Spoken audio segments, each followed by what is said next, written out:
Hey, how you doing? This is SEIJIHITO here to bring you news. So as basically title says problems in the world and Africa. It's basically a combination of two different things, basically going on both here in the United States and elsewhere, but more so specifically dealing with Black Americans versus everybody else, or so on, right? But the first part of the live stream, right? The first few videos, information, pictures, it might be a little bit touchy feely for folks directly out there who may just so happen to feel a certain type of way about the subject matter. Again, that can't be helped because people are going to feel certain types of ways. The only thing that I can clearly do is highlight this and speak directly on both topics. And that's what we're going to do. And then we will get into the whole other side, dealing with the Africans and so on. Right. So let's get into it. So shout out to Miss Griffith. Shout out to Mahoko. What is up? What is up? What is up? So let's take a listen to the first video, right? Where the woman, she's clearly working. She is saying, hold these ninjas accountable. What is up, Pink? What is up? What is up? So let's see what she has to say. So I seen a TikTok from a guy this morning that said, when this man killed 8 of his kids, it's been crickets from y'all niggas. But when that white man killed that black woman, y'all had a lot to say. Still saying it. Yeah. See, the thing about it is, like I said in my other video, y'all don't like to hold niggas accountable for what the f they be doing. No, don't get quiet now. Don't get quiet after he killed 8 of his kids. Come here. Hold this nigga accountable. Oh, you can't. Because in your mind, it's her fault, right? Yeah, she should have picked better, right? Yeah. That's why y'all ain't hearing from these niggas. Yeah. Because they don't know how to hold other men accountable for the actions that they do.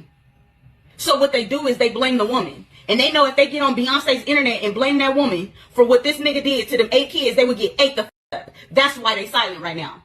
Because they don't know how to hold other men accountable for their actions. So instead they blame the woman.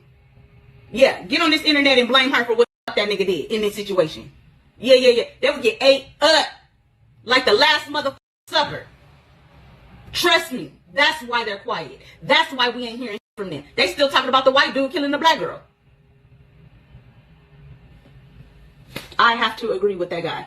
Y'all put in so much energy when it was a white man killing a black woman, but y'all not putting the same type of energy into a black man killing his 8 kids. I agree 100,000% with that.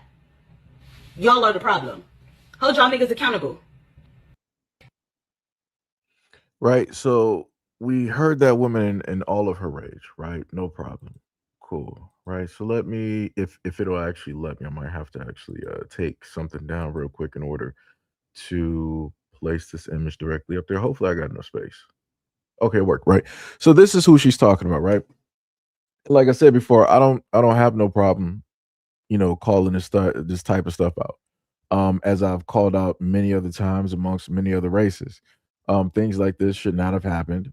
He should not have taken the life of anybody involved. If he specifically had a problem with the issue, he should have walked away from the issue. He should have sought, some type of therapy and um, or help, or he should have just dealt with himself by himself. Those would have been the way better options for that to have gone, but that's not where clearly we are. It's very difficult to hold somebody accountable who is no longer here. This man cannot stand trial, right, for the egregious actions that he decided to take, right? He himself, right? That man solo, who is a black man, he decided as an individual to do his thing as an individual, right? Just want to clearly get that directly straight. Again, should not have happened at all. Don't know what the argument, don't know what the disagreement was, don't know what the relationship conversation, what the relationship specifically looked like. But lives were again taken. I'm just a little bit confused on how you get so angry and you want men to hold him accountable, and he's not here to be held accountable. He's not here to even stand trial in front of the remainder of the family. As I remember from some things online, only one child escaped, and that was by way of them jumping directly off of the roof. um So I'm just trying to understand what more. Again, this is a black man speaking. I'm just trying to figure out what more am I supposed to do about this situation. Everything that is done is specifically already done. I like unless people want me to do astral projection like Avatar, go into some other type of realm and magically bring this dude from the dead and bring him into another body so he can stand trial. Unless people want me to do some Wakanda forever and decide to take the purple herb and go to ancestral planes and happen to get in contact. Like I said, for me, I'm just trying to figure out what people want to specifically be done, and how specifically can you hold a dead man who literally did it to himself? How am I supposed to hold him accountable? Like I said, I can condemn it, I can call out the actions, I can say that it was horrible, I can say that it was abhorrent, I can say that it should have never have happened, I can say that innocent lives were taken, but that's as much as I can sit up there and realistically do. Like I'm just trying to figure out. I'm just trying to figure out. That's all I'm trying to say. I'm just trying to figure out because, again, the lady has a lot of anger because the first video that ended up being talked about was the young woman who was she's 31, right? The woman was 31. She had her life taken. She was with a white dude. Went to Tanzania. They were supposed to get engaged or whatnot or whatever. And lo and behold, the dude sat up there and took her life. And then you had people coming out saying stuff. But the thing that she doesn't want to mention, when she wants to do this rant specifically about black men, is the fact that you have had fields of people 19 weeks before. Let me see if I can get a picture, so we can actually have a decent reference point. I'm trying to figure out where I'm going right now because I'm a little bit all over the place. Sort of, kind of. Let me see. What was the young girl's name? It was Ashley Janae, correct? Let me go back. I got to go back through my folders real quick because I didn't actually think I would have to pull back and uh and get the images. For whatever reason, they're not even here right now. Real quick, like this is just it's ridiculous. And like I said, even in that instance, I sat up there and said what happened to her uh should not have should not have happened at all either. Let me just put this directly up here, right? So that we're all on the same page on what it is that I'm clearly talking about, right? So this is the young woman right here, Ashley Janae, 31, and she's with her white crypto bro, and that was them celebrating or out and about at whatever. It was basically stated that an argument took place at the Tanzania resort because the guy Joe likes to go out there and see other women. So obviously, Ashley was not the only one, and it was also stated that he was a frequenter when it deals with Tanzania and the women, directly there. Um, and I stated in that instance that it should not have happened. But let me just point out this instance, right? So going back to the previous image, right? This guy here who was the father, right? He was the black man that took, quite a number of lives when it deals with this family that you see clearly directly in front of you. This man is no longer here.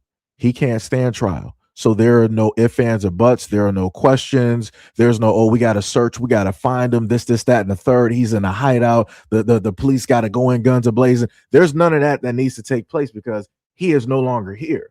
When it deals with Joe, you know who survived? When it dealt with this coupling here, I can tell you that it wasn't a black woman. I can tell you that it wasn't Ashley Janae. So you're going to have black men that are going to speak directly on this because this dude is still here.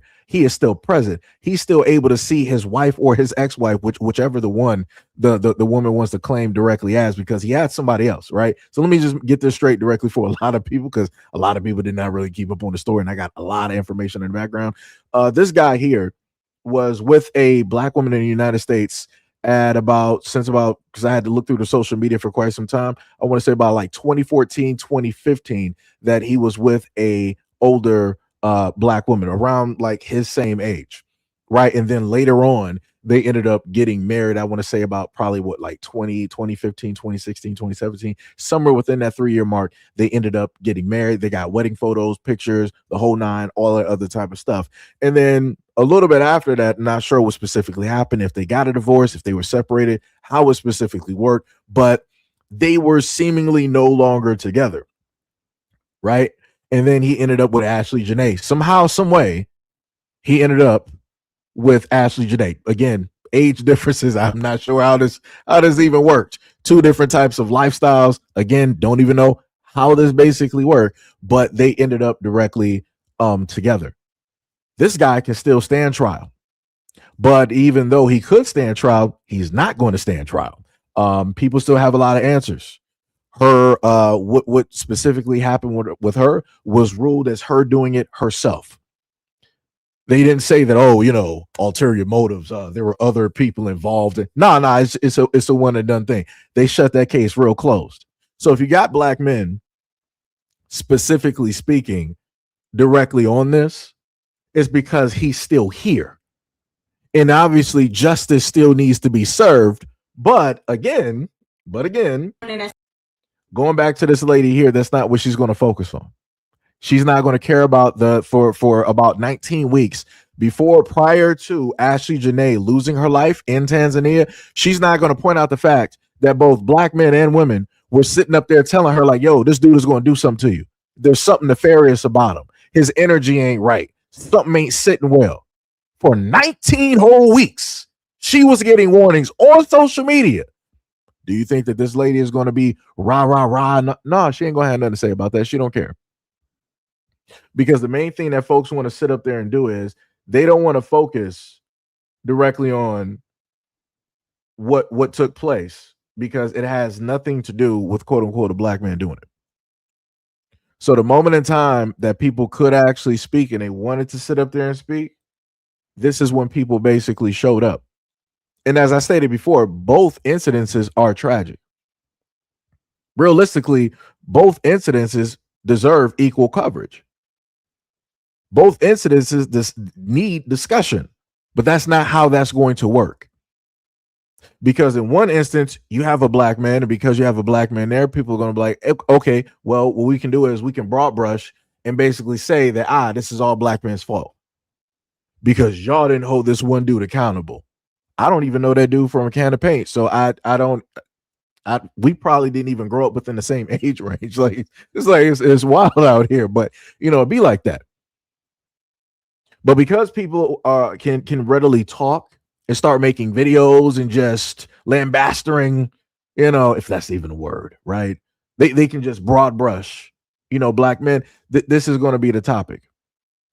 Because I kid you not, before any of this even took place or happened, when it dealt with Ashley Janae, it was a lot of silence online. And I sat there and I watched and I looked.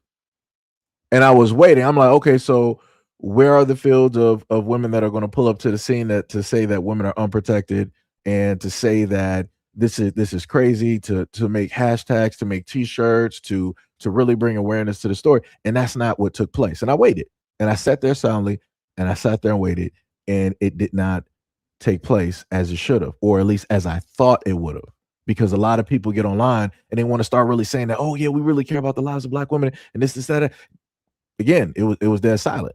But again, because looking at the dynamic of the relationship, you obviously know why, because they can't sit up there and quote unquote broad brush like they would normally with black men and be able to sell that content, monetize it, and make money directly off of that. Like I said, both incidences are tragic. None of them should have happened.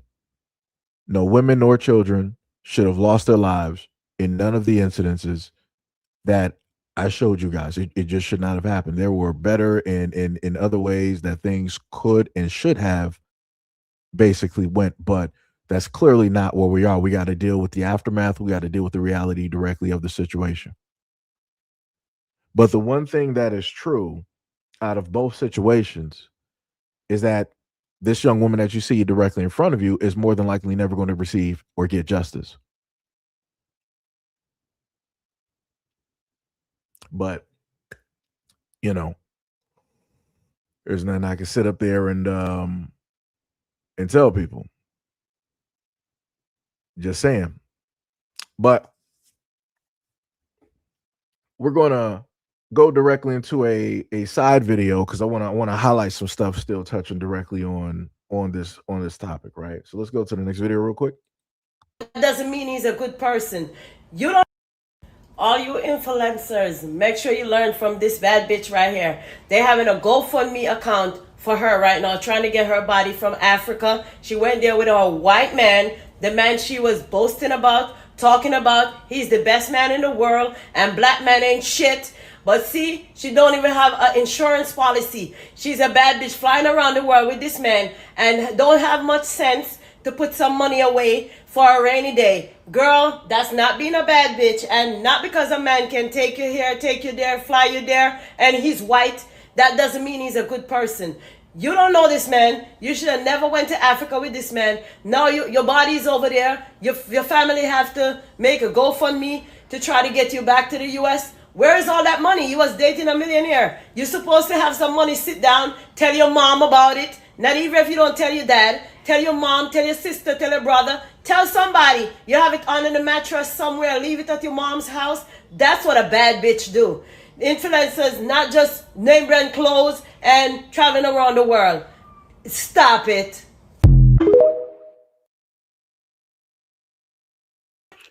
But you feel like he deserved it. Why? Like he deserved it. Why? Because he said y'all were fat? Y'all are still fat. You're fat as fuck, actually. I want to read something to y'all. Let's read some quotes from some black women where these black women are being empathetic. Okay? I giggle remembering Kevin Samuels is dead as fuck. Shut up, bullet bag. Gotta free Derek Chauvin. Get some knees on these niggas' necks. Rest in preference. He made his choice. Team dead and gone. That white girl blasted your dumb ass. Rest in preference is so crazy. Genuinely hilarious. Every now and then I remember Kevin Samuels is dead and it makes me smile. Y'all really not gonna shut the hell up about Kevin Samuels' dead ass? May that nigga rest wherever the hell he at. Does that sound very empathetic to you? No. No. So I want black women to stop walking around or stop going around acting like we are the morality police, because we're not, okay? Because if you were to get into an argument right now today, the first thing that many of you will do is bring up someone's dead family members. Fuck your dead mammy, fuck your dead granny, fuck your dead uncle, and whoever else, because you don't care about respect for the dead. You don't have morality, okay? You don't. You think that you get to dictate who gets respect and who doesn't. You think that you get to dictate, oh, well, this person doesn't deserve respect in life or in death. And that's not how shit works, okay? That's not how things work. Me personally, I don't disrespect the dead, okay? I believe in my Lord and Savior Jesus Christ, and I believe in the power of the tongue. I don't speak ill of the dead. But you cannot expect for the demographic that y'all have called bullet bags to be respectful in death when they were disrespected in life. When Kevin Samuels passed away, y'all rejoiced. Y'all celebrated. Still to this day, y'all are laughing and giggling at the fact that he's dead, right? But you feel like he deserved it. Why? Because he said y'all were fat? Y'all are still fat. You're fat as fuck, actually. Did he lie? But no, you felt disrespected. He didn't lie. So I just want to preface this by saying that all of those were specifically that woman's comments. It has zero to do with me at all. Again, those are her words. If you feel a certain type of way about her words, again, you got a problem with her. I don't got nothing to do with that at all. The main focus that I wanted to specifically go directly to are the comments that those women specifically had, but more so I can just put a direction directly here. Shout out to the for the father I don't know for Brandon V World. He said, "What up, y'all? Just got off of a 19-hour shift. Hope all is well. And remember, here comes a new challenger. Much love, respect, and appreciation. Good sir. Much love, much love." So to go directly onto that, and again, I've been on social media for quite some time, and I didn't know that this was actually like I knew the type of hatred that folks basically have for Kevin Samuels, but I didn't know that it was deep to the point where people uh made clothing. Let me see if I can make a wider picture directly of this. Right, so you got this woman here that's wearing a T-shirt, right, that says that Kevin Samuels is dead. I didn't know that people had that much time and energy um and hatred to make clothing, right? Because I'm a little bit confused, right? If Kevin Samuels, right, and a lot of women all over, I'm not even going to just say specifically black women, a lot of women all over hated Kevin Samuels, right? Right, just to generalize, a lot of women all over. But you hate a person so much that you'll decide to monetize their name and the fact that they died, and this is the way that you celebrate it, even though you hate this person. I'm a little bit confused. Like somebody has to make this make sense for me because it's not making sense. Right? You got t-shirts as the woman is wearing, you got hoodies, you got a standard issue, I guess, a portrait, and you got a coffee mug. Somebody has to make that makes out of all of the time that I myself has even made clothing. I never decided to be like, all right, yeah, the divestors out here, they're losing their lives. Let me sit up there and make coffee mugs and t-shirts directly about them because they was calling, black men out here bullet bags and all this. It's like, why would I do that? Why would I give so much energy directly to that person in that type? Like that's weird. That's 1,000% weird. Like no, like this is what I be talking about. This is this is exactly why I've covered the stories that I've covered. This is why people have had problems with the things that I've stated. And like I said before, it's crazy how I'll have women come directly to me and they'll have a problem, right? About any and everything that I have to say. If I have a subject about black women or whatever it is. But the moment in time that I happen to bring up stuff just like this, and you can visibly see it, you can clearly see it, clear as day. Nothing. Zero. Like I said, as somebody who has a platform, I've never done any type of foolishness like this.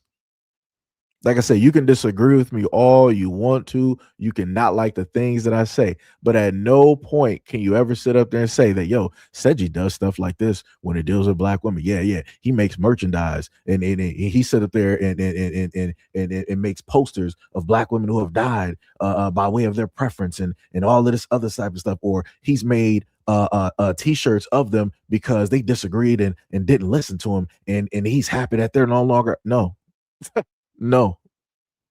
Like I said, y'all got weirdos directly out there, and y'all don't even want to sit up there and call them out. That's crazy. That's 1,000% crazy. You hate and dislike Kevin Samuels so much that you decided to monetize his name and make items. Wow, wow. But like I said, I'm problematic. I'm the problem. it's I'm the issue, right? And again, gotta point out just one last thing, as which was stated before, right? The young woman was online and she had a variety of things to state, right? Which is everyday black men wake up and they find new ways to embarrass us. After that, my baby is going to be mixed when I have a child, lol. Another one, oh brother, I see 305 in your bio. Let's talk about all the Miami men, not white, beating their women still, or is that too much of a touchy subject? Go live your life while I live mine. And underneath that, she said that I already know I'm going to end up with a white man just like my mom. Right. And then she had a post that she reposted on IG where it stated the state of dating black men. And it was a recent article. I want to say it was posted by Essence. Because, like I said, there's a lot of topics directly up there. And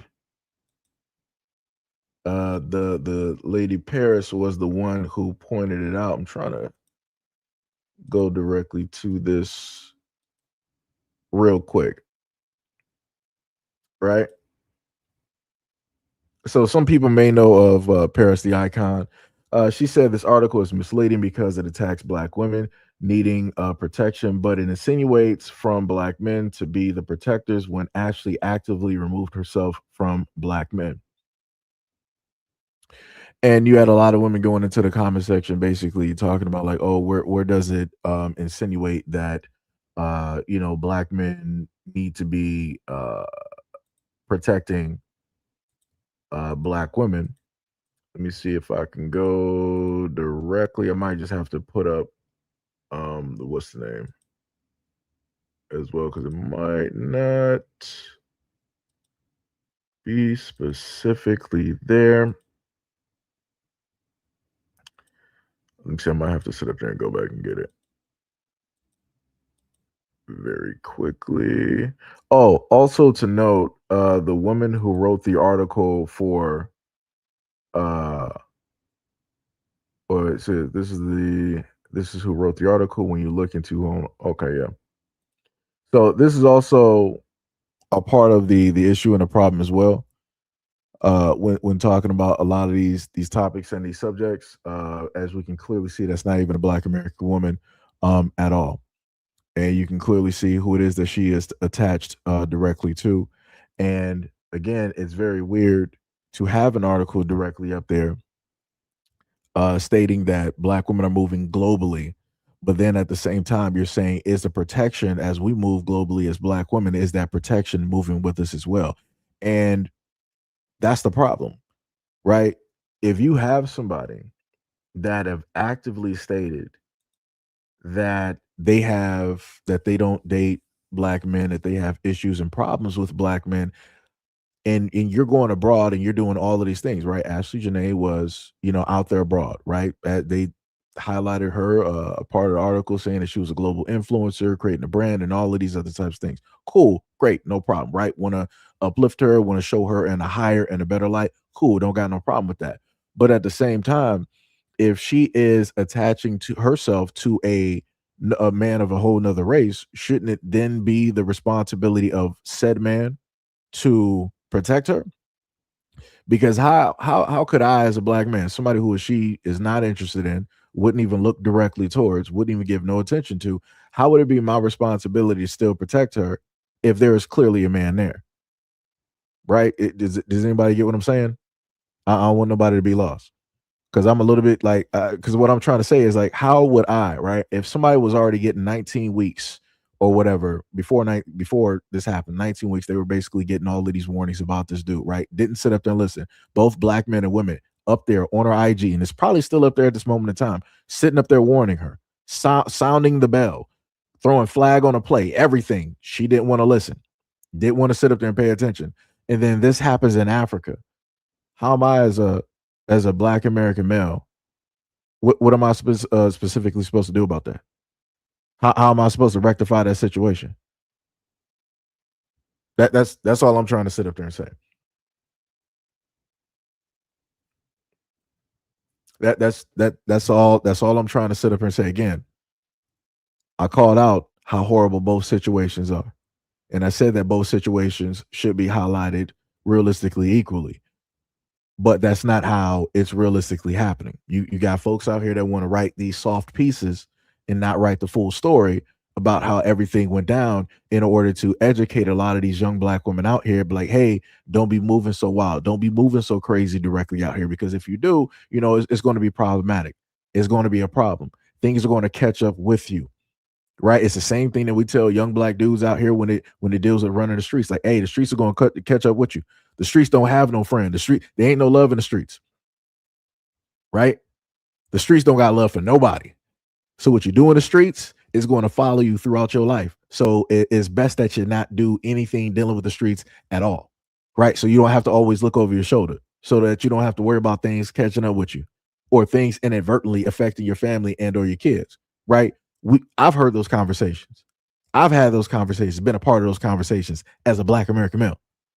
So again, I'm just trying to figure out, how is it possible that these magazines that are specifically, in a sense, for Black women, they don't do the due diligence on telling the hard truths and the hard facts directly out there in order to educate their demographic, so that what happened here does not happen again. That's all I'm trying to say.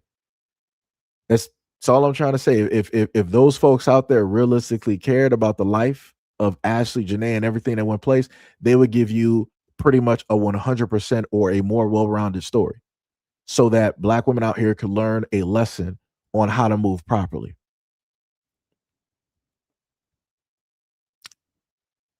That's all I'm saying. That's all I'm saying. Again, people might disagree. People may have a problem. However, it may go, but it's whatever. It's nothing much, I can sit up there and do directly about that, but try to bring awareness, to try to bring some warnings directly to that, right? So now we're going to go directly to the normalcy when it deals with the conversation. We're going to move this directly over to what you already know. Quote unquote Africans.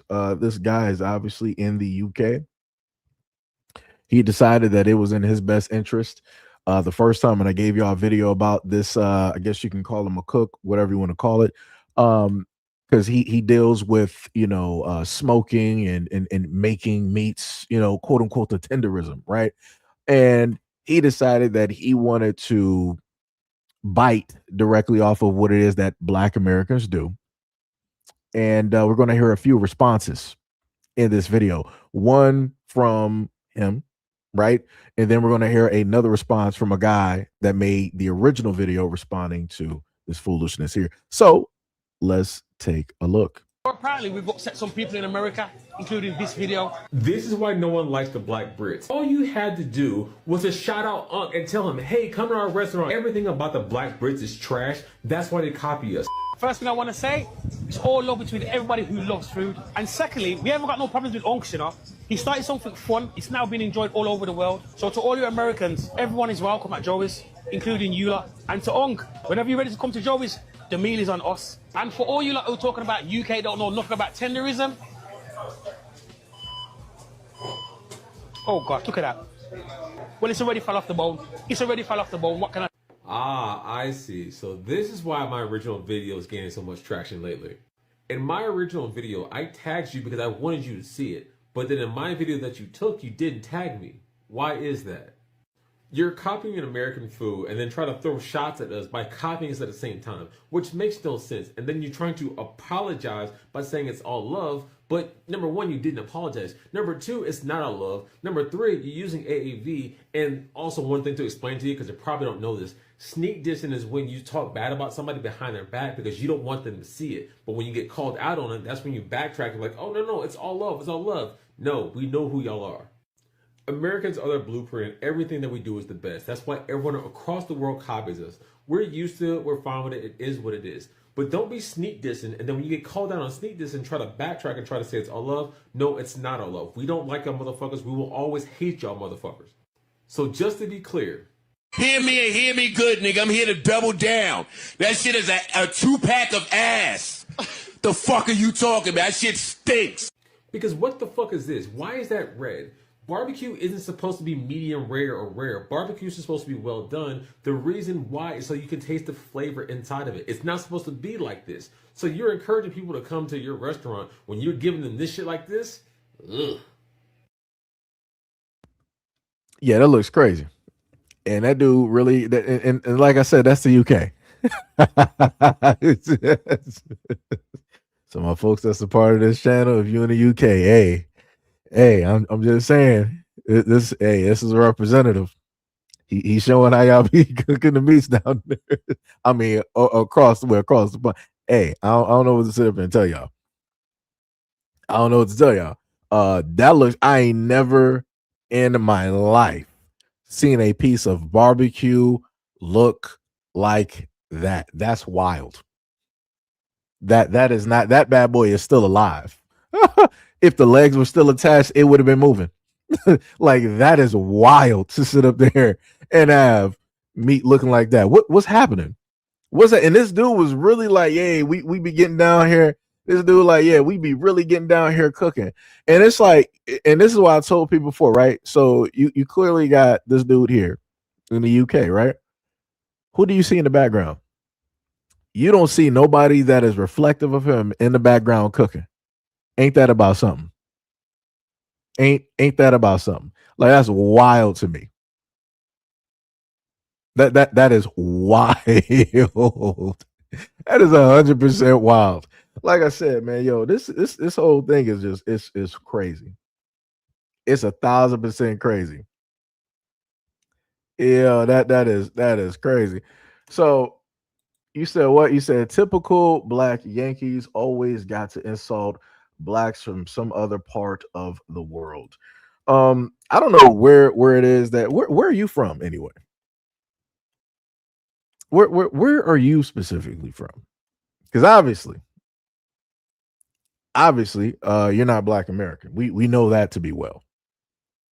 And just like I say in a lot of other videos, the thing that's crazy to me is how folks pull up to the scene and when a lot of their peoples, start talking mess about Black Americans, they don't got nothing. Matter of fact, hold on, I got you.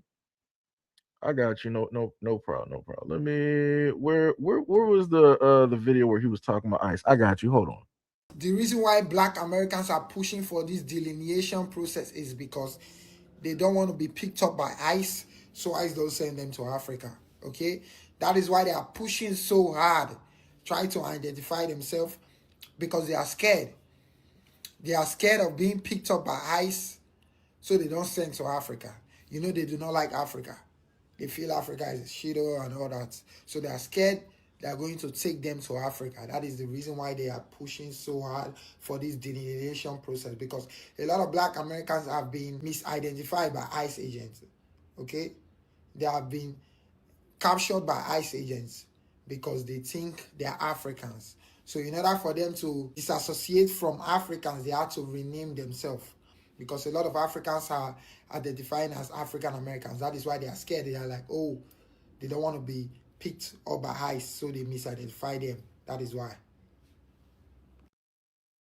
So this is the craziest part, right? And that's why I still got your comment directly up there, right? Because you wanted to say that I'm a typical Black Yank, and I'm just talking about any and everybody and all this other type of stuff. But notice how this African came directly up on the scene, right? Dressed basically as a Black American. Just saying, because he ain't dressed in no African clothing, right? Dressed as a Black American, right? And supposedly this same African is living in Atlanta, right? While saying all of this nonsense. And what he decided to say that Black Americans are scared of ICE. I can go to the market. I can walk outside and get the mail. I can walk by police. I ain't never been afraid of ICE. I'm a little bit confused on where Africans are getting this information directly from. Weirdos. Y'all don't know nothing about nothing. Like I said, it's crazy how they always start talking and they be within the safety and the realms of the United States. Crazy work. I'm like, how did you get here? How are you comfortable in the United States? Oh, that's right. You're comfortable because of Black Americans.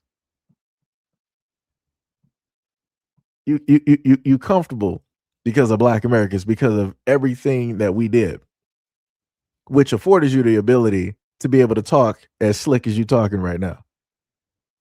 That's some wild work. Because the funniest thing is, I never happen to see Africans talking real slick about the white populations and making podcasts over there in Poland, Sweden, the Netherlands, Germany, other places.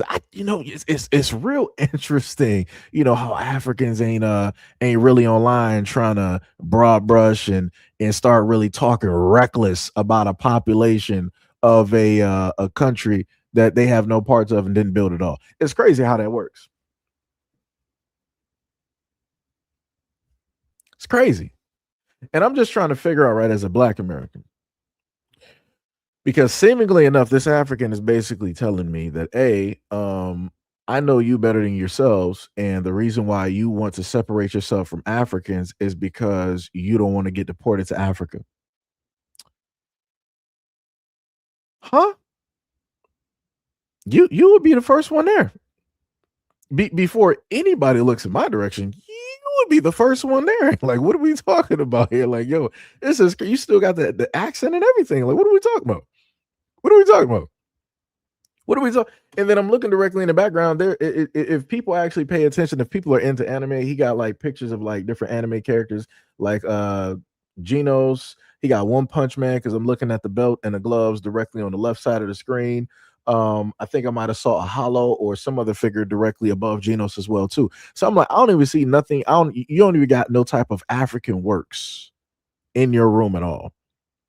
Like all of your stuff is pretty much like some Americanized type of stuff because in America we love, like anime and different stuff of that nature. And usually when you happen to see black men podcasts and different things of that nature, especially if they're into gaming and anime, you'll spot things like that in the background. So like I said before, this ain't even naturally things that they do over there in Africa.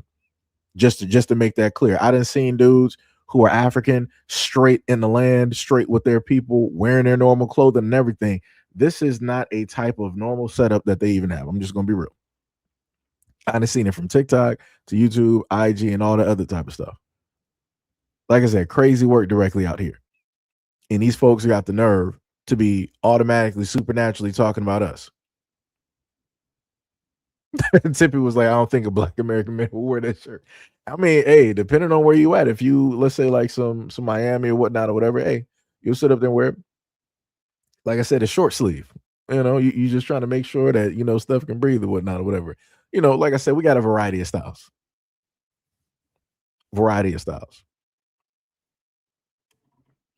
Somebody said, bro, it's all over the internet. I don't get why you need to hate on other black people. I'm a little bit confused.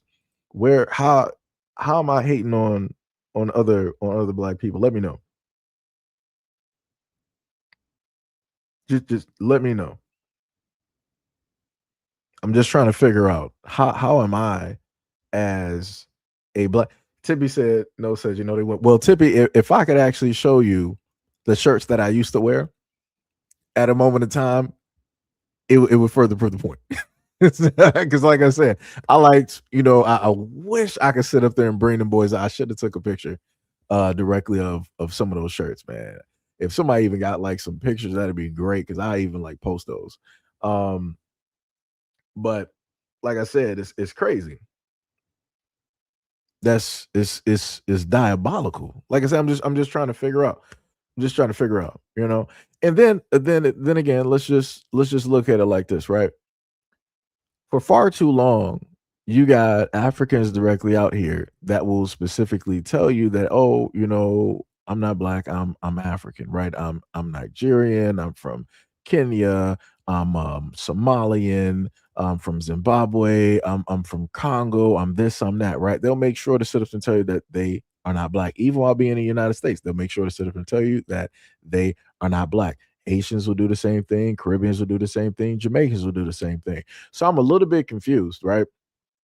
If black Americans are pretty much the main folks, like when you think of blackness, when you think of somebody saying black people or black individuals, people are usually going to think to factory default setting of black Americans, right? Because everybody else just called themselves wherever it is that they were from.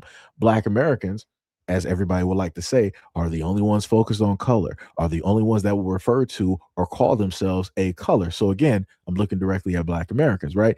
If we consider ourselves to be black people, right? Black Americans, how then would I be talking about quote unquote other black people? It would only be us because you are who it is that you are from, right? I am black in America. I am black American.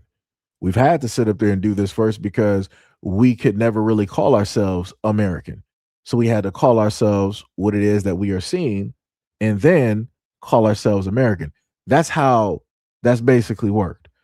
Because if black Americans roll around the scene and sit up there and start talking about like, yeah, I'm American and this, that, you have other folks out here sit up there and tell like, no, you're not actually American.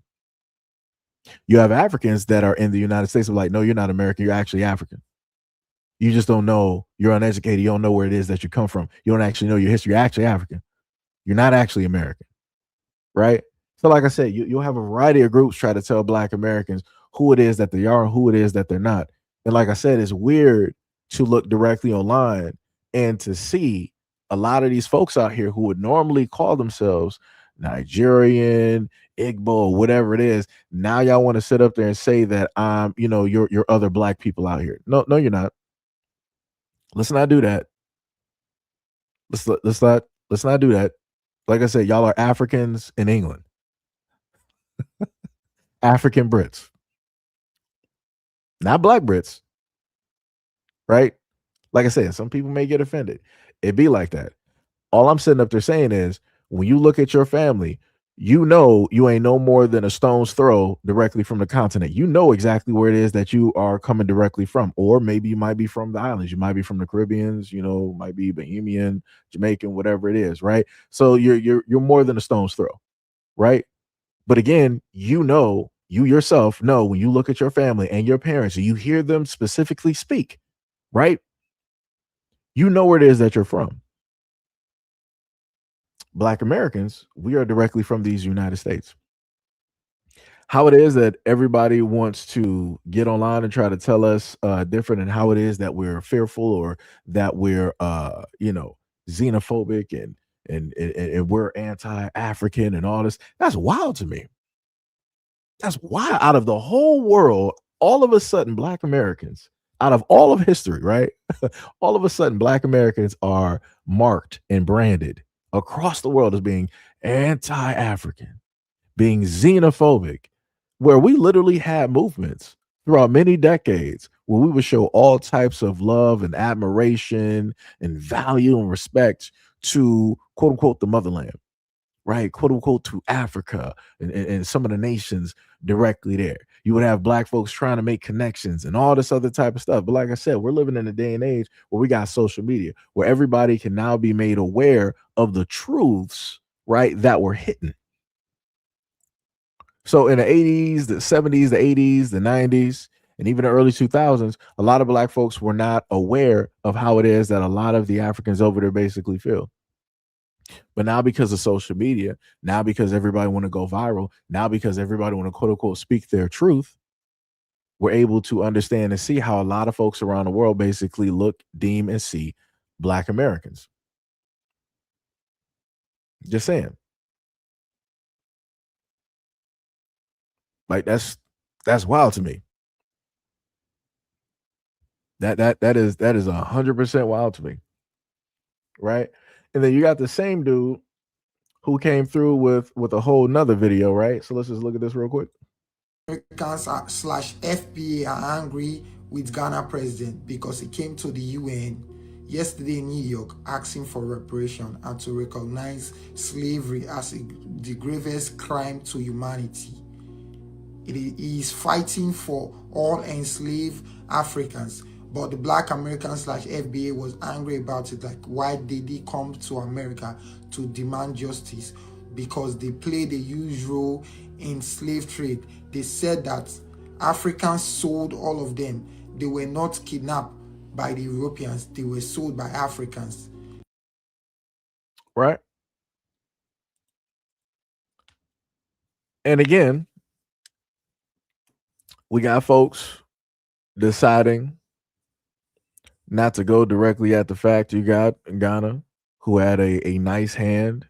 Yeah, Nigerian and those others directly out there that had a nice hand, but more so specifically Ghana, they even still got a slave castle directly up out there. And they decided that they wanted to pull directly up to the United States, and they want to address some things.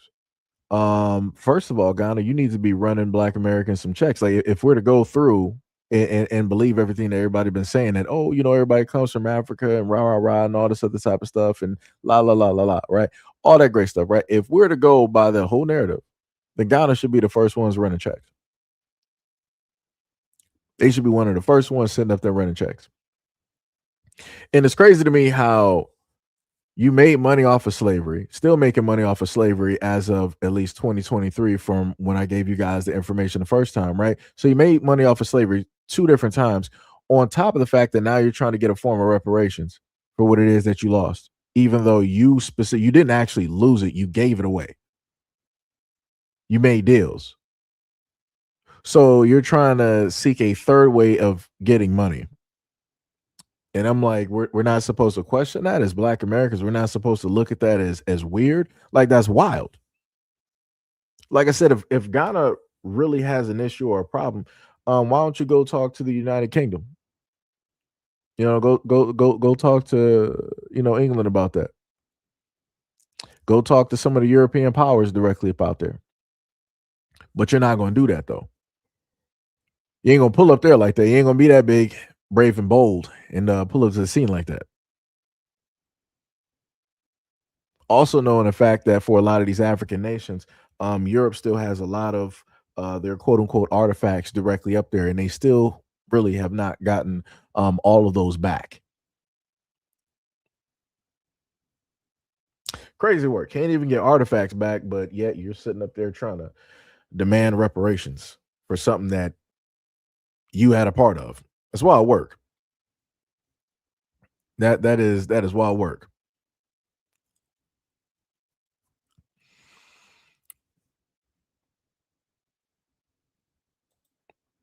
That's great. You said that I'm speaking and I'm generalizing. Okay. And you said you're Congolese living in Austria.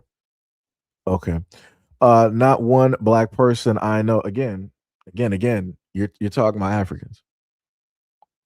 You're in Austria. You got little to nil Black Americans directly up out there in those parts. Let's just get that very much straight. You got little to nil Black Americans that live out there in those parts in Austria. Let's just get that straight. So if you're talking about people who are melanated, you're talking about other Africans that came directly from the continent. Let's just get that all the way straight. Like I said, it's crazy to me how y'all want to sit up there and say that y'all don't separate yourselves. You do, but you do it in a different way, such as tribes. You do it in such ways, such as your cultures and your language. Y'all do. You might not do it in one specific way, but you do it in many others. But like I said, y'all don't like talking about that though. And then also talking about the fact of if you have Africans that are mixed with European, how they start to have a superiority complex. Or how it is that the Africans who are there in Africa feel a certain type of way. They have a negative type of sense of feelings about the ones who are abroad, right? So if you got somebody who's Nigerian, right, that was specifically born up there in England, right? They don't know nothing about Nigeria, whatnot, or whatever, but both their parents came directly from Nigeria, went to England, and had a child. Y'all feel a certain type of way. The continental Nigerians feel a certain type of way about those that were born elsewhere. And y'all do a lot of stuff to basically separate yourselves and to make them feel uncomfortable and all this other type. Like I said, there's videos directly out there. If there's a disagreement, there's videos directly out there, and I might have shown those in some of the live streams that I've had over time. But you know. And what else you say? You said now I'm a Black person I know separates themselves from being Black, or their people always get along with Black people from any country. That's great. Like what is that supposed to mean to me? That's great. You're an outlier and you happen to get along with everybody. Okay. Congratulations. I mean, that's something that pretty much anybody could do if they want to or put their minds directly to it. I mean, you're not really saying nothing. Like what?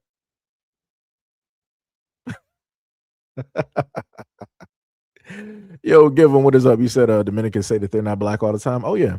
Yeah. That's facts. That's facts. And let me see. Tippy said Ghana and Nigerians don't even like each other. I remember. And you know the funniest thing about that, Tippy, is I got 2 videos. I got one of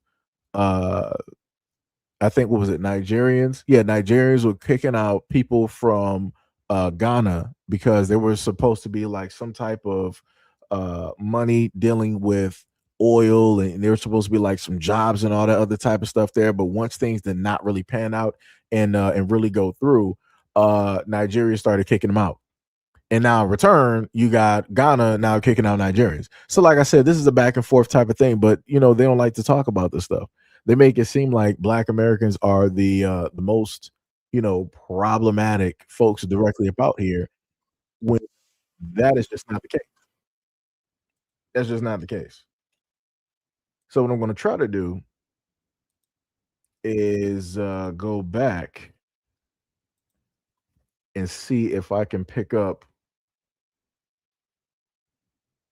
some of the videos that I actually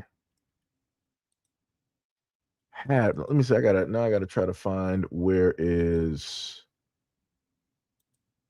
the bookmark section here.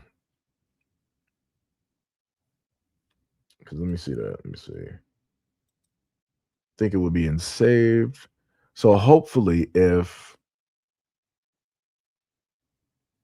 it's there, I can potentially get that directly for you guys. Let me see. 'Cause I was going through, might not. Yeah, it might not be here. So it might potentially be Twitter.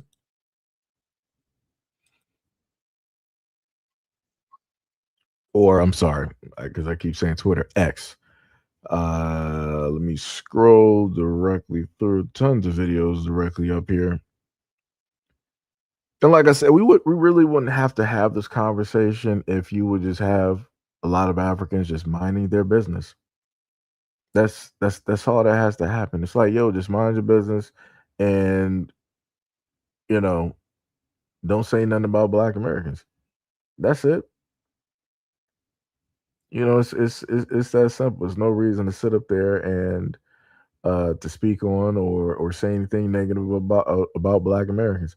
And again, it's crazy to me how people want to have an issue with Black Americans and how it is that we respond, but nobody has an initial reaction or a response to when it is that Africans pull up to the scene online and decide that they just want to be disrespectful. Just want to start saying just, you know, anything directly about here. Like I said, crazy work. It is diabolical in nature. Matter of fact, I might sit up there and I might just sit up there and pull this video. Let me just pull this one real quick because I think I might have had it a little bit earlier on my other, what's the name? Let me just move this directly over so we can take a look at you know, in a sense, a type of separation, right? And this is dealing with the islands, right? Just to give an example. All I'm senile. I'm gonna talk the way I like that. Carry on. we are gonna talk. Think it funny? Because it is funny. No, it's not. It is funny. No, it's not. Mom, I'm gonna talk the way I want to talk. But say don't slap us in the eat. Why I can't talk the way I want to talk? You see, she come with the yank, and when you know you go back in the Jamaican. Oh, God. You know Jamaican, man, stop it. Stick to the American and speak properly and nice. You don't like it. Don't do it. Don't do it. You don't like it. Don't like it. Don't do it. Is that not my culture? No. They don't even know where they ever come from. So not do it. You don't know where your mama come from. Where do you come from? From my mother, vagina. All right. What country did you come from? America.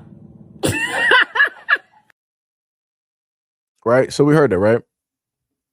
So we got an islander here, right? Her title was like, you're an American-born daughter with a stush Jamaican mom who never lets you speak patois, right?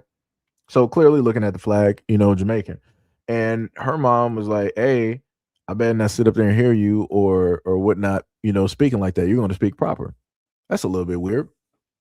I'm like, wouldn't you say that where you're from, like that's how y'all speak? Like there should be nothing wrong with that. But the mother is automatically telling her, like, hey, there is something wrong with that. Um to give a different wording to it, she's trying to say that she's speaking ghetto or hood, and she wants her daughter to speak like other folks directly about here, right? So within that, what are we getting? We see that she's teaching her daughter a type of hatred, right? The daughter's like, she's resistant. She's like, no, I'm going to talk the way that I want. But we all know that she ain't going to really do that because her mom would slap her down. I didn't seen videos of mothers from the islands. They don't play none of that. You think you about to sit up there and like really talk crazy? They about to put you down real quick, hands and feet, about to put you directly down, right? But again, the mother is sitting up there teaching her a type of hatred when it deals with herself and her own culture. And this is also how you start to have internalized hatred when it leads towards skin complexion, hair texture, and who one's significant other may just so happen to be.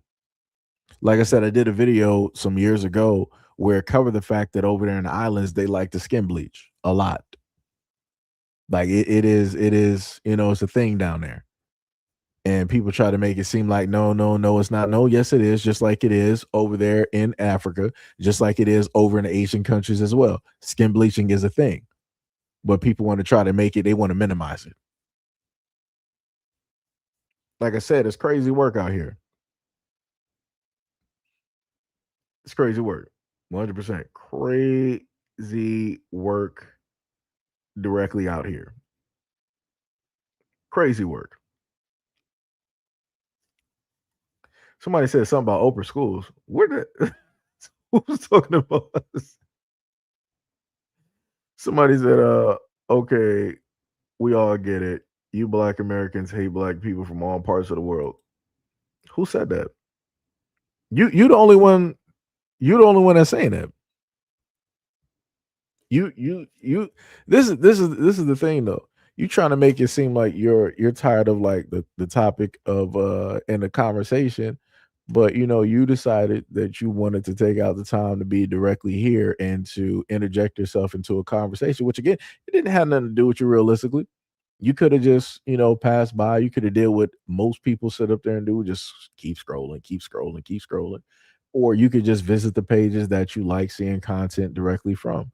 But you opted that you wanted to sit up there and be here. Now you want to, sit up there and have this in a sense, I want to say like white mentality, because this is what white people do when black people want to talk about, race relations and the fabric of the United States and where we currently are, when it deals with a lot of these conversations. And they want to have this, oh, whatever, and da da da da, to just try to move past it, to get over it.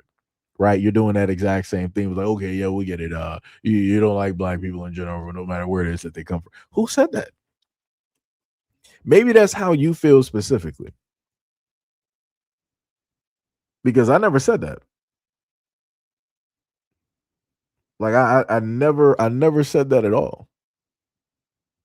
Now, like I said, there's a difference between, because hate is a very strong word. And like I like to tell people before, in order to hate somebody, you really, really have to, before hate come, you have love. Right. You can't just be empty of everything and then automatically see somebody and be like, yo, I hate them. Nah, nah, nah, nah, nah, nah, nah. Nah, nah, nah.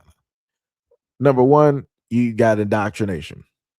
That's not anything that black Americans focus. We don't practice indoctrination in black American communities to sit up there and hate other folks from around. That's not what we sit up there and do. And then number two, again, going back to the whole thing of emotions, of love. I can't even sit up there and really say that I like, when I look at family, I can sit up there and say I love them, right? When I look at other people, it's like, yeah, I can sit up there, hey, it's a nice night, hey, shout out, love and all that other type of stuff. But that's just a above surface level, type of thing. It's like, hey, I see you, I appreciate you. I acknowledge everything that you. It's that type of thing, right?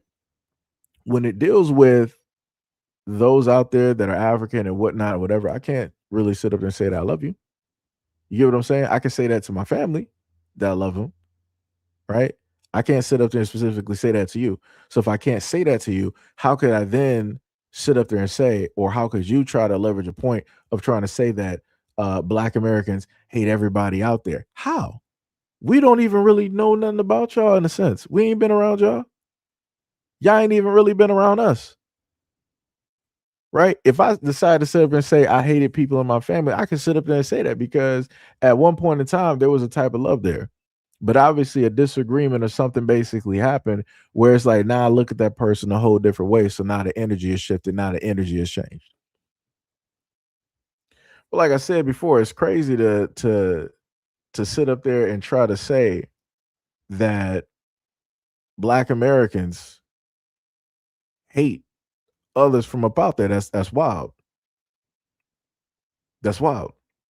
100%.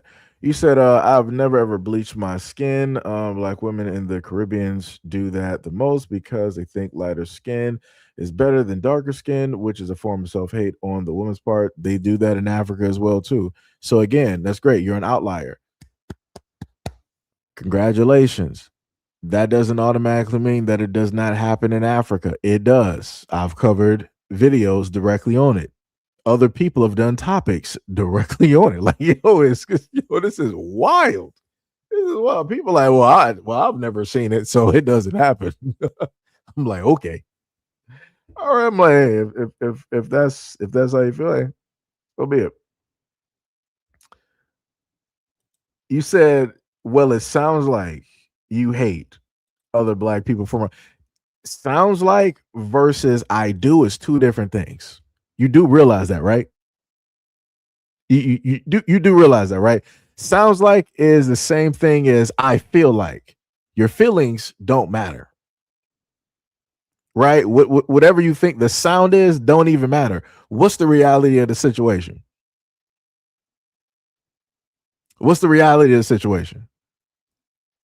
This is crazy. We getting into a whole feelings conversation here. It's like I feel like that you don't like Black people from other areas of the diaspora. It's just it's ridiculous. It's egregious. Again, like I said before, where did you get the whole thing of that I hate? I'm just show me that real quick. Let me know real quick.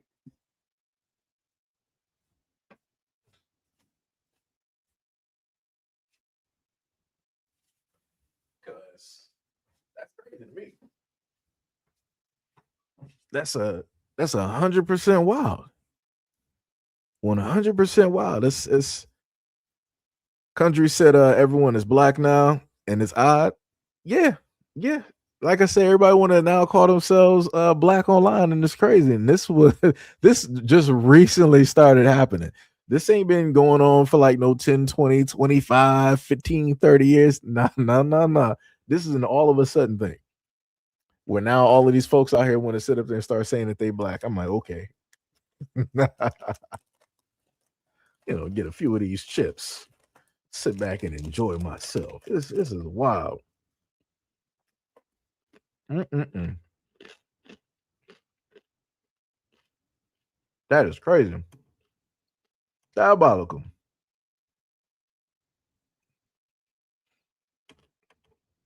People say majority of Black folks don't hate anybody. A lot of us respond to disrespectful people who hate us. That's facts. That's facts. I mean, because people like to get highlighted by saying this repeatedly. So fine, no problem, right? Because I'm pretty sure we're going to see this repeatedly throughout the live stream. So for this person here, you said, why do you hate the world? Who hates you? Where do I hate the world? Let me know that.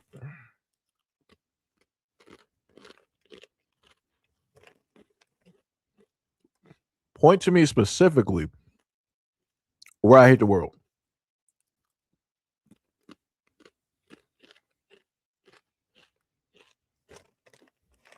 Because again, I present the question And for whatever reason, I don't seem to get an answer.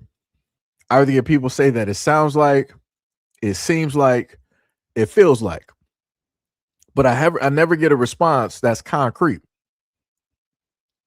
That comes with 100% facts. But like, yo, this is the proof right here that you hate basically everybody.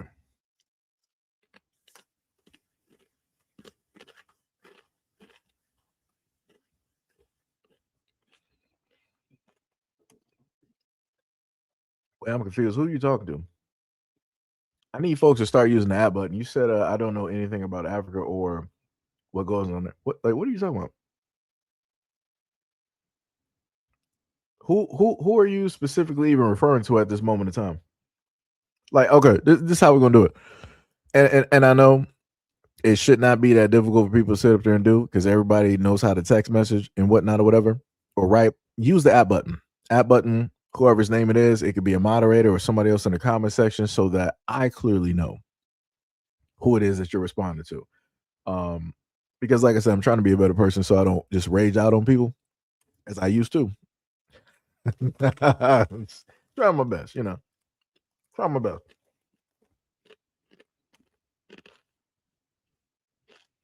Noam said, what if he does hate the world? Why is it any of your business?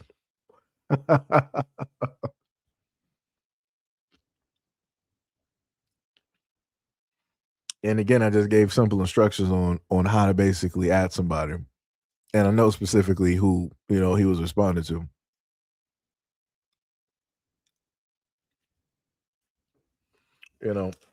Like I said, crazy work. 100%. So now, even though folks want to sit up and say that they were just, only joking. So now I want to highlight this next video here. Found this to be very interesting. Man, I'm Precinct Officer 1000 Karyash, and this is my brother, Precinct Officer 1000 Lakumia Allah. And we're here to tell you, man, the ICE problem is a black and brown problem. That's right. We in this. Hold on, let me just highlight this.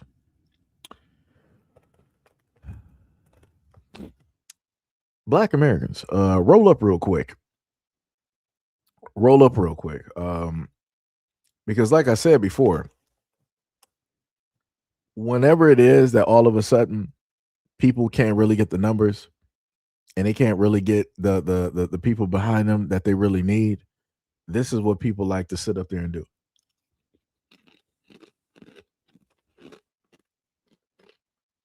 Now, it wasn't that long ago that I gave you guys videos where people just like this who want to say that there's a black and brown coalition. People just like this were pulling up to the scene and they were crying online talking about, yo, black Americans, where y'all at? And the main things that they would always sit up and say was like, yo, we were riding to die for y'all when it was George Floyd. And we was there during BLM. Yeah. So where y'all at right now? This don't got nothing to do with us. This don't got nothing to do with us. I'm a little bit confused on how that works. Because the same people that's talking about it's a black and brown coalition directly up out here are not obviously looking at California and the history of California and how it is that the black Americans there in California have been getting treated, demonized, attacked, their lives specifically taken, houses shot up and or burned down or forcefully or being coerced, pushed, in a sense, directly out of their communities. Like, I always wonder, like, where are any of these people directly at when it deals with any of those stories? Magically, they don't know nothing about it. They weren't educated on it. They didn't want to research it, but they want to sit up and say it's a black and brown coalition. Huh? Since when? Since when? Where? Where? But let's keep going. Problem is a black and brown problem. That's right. We in this together, man. Come tell them what you just told me. Listen, man. So-called Negroes, man. Listen, this is your issue. Mm-hmm. Here's one thing that you forgot.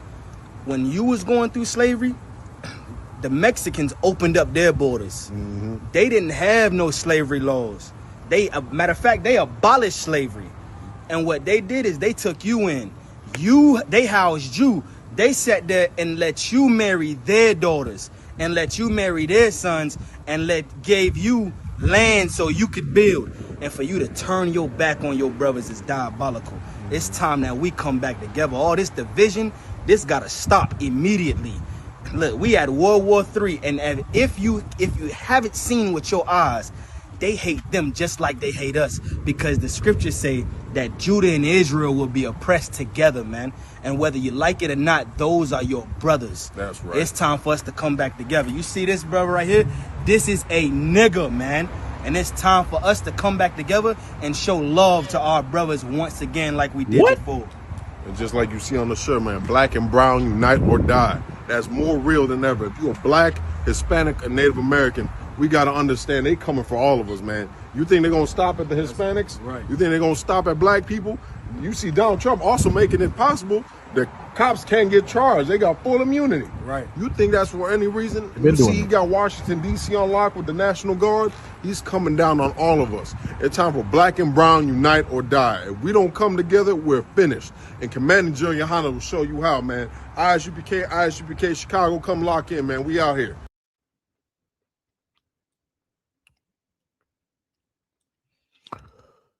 And I just want to know, I didn't watch the full video originally because I just saw the shirt. I'm like, yeah, I gotta put this directly up there on the live stream. Yeah, this is ridiculous. This is ridiculous. And then you up here talking about like, hey, Black Americans, you need to join up with the Native Americans. You Native Americans ain't messing with black folks. Where are y'all smoking these rock? Yo, these are some high and mighty drugs. Y'all are smoking the highest of the highest, the highest. Like, yo, that is wild. You're like, yo, Native Americans, we gotta lock in. Huh? What? Since when?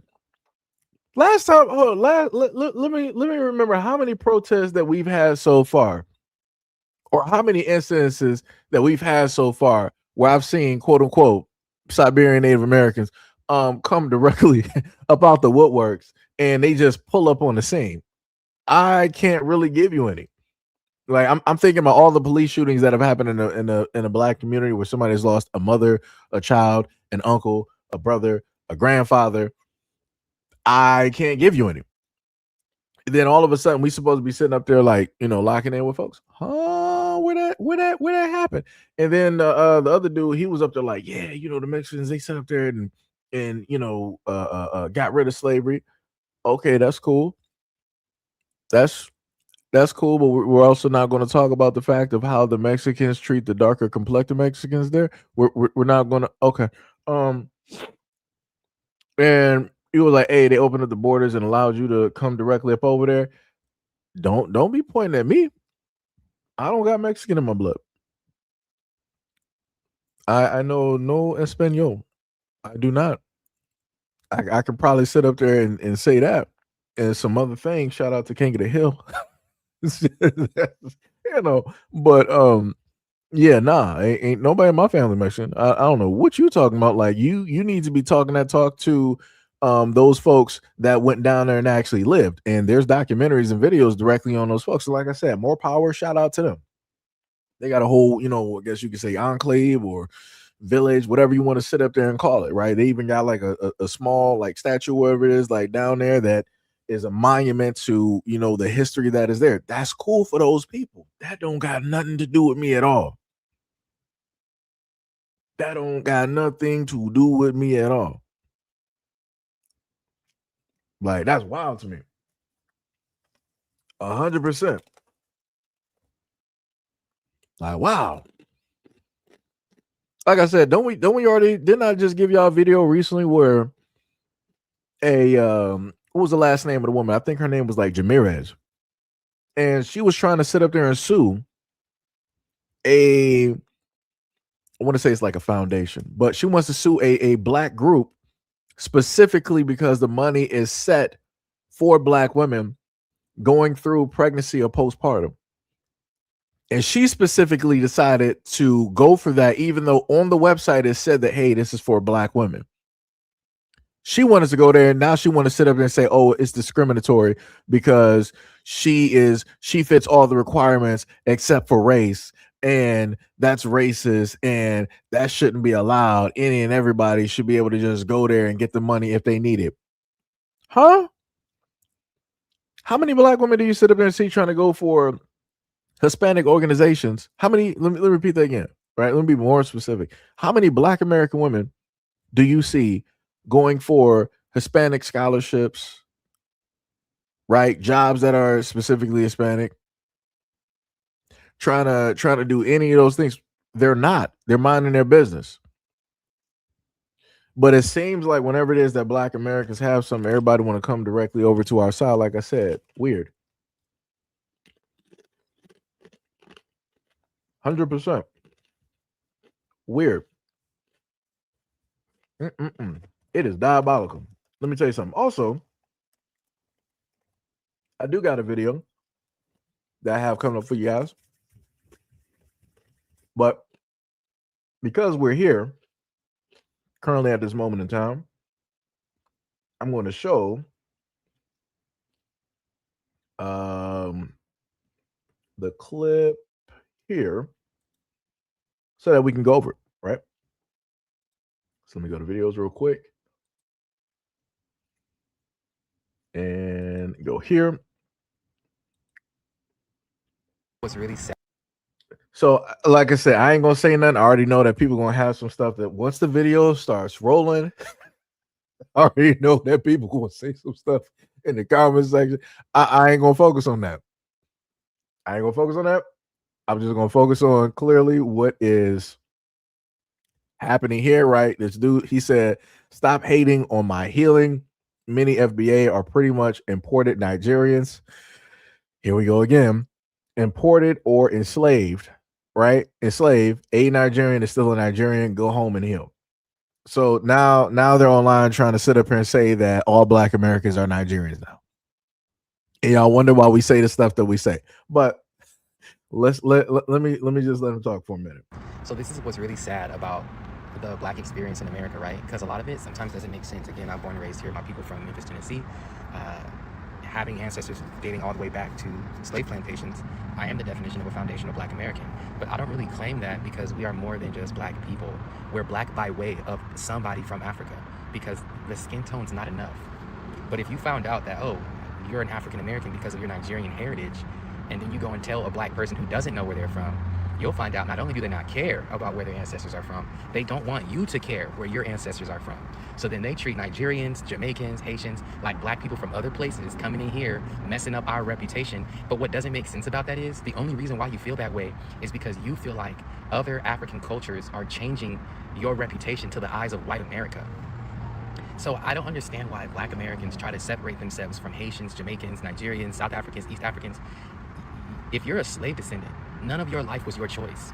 Meaning everything in Africa that was being cultivated for thousands of years are all the things that you think you're naturally doing, but really it came from the idea that now you're free to do what comes to heart.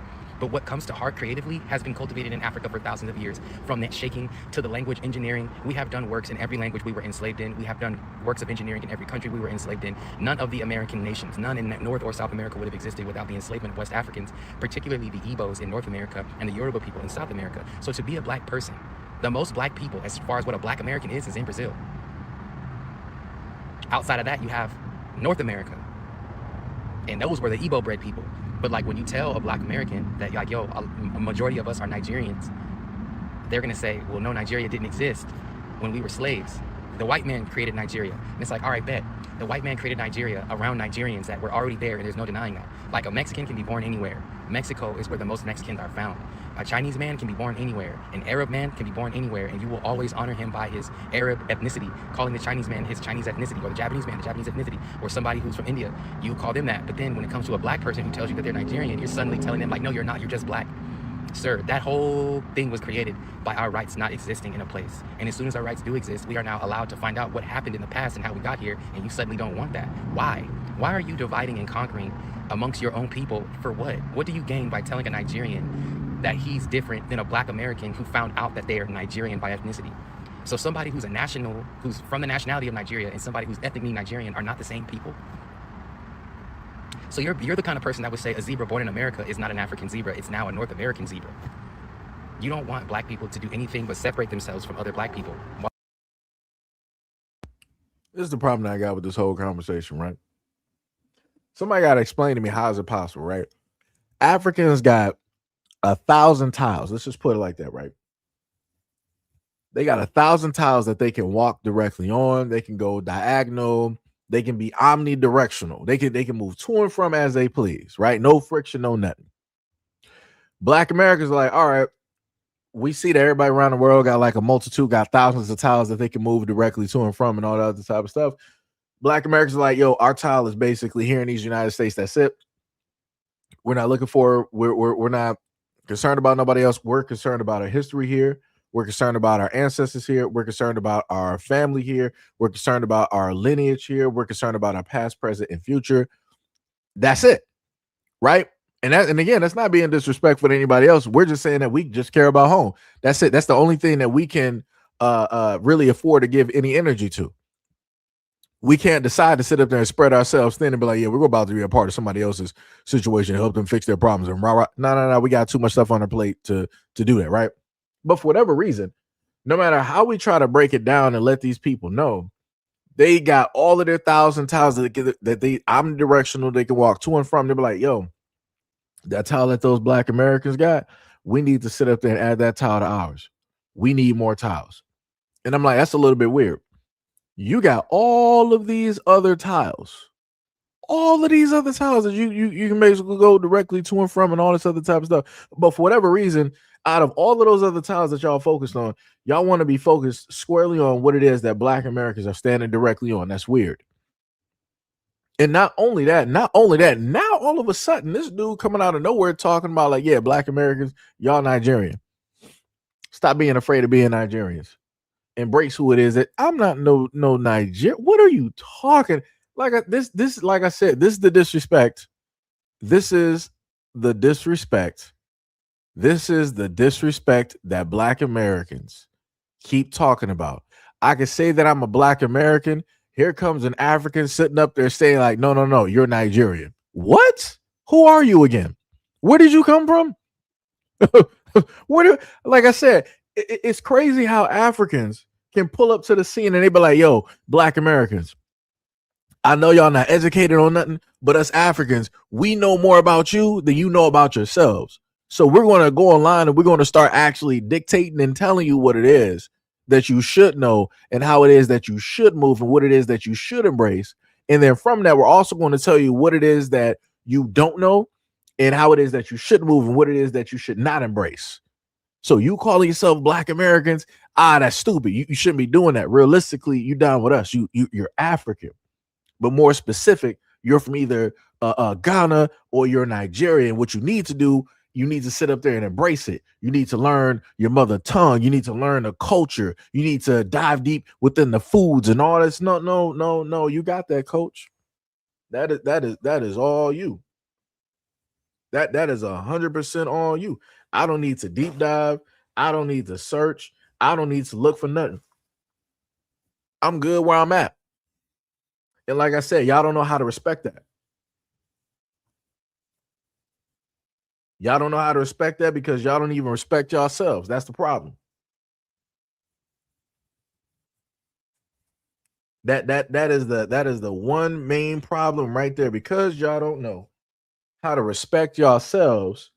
Y'all want to go around disrespecting other folks when they specifically tell you some stuff. Like, it's crazy that y'all think that y'all the end all to be all when it deals with Black Americans, Black American history and knowledge and all this other stuff. That is wild. I would never sit up there and go up to a Nigerian and sit up there and try to tell them about their country and all this. Like, you got that. You Nigerian, you should know that. You should know that. I'm not going to assume that I automatically know more than you. That's stupid.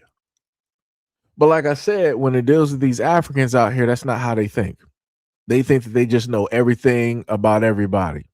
And they can just go up. Well, you know what? I'm not going to say everybody because they know better. They're not. They wouldn't dare sit up there and pull up to the scene and go to Europe, go to any white person and try to tell them about themselves and to try to tell them that they know more about them being white than anything. They're not going to do that. They know better.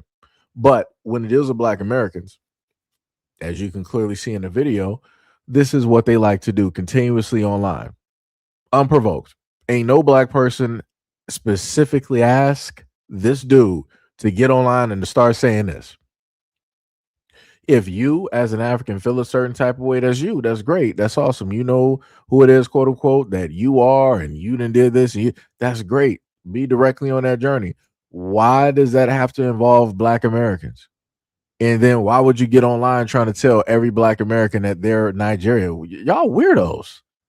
Y'all are straight weirdos. Like I said, it's crazy. Y'all want other people to be more proud to be my Nigerian than you are. Like, how does that work? You're proud to be Nigerian, but you're not even in Nigeria. Like what are we talking about? Like, didn't y'all have like a whole grape festival directly up over there? Y'all got tons of poverty. Y'all got 25% of the population over there living in poverty. What are we talking about? What? Like, hold on. Let me see something real quick. Let me see something.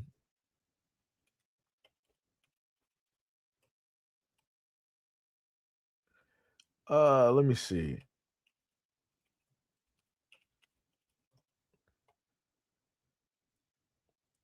Yeah. So recent data indicates that the number of Nigerians living in poverty significantly exceeds 80 million. Let me just put this directly up over there because I don't want I do not want people to get this confused because people want to pull up to the scene like, oh, you hate Black people from everywhere. Look here. If you feel that way, then you need to sit up there and move around. You're the actual problem, right? But let me just put this image directly up here, right? Since I basically hate people. If you hate yourself, this is what you allow to happen. Black Americans don't even got 80 million Black Americans. We don't have nothing of that, nothing even close.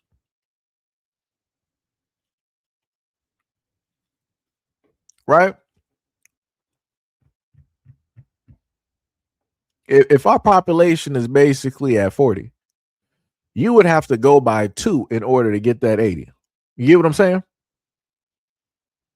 So like I said before, yeah, y'all got a lot of stuff that you yourselves need to sit up there and fix, right? They said with estimates as of late 2025 in early 2026 projecting that over 139 million to 141 million people, roughly 62% of the population, live in poverty. Again, we Black Americans don't even got that number. That is diabolical within itself. And you sitting up here trying to tell us that we are Nigerians? No, we are not. No, we are not even close. I understand and see why it is that y'all are running. I understand and see why it is that y'all so quick to try to claim some other folks doing some stuff. I get that. Even if you put our numbers directly up in there, it's not going to help you at all. It's not going to make you look any better. It's not going to make you look any better, right?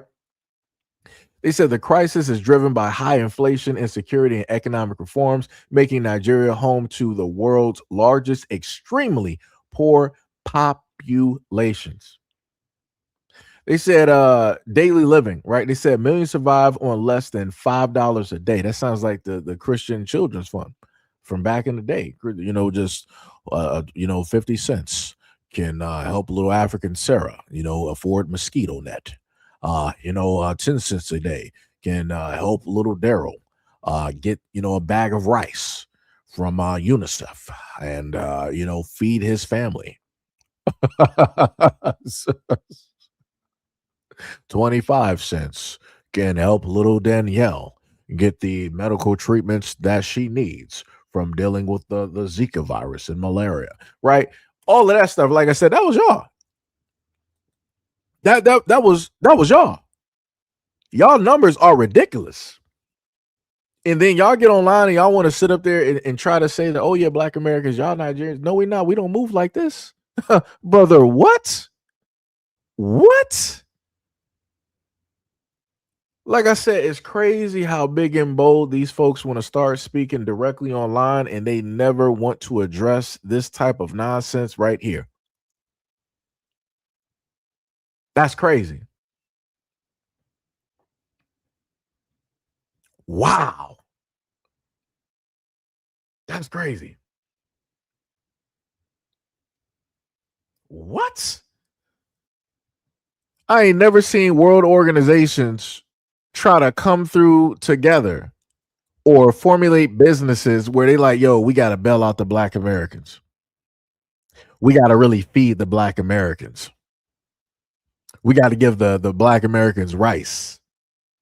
We're not going to give them no meat, but we got to give them some rice, and we got to give them some beans. I ain't seen that. And black America's been through a lot, but I ain't seen that. But I can count a multitude of times on both hands how many times I done seen commercials and different types of organizations created in order to get Africans out of situations that they should be able to get themselves out of. But that's crazy.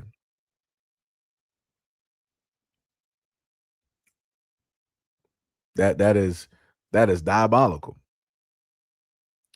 You said, and where does the poverty come from? Question mark. Exploitation, right?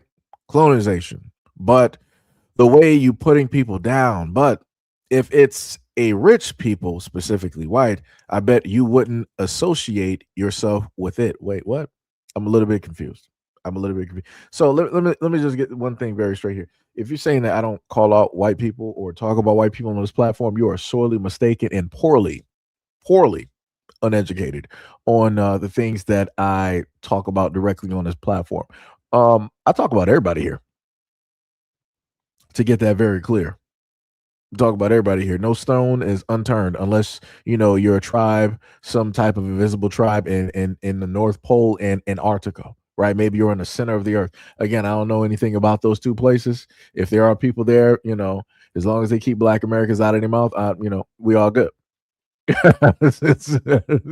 We all good.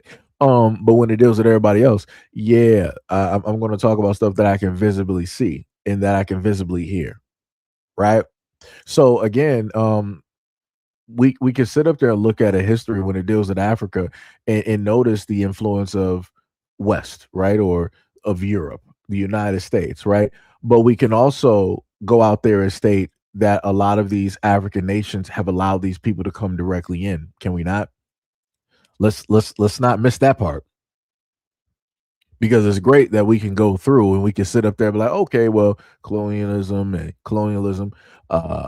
things dealing with other nations. Okay, cool, fine. But again, what part did Africa have in doing this? Because correct me if I'm wrong, Africa, likes to enslave its own folks, correct? Africa has a lot of trafficking, correct? And we're not going to sit up there and be like, oh yeah, 100% of that's all just because of Western and European influence. Yeah. That's the only reason Africa's doing it. Yeah, because if the America and Europe was nowhere in Africa, then Africa would be Wakanda. Y'all would be having a lot of tribal and civil wars, and and a whole bunch of other things. Like I said, untold number of lives would have been being taken from place to place. Like I said, it's a little bit weird. I'm a little bit confused. Like, that's some wild work. Like I said, y'all better sit up there and figure that out. Yo, Shauna, what is up? What is up? What is up? What is going on?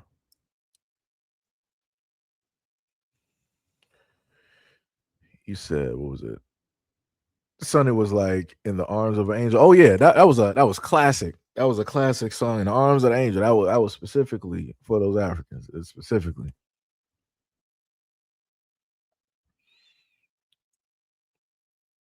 Somebody like, it takes two to tango. You said, what I'm talking about is that it feels so. Okay. It feels. I'm just gonna. It feels like you would rather associate yourself with wealthy white country than white one. Pointing out their poverty doesn't erase your ancestry. Let me repeat this again. I'm Black American. what about that do y'all not like understand? And I'll put it to you like this, right? I'll put it to you like this, right? Everybody basically states that Africa is the cradle of civilization, correct? I think we've all heard that, right? But it's weird to me hearing that. And then the only time that Africans want to claim anybody is specifically when it deals with Black Americans. Y'all ain't saying nothing to the Caribbeans, right? And way more, if we're to go by the story, right? Way more African slaves went to the Caribbean and also went down to South America than they did to the United States, right? Because if you go to a slave voyage, I think it was .org or whatever it is, you can look at all the slave ships and where they went and all this other type of stuff, right? So I'm a little bit confused. I'm a little bit confused on that part. And again, that's information anybody can look up, right? But then again, at the same time, I'm just trying to figure out, because you're like, I would rather associate myself with a wealthy white country. I'm born and raised in these United States. What are you talking about? I didn't just import myself here. My parents didn't run away here. Like y'all got it really misconstrued. And for whatever another reason is as well, that a lot of y'all folks around the world seemingly think that every continent can have people directly on it except for the face of North America. If Black Americans say that we are indigenous, we are original directly to this land, directly here, all of y'all sit up there and say no. Y'all be like, nah, it was the Native Americans. But then we're sitting up there finding out that the Native Americans ain't really Native Americans and they came from Siberia. So I'm a little bit confused. I'm a little bit confused. But like I said, y'all still up here trying to tell us your theory of what it is that you feel about us, on how it is that you basically see us, and that's a little bit weird. It's a little bit weird, little bit weird.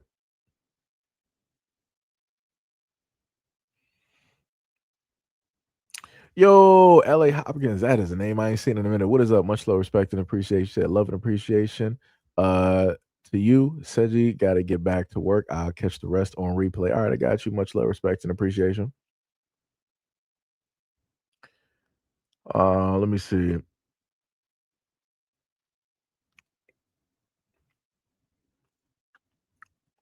You said, hold on. Let me highlight you real quick. Let me go down. You said that let's talk about, but like, dude, I'm just a little bit confused. For y'all to actually have supercomputers in y'all hands, I'm a little bit confused on how it is that every single time that Black Americans are having a conversation, y'all pull up to the scene talking about like, all right, let's get done with this conversation. Like y'all on some Jay-Z NFL type stuff. Y'all like, all right, we know what the problem is. We know what the problem is. Okay, so everybody know what the problem is. So let's stop talking about. Let's move on, right? That's what you're doing. And it's like if you really want to talk about buying land and all this other, then you can go do that, right? You can clearly do that. You can make a platform, you can make IGs, you can make TikToks and all that other type of stuff. It's not my responsibility to do what it is that you feel should be done, right? If you want to take the lead directly on that, if you can clearly point out a problem and see it, you need to be that solution. There's no other way I can sit up there and explain that directly for you. Just saying. A little bit confused. Wild work. You said what, talk about positive things. That's wild. So why don't you be that solution, right? If you feel that everything I'm talking about right now is just so, horribly negative, why even be here? Why even inject yourself into quote unquote this type of negative energy? That's a little bit weird. Like I said, I've always found that weird when people want to leave these type of comments and they want to make it your responsibility on doing something that they wouldn't even necessarily do themselves. So you want me to switch the conversation and everything of the sort to what make you feel more comfortable so that it's more palatable for you because what you're tired of the conversation, you don't really want to, like I said, it's weird.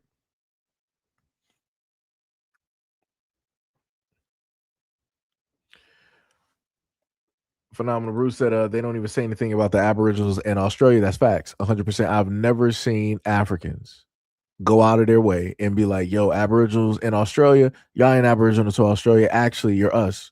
You're from East, Africa or whatever it is. Like however they want to sit it and put it. You're from East or West Africa. Like you're African. They're not even trying to do that. Like I said, they're not online trying to claim nobody else but Black Americans. And we're not supposed to question that. We're not supposed to have a problem with that.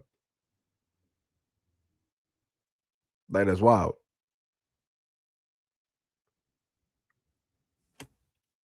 Like, that is wild. The crazy part is, if white folks right now get online and all of them say that they're Native American or got Native ancestry or Native blood, people like this ain't going to sit up there and question anything. Correct? Not going to question nothing. So when it deals with Black Americans, if we happen to say that, oh, we're Native, we got Native blood, we got Native ancestry, and all of this other type of stuff, this is what we get every single time. They be like, oh, but what proof do you have? Where's your paperwork? Ain't nobody asking white people for no paperwork. I ain't never seen none of y'all folks get up online and ask white people for any type of paperwork. But you know what I have shown? I've shown countless videos where white folks are at a town hall meeting and they're being told by their other white folks there that we're not going to list you as Native Americans anymore because we don't have 100% proof that you are. And you got all of these families up there. They were just like, oh my God, I can't believe this. Da, da, da. Yeah, because they're not. There's a thing called the Dawes Rolls. And during a certain time, white folks, all they had to do was go up there, get their name signed into a book for $5, and they could be listed and called Native American. Any which group that was directly out there that they could associate themselves with, wow, that's what we're going to sit up there and associate you with. Knowing the fact that they're pure European. But now all of a sudden, they got Native blood and Native ancestry. That's wild work. That's 100% wild work. Like, it is wild out here. Fountain said that the Haitians, Jamaicans, Cubans, Brazilians, either y'all don't say nothing to them. Yeah. Yep. Tippy said exactly. Don't say anything to them. $5 Indians, not at all. He said Fountain said that that's where the term $5 Indian came from. Ms. Nova said we are the needle that moves the world and are more influential than other Black groups. That's why they try to beat us into submission. We don't comply. We are FBA. 100% correct.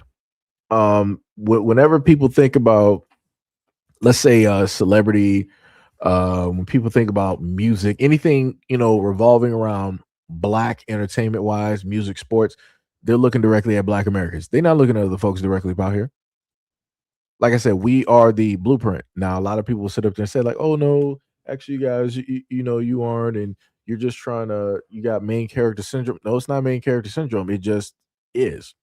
Like I said, when you think about people saying Black Power and what was it? And a lot of the other, type of terms that we had directly out there, Black Power, Black Panthers, Black Love, and all of this stuff, that's coming directly from us. They ain't coming from nobody else. Everybody else is sitting up there focused on, Europe or some tribal type stuff, some island type of stuff, wars and all this other type of stuff. We were focused on what was going on here in these United States, dealing with race relations, and we were doing the best in trying to manage that the best way possible. So it doesn't matter if it was like entertainment, if it was music, whatever it is, we were putting stuff directly out there so that we would have a positive look, so that when we turn on the television, we would be able to see ourselves, because the sea is looking real empty at that point in time. And we didn't really see ourselves. So we had television shows. We had books, right? Comic books such as Milestone Comics, which a lot of Africans don't know zero about. Zero, right? Milestone Comics, and you got many other things directly out there, even magazines and different things of the sort. Like I said, we are the blueprint. When you go back and you listen to some of the older UK artists, the African UK artists, they will admit, they'll be like, yeah, a lot of the stuff that I do, like my influence comes directly from Black Americans. When you even look at the UK rappers, those who want to be honest, they were like, hey, we got this from Black Americans, right? But then what happened later is that it splintered off from that, and then they made it into, you know, technically their own thing, where they started talking about where it is that they from, started putting more of themselves directly in there versus the emulation 100% from Black Americans. But you know, you can't tell nobody nothing. Can't tell folks nothing. What was that? Fountain said, I watched a Jamaican travel streamer, and they treated him like crap in Africa. Yeah, I believe it. That's 100%. I believe that.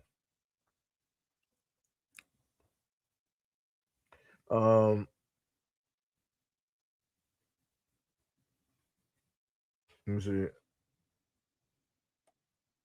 Who? Because you're. So who is this? Oakwood. You are, at least for this last part that I can catch up to, because I'm trying to roll through.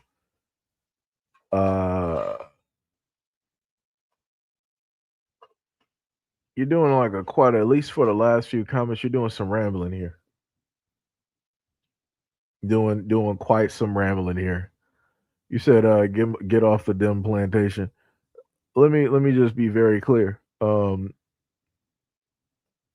If you see any one of those is basically your God or your religion, that's what you idolize and believe directly in, you're going to fall ever so deeply into a nice dark pit. Because a lot of people like to sit up there and say like, I'm just going to pick, you know, the lesser evil. They're both demons. So it's like, this one demon here is not as bad as the other demon, so I'm going to go with the lesser of the demon. You're still signing a contract. It's still going to go the exact same way. Your contract is just going, hey, you got a little bit more longevity, and it's going to take a little bit longer to get there, but you're still going to get there just like everybody else. It's like, what? And then you trying to tell me, get off the dim plantation. I'm not on anybody's side, because nobody is beneficial to Black Americans at all. Ain't nobody talking about tangibles. Nobody's talking about any type of reparations. You know, nobody's talking about none of that. I ain't seen a lick of money at all, but I seen money given to other groups directly out there that are not Black Americans. So, yeah, like I said, y'all better figure that out.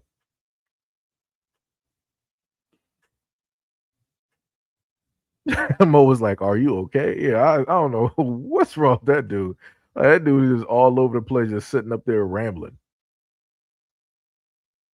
Like, yo, that is just crazy. Let me see. But yeah, it's all types of like wild work out here. All types of wild work out here. Right? Where was, matter of fact, let me just go back. I'll play a little bit more. At the same time saying that you believe in uniting pro-Blackness, which is so weird. It doesn't make sense. I just feel like that's really sad that we have all this scientific breakthrough happening now, and a lot of Black Americans who don't want to even get to know their ancestors. And it's crazy because like your ancestors have been on this earth for thousands of years. Your bloodline has been free longer than it has been enslaved, and now you don't even want a piece of the rich history you got. Instead, you're trying to practice this weird, I'm not of them, but dog, you're definitely an African American, and you may have traced your ancestry back to slavery in America, but that definitely means you were a bred Igbo child with Igbo blood in your body. I'm sorry, you have Nigerian blood. You're Nigerian. What's wrong with that? What's wrong with that is this: you don't want to speak a Nigerian language. Who? And like I said, and this is the problem that we be sitting up here having. Let me go back. Your bloodline has been free longer than it has been enslaved, and now you don't even want a piece of the rich history you got. Instead, you're trying to practice this weird, I'm not of them, but dog, you're definitely an African American, and you may have traced your ancestry back to slavery in America, but that definitely means you were a bred Igbo child with Igbo blood in your body. I'm sorry, you have Nigerian blood. You're Nigerian. What's wrong with that? What's wrong with that is this: you don't want to speak a Nigerian language. You don't want to feel responsible to know about what's going on with Nigeria, and you definitely don't want to make things better for anybody that isn't around you. Nigerians don't even want to be responsible for Nigeria. Nigerians don't even want to be, they don't even want to make things better for their other folks back in Nigeria. How many Nigerians that we got directly over here in these United States? They're in like Atlanta, Texas, California, and all these other, they're in like very black areas, but they make sure to put themselves in PWIs. Crazy work, right? But at the same time, how many of those Nigerians are literally building up schools in Nigeria, building up hospitals, getting their hands dirty when it deals with like the civil wars or whatever is going on directly up over there? You don't hear them doing nothing. They're just in the UK, they're up there in Canada, they're up there in the United States. They're just living the best life, taking in all of that money that's worth more than their Nigerian dollars. And then if they decide that they want to go back there during the summer or for a vacation, now they want to go over there and stun on people. They want to now like, yeah, I got all of these dollars like saved up. I'm about to sit up there and take like 50 grand real quick, and I'm about to be living like a king. I'm about to live like my parents can never afford to live. And that's what y'all do. Y'all go over there and y'all want to sit up there and showboat. Y'all want to let everybody else that know that you are better, that you're doing stuff that they can never sit up there and do, and all this other type of stuff. Like, y'all ain't even trying to be responsible for what it is that is happening directly in your home. Again, this is why your parents flee. This is why they ran. This is why you are here in these United States. And then, like I said before, it got the nerve that, oh, you got Nigerian blood directly in you. All you black Americans, you're Nigerian. Like, why don't you want to be Nigerian? What? Huh? How would you know? Did you take DNA samples? Because again, you're following, because he want to sit up there and say like, I know what it is. You're going by what it is that white people told you. You're going by what it is that Europeans told you. You don't actually specifically know, because like I said, I'm looking at this dude. He got it looks like some welder's gear directly on, right? He's not a scientist. He didn't say that he took blood samples and did a cross reference and he found some specific things within the genetic DNA code that basically links this, that, and the third and all. He didn't say none of that. He's just saying like, you're Nigerian. What? Now, maybe you could sit up there and say that for the Caribbeans, because again, more Africans went to, if we're to go by the story of the slave trade, more Africans went directly to the Caribbeans and also down to South America than the United States. You can look this up. But again, as stated before, when you say these things, people don't want to sit up there and listen. They want to start doing stuff like this where they're like, y'all just afraid of being Nigerian because y'all really hate Nigerians. Huh, brother? What are you talking about? That's really up. Like, that's what's wrong. You can find out. Like, you can act like, oh no, I was imported here. Okay, bet. What if America came to you and said, hey, yo, we got your people from this specific place? What would you do then? We still would not believe America. Like, are you stupid? Why would you think that America would ever come through and tell the truth about anything? Are you stupid, or are you stupid? You was like, well, what if America, how about America is not going to do? America is the exact same country that firebombed a black neighborhood back in the 80s. Why would you think that they would ever do the right things or tell black Americans the correct information about anything? They're not going to do that. They're not going to do that. But like I said, you can't tell idiots like this nothing.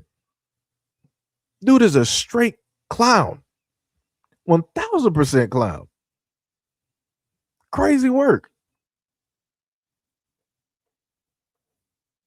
Because that's no different than having a time machine and being able to walk back whatever tragedy happened to you and your family, so you could pick up all your Nigerian languages that you missed out on. But you don't want to do that because you don't want to do the work. That's the crazy thing. So then you get mad at me because I'm doing the work. I don't just want to be free. I want to free my whole self. And you don't want that because you a hater, bro. You are what's wrong. It's a lot of people that are like that. They don't want you to grow and heal. They want to stick to their monolinguistic life. They don't want to pick up Igbo. They don't want you to pick up any Nigerian language. Who? I don't have to pick up no Nigerian language because I'm not Nigerian. Like, I don't care nothing about that. You acting like, let me put it to you like this, right? Because people just want to be disrespectful. You, in the long scope of things, you acting like Nigerian is so important that black American kids out here need to be learning Nigerian. Nah, it's a difference. Now, if we talk about black Americans, like, hey, you need to learn some Spanish, right? Cool. That's correct. because look at the demographics, look at how everything is changing directly within society, look at the job market and everything of the sort, right? Cool, no problem. If you sit up there and say that Black American kids need to learn Mandarin, cool, no problem, right?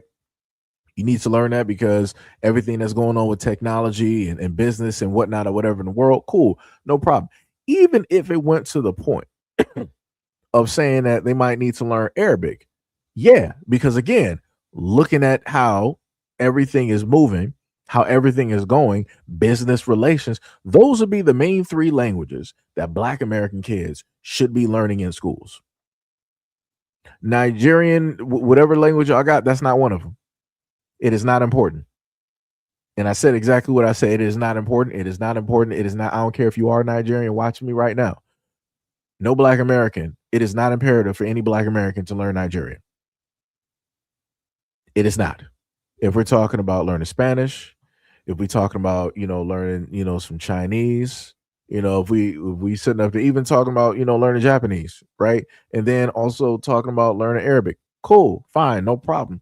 Those main areas, solid, fine. And again, that's because of the world, that's because of the demographics, that's because of the population, that's because how everything is moving at this moment in time. Learning a Nigerian language is not beneficial, nor would it ever help any Black Americans directly out here for no reason. Just saying. Like I said, that's some wild work. And again, this dude is real adamant in trying to dictate that, yo, you Black Americans, y'all just scared. You just hate Nigerians because you just don't want to consider yourself Nigerians. You got Nigerian blood. No, we don't. No, we don't. Like back. This is why Black Americans have the responses on lines that we have when it deals with Africans. Like that's why we have the responses. Like that's some 100% crazy work. Let me see. You said Black people. No. You got it completely. Black Americans are taking a stance because you wanted to say in general, Black people arguing to feel good instead of building. No. Let me just cover two things here. I, as a Black American, I'm making a response because this dummy wanted to say that all Black Americans are Nigerian. That's the most idiotic and stupidest thing that you could ever say. He don't know nothing about Black Americans. He ain't never taken no DNA, blood samples. He ain't never done no cross referencing, no nothing for him to sit up there and say this type of stuff. Right? Let's just get that clear. Number two, if you want to talk about Black Americans building, then maybe you should specifically go through and start looking at the variety of Black communities out here in these United States. Because I didn't seen Black people coming together and building. People literally have platforms. So it's crazy to me how people want to say that, yo, Black folks, why ain't y'all coming together to sit up there and Black Americans are. Like I said, if you want to see that, go out there on social media the same way that you stumbled upon this. You can stumble upon it on social media, but more than likely your algorithm is so screwed because of you specifically that that's not the type of information that you get. Like I said, mine is generalized, so I get everything.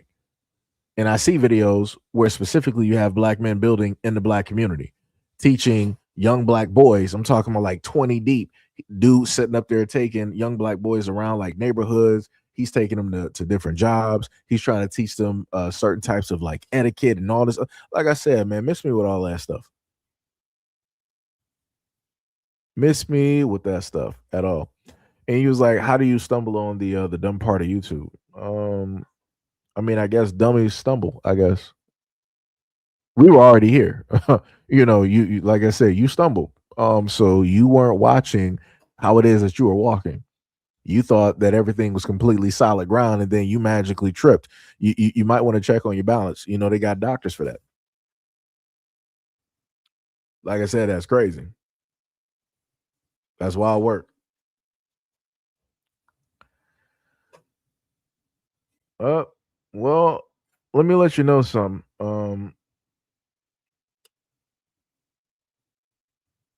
You keep sitting up there spamming, and what's going to inevitably happen is that the moderators are going to pack you up. And I mean, either that or I will. Let me see what else we got.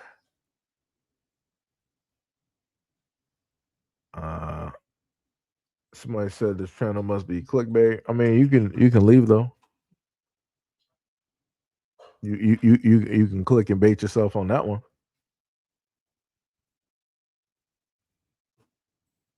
Oh, okay, no problem. So so what I'll decide to do is, right, bow. We'll sit up there and do that. And let me see. Let me just keep going directly down here real quick. Let me just spot something. That was one. And what else? What else? Who else? Because I saw somebody sitting up there talking crazy up there. Yeah, Wizard. You sound like a broke down Yu-Gi-Oh card, so we're gonna pack you on up out of here. And then Frank, you just sitting up here spamming. There's no reason to even keep you up in here. Like I said, you're not even needed. Like I said, we got 159 people directly up here, so we solid. So that was like 3 people. Anybody else that's willing to sit up there and speak up, spam, and say something stupid real quick, no problem. I got a very quick, mouse finger here. We can right click you directly up out of here, real quick.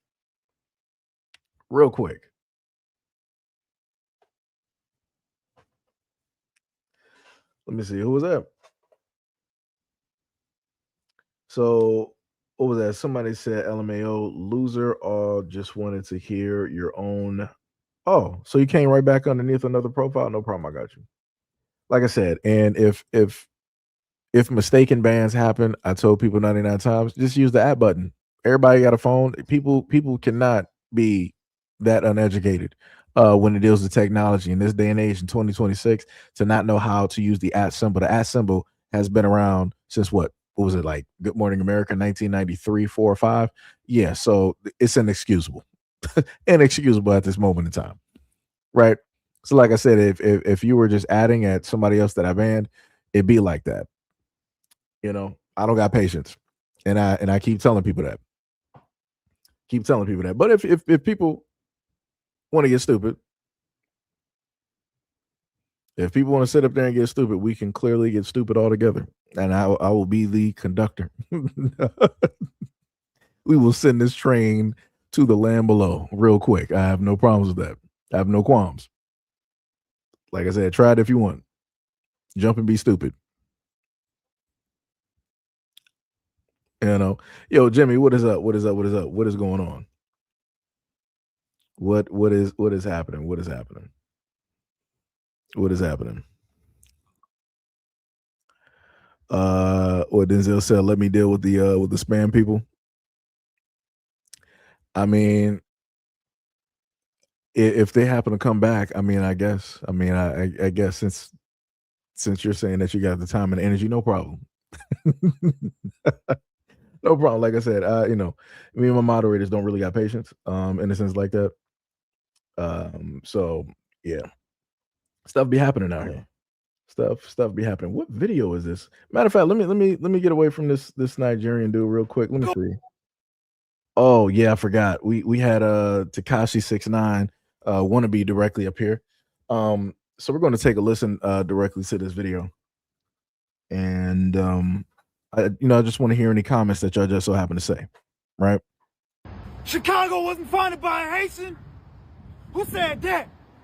Did you know that Haitian soldiers fought on American soil for the freedom of our brothers and sisters in the 1700s during the American Revolutionary War? Over 500 formerly enslaved Haitians came to America to fight for our freedom and our liberation. We've been a people of unity and of freedom since thousands of years, hundreds of years. We've been about unifying and freeing the diaspora. So let's come together again. They want us to be divided. Let's read the history. Let's know that we've always been one, and let's stand on unity. Big unity, Agwan. You don't know. Union for force. One love. Soldiers. Right. This goes right back into the whole of the videos that you would have some of the Haitian immigrants online going to podcasts sitting up there saying that the reason that Black Americans freed themselves was because of Haitians. And I'm like, yeah, nah, we're not doing that. We're not doing that. That's disrespect. We're not doing that. Like I said, all the time that I've been talking about this stuff and going again to Haitians that I've worked with, right? Respect it. And have these conversations. I'm like, wow, I didn't even know anything about them. Like, yo, that's pretty dope. I'm like, yo, y'all got a pretty rich, history and heritage. Like, I'm like, yo, always be proud of that. I'm like, that's something to always be proud of, right? But within the exact same thing, Black Americans have a lot to be proud of as well, too. A lot of the disruptions when it dealt with these plantations, plantation burnings, plantation seizures, right, that have taken place, happened on American soil by way of Black Americans, not because of other folks. I just want to get that very, very clear and very straight. Just want to get that very, very, very clear. Like I said, let's not sit up there and do that. Like I said, I can respect what it is that Haitians did, and I can respect that history. But I am not going to sit up here and sit idly by as folks try to basically say, they're the reason that Black Americans even moved or even had the energy to do this, that, and the third. We were already doing this. We were already fighting, and Black Americans are still fighting to this day. So it's like that's a little bit crazy. That's all I'm saying. Somebody said, if that's the case dealing with Haitians, why are they not fighting for Haiti right now? Hey, it be like that. Like I said, people make choices. People make choices. People decide that they want to do whatever it is that they want to sit up there and do. Haitians will figure it out. But Haitians don't got to worry about that right now because they don't got to worry about that for at least a good 3 years. Because as I showed y'all before in another video, Haitians are protected, right? They got TPS for 3 years. They got that for 3 years. Because originally, I think they said about like 350,000 Haitians were going to get deported, and then they put a stop to that. So, like I said, maybe that would have been like the 350,000. Maybe that would have been what they needed in order to pick everything up in Haiti and have it, everything move forward and whatnot or whatever. But, it'd be like that. That's some diabolical work. Like, wait, what did somebody say?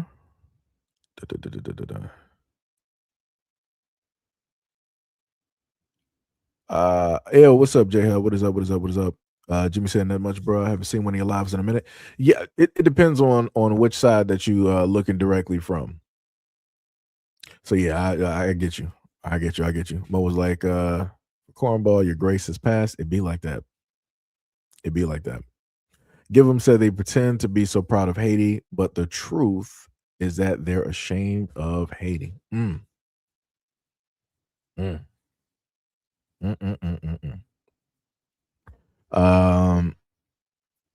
Stewart said, "Did you see the video of the Haitian man that took the life of a woman with a hammer?" Yeah, I saw that.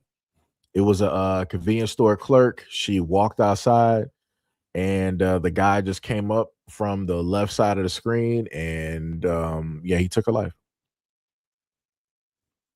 He took her life, and I'm like, wow. Like I didn't even, like I said, I don't even still like thinking back because I can see the image clear as day in my mind. It's like I don't even know what to even tell people on that one because that just was like, what's even happening right now? And this is why you got a lot of folks that sit up there and say like, hey, they're not trying to have a lot of people here. We already got enough problems as it is with just Americans. So then when you add other people directly to the situation, it just makes everything worse. You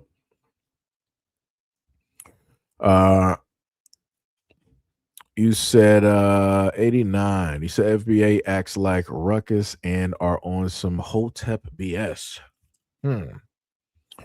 You next said that they try and discredit and shame Pan-Africans just to shorten the line for reparations. And Then you said that's why they get discredited. That doesn't even make sense. Like, what are you even talking about? What was it? Anyone, don't care what color you are, come over here and say that they held free slaves here in America when 500,000 of them left the South, was crippled, their cotton gin and others. It was close to 500,000 slaves that left the South and went to the North and gave the ultimatum for war for their own freedom. He said, research, do some fact checking before you come at me. Said you wait, Mo said you see what those Koreans did to Jana Somali. I mean, I know that he was in jail. I mean, I didn't know if anything else basically happened to him. If it did, it'd be like that. It'd be like that. Uh like this is my thing. So I'm just trying to figure out what is your actual problem with Black Americans?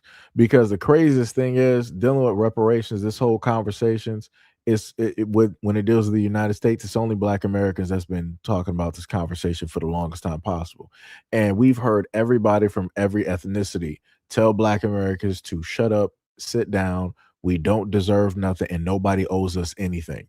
And now you're sitting up here saying that FBA Black Americans try and discredit and shame Pan Africans just to shorten the line for reparations.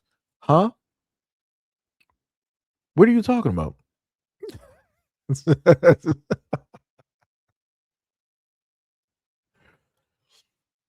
What are you talking about? Like that's crazy. I'm a little bit confused by that one.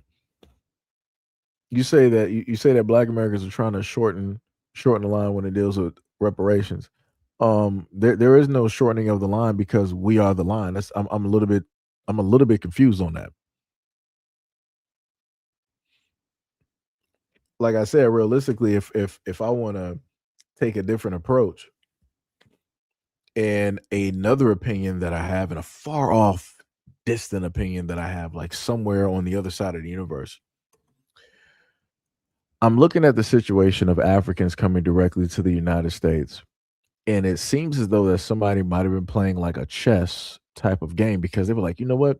There may be a point in time where these Black Americans may be able to do something and get something going, especially when it deals with reparations. So, you know, what's best is that we try to figure out a way to get in, even if that means that we may have a few, of us that'll get married to and have kids with Black Americans, but that will be our end when it deals with monies, if they ever happen to receive some reparations. Because what's the main thing that people normally say? If you can't beat them, join them. So, in my mind, in a whole, another side of the universe, that's where I'm at, where I'm looking at this whole conversation. Because I'm like, if you got a lot of Africans, right, and they want to do these African takeovers, they want to have these parades in New York and in Memphis and all this other type of stuff, right? If you are so proud of being African, you want to flag bang, and you're proud of who it is and what it is that you are, why were you never that proud at home? When I look at Africans, when I happen to see Nigerians, right, I never see them waving their flags and having parades and flag banging and stuff. Now, some people will sit up there and say, like, "Oh, but why would they need to do that? They're amongst their own people." Because you still have a type of pride. Black Americans do it all day long. It don't matter if they may use the Salon flag or if they happen to use the United States flag or both. They have a type of pride, and they're going to show off that pride, no matter who it is that they're around. Even if they're around their own directly in the Black community, they're still going to sit up there and show off that pride. So again, I'm a little bit confused, right? Black Americans should be proud wherever it is that we are. It only seems that Africans are proud when they're in white countries. Just saying.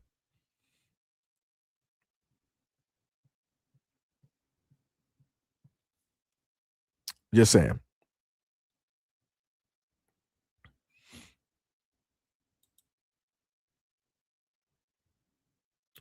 You said, so tell us, why haven't you North American blacks, aka Native Americans, gotten your reparations? I mean, you could just easily say Black Americans, but whatever. Um, I could have sworn we just went over that a little bit earlier, where I just sat up there and said that the United States will never tell people the truth. That'd be too much like ripe, which means that they're not going to admit fault. If the United States were to give the trillions of dollars that they would need to give in order to formulate a form of reparations, that would them being admitting that, hey, we did a wrong directly to our own people, we did a grave injustice, we did a disservice, we lied, we were underhanded. That would be them admitting to any and all history that has been talked about, such as using Black Americans as gator bait, experimenting on us, both medically and surgically, stealing organs and doing all of this other type of stuff and separating us from our families. That would be them admitting 100% fault to every single thing, including things that we don't even know nothing about yet. They're not going to do that. And then not only would they be admitting that to us, but they will be also admitting it to the world. And then that's also going to open up a whole nother Pandora's box. Do you think that America wants to deal with that? Because if America admits to one thing, then they also have to admit to all of the other things that they've done. America's not going to do that. They would rather, everything just fall to the wayside before they admit any fault anywhere. The only time that I know of that the United States really admitted fault and they came out and basically said it was when they dealt with the Hawaiians. That was like what, like 93, 94, somewhere in there. But the damage is already too far done when it deals with Hawaii. It's already over on that one. But y'all always come through here and y'all pull up to the scene talking about like, oh, so why don't y'all sit up there and tell us why it is that you guys haven't gotten some type of reparations and this, that, and the third and all this other type of stuff. We tell y'all this 99 different times, but y'all the ones that always sit up there and say that y'all know and y'all have, more information and education than Black Americans do. Y'all know more about Black Americans than we do. Y'all know more about our history than we do. But y'all come up here and y'all sit up there and want to proceed to ask us, present the question, tell us why you guys haven't gotten reparations yet.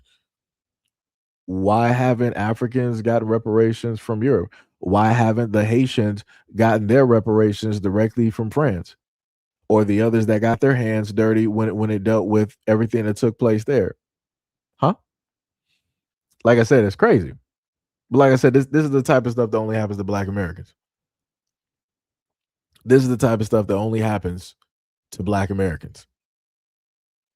Like I said, and then y'all get mad when Black Americans start having a response. When we start talking real slick, we start talking out the side of our necks. Now we're the ones that's wrong.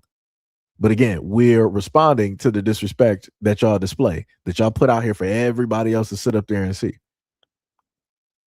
That's some wild work. That is 1,000% wild work. I'll tell you something. Let me tell you something. Boy, oh boy. Boy, oh boy. Diabolical nature. Can't tell nobody nothing. People don't want to listen. People don't want to sit up there and and pay attention. It's crazy. So let's go to the next video real quick.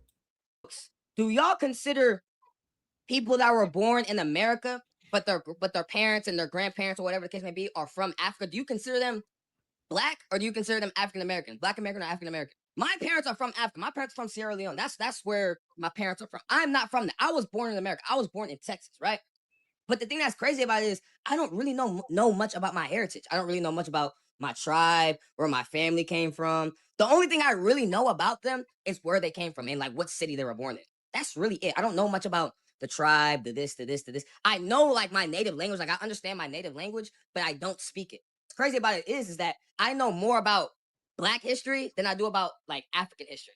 You feel what I'm saying? So sometimes I feel a little bit conflicted. Like sometimes I feel more Black American than I do African American because I know more Black history and I'm more Black American than I am African American. You know what I'm saying? Sometimes I feel a little bit conflicted and I just want to know, like, do y'all consider, like, for niggas like me, do you consider niggas like us Black American or African American? You're Africans in America. Both of your parents are African. So then that would basically make you African American. You're not Black American. There's a clear cut difference. But like I told people before, there needs to be an asterisk when it deals with African American because we got to cut that off at a certain point. Right? Got to cut that off at a certain point. Because what will inevitably happen is that if there is a moment in time that Black Americans in general move away from the terminology African American, again, you can look back in the 80s where Jesse Jackson brought the term directly to light. It was a term that was already used. I think they said somewhere back in like the 19th or the 17th century, whatever it was, right? Um, but Jesse Jackson was the one that brought it up at the tail end of the 80s, right? And it wasn't up until the 2000s that it then took hold, that people really started pushing forward and actually using the terminology African American as they are now. And now you have folks moving away directly from that because we have a certain type of understanding and different things of the sort. And we're going with what we feel basically fits us. But for this young man here, and like I said, I don't got no problems directly with him. He presented a question that's not problematic because he, in a sense, he's at a loss, right? Because he's been a part of Black American culture for so long that he don't know anything about his other culture. But again, I gotta sit up there and say that's at the fault of your parents. Your African parents are the ones that were supposed to teach you about Africa, right? So obviously we know again your household is African because your parents speak, in I guess Congolese. I guess that's what you would call it, possibly. I don't know, right? But whatever language I got out there, they speak it because you said that you can't speak it yourself, but you understand it.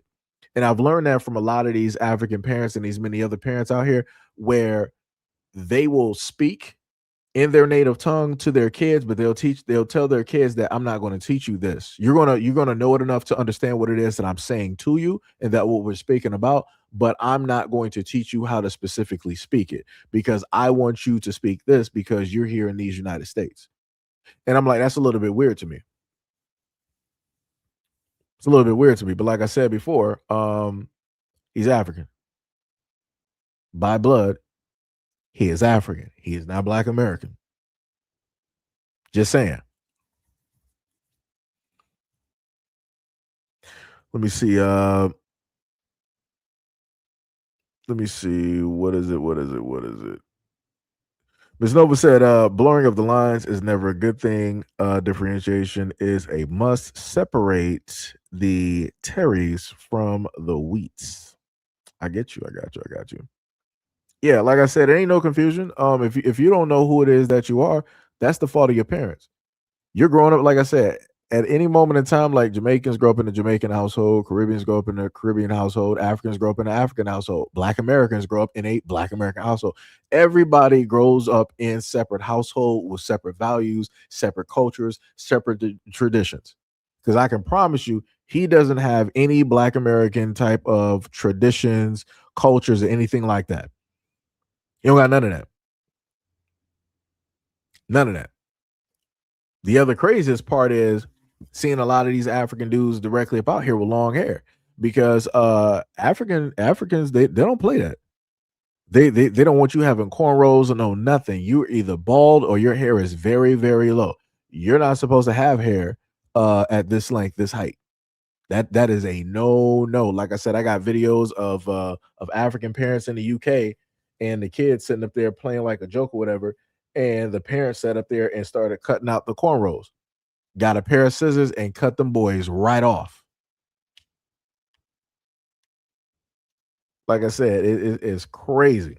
It is diabolical. But like I said, this is what it looks like when people are having a identity crisis and everything of the sort. Like I said, I don't care whose culture I'm around. I'm still gonna be Black American. Still gonna be Black American. Like that is wild directly to me. That is 100% wild. Like I said, there is no point in time that an African child should be confused on who it is that they are. That's 1,000% wild to me. I don't understand that. I do not understand that at all. Right. So now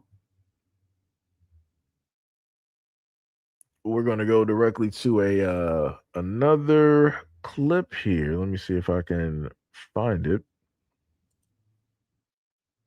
At the moment, yeah. Matter of fact, let me highlight this one. Let me highlight this one real quick. Offerings for Coachella, and Justin Bieber performed yesterday. That's not the point. The point is, Americans do not know about Afrobeats, and they don't care about it. And because he brought out Wizkid and Thames, and when I tell you that crowd was silent, that crowd was dead. That crowd didn't even acknowledge the fact that they had big Wizkid and big Thames on the stage. Coachella, stop, Americans. Because I'm demure with it. So I was like, oh, what? Thames, Wizkid. I was thinking it was gonna go off. When I tell you, nothing. Crickets. Please, Justin Bieber, just redo that whole thing in London, in the UK. Please. So this is an African. Obviously, she's from the UK, and I'm not sure if she went specifically to Coachella or if she just viewed it. But her main point of view is that America should have went wild when two African artists, Wizkid and Thames, basically came directly on stage. No, that's not how that works. And then number two, you're in front of a all white audience, pretty much. Why would you think that white folks even know about or really care about Afrobeats like that, where they're just going to be losing their minds? No.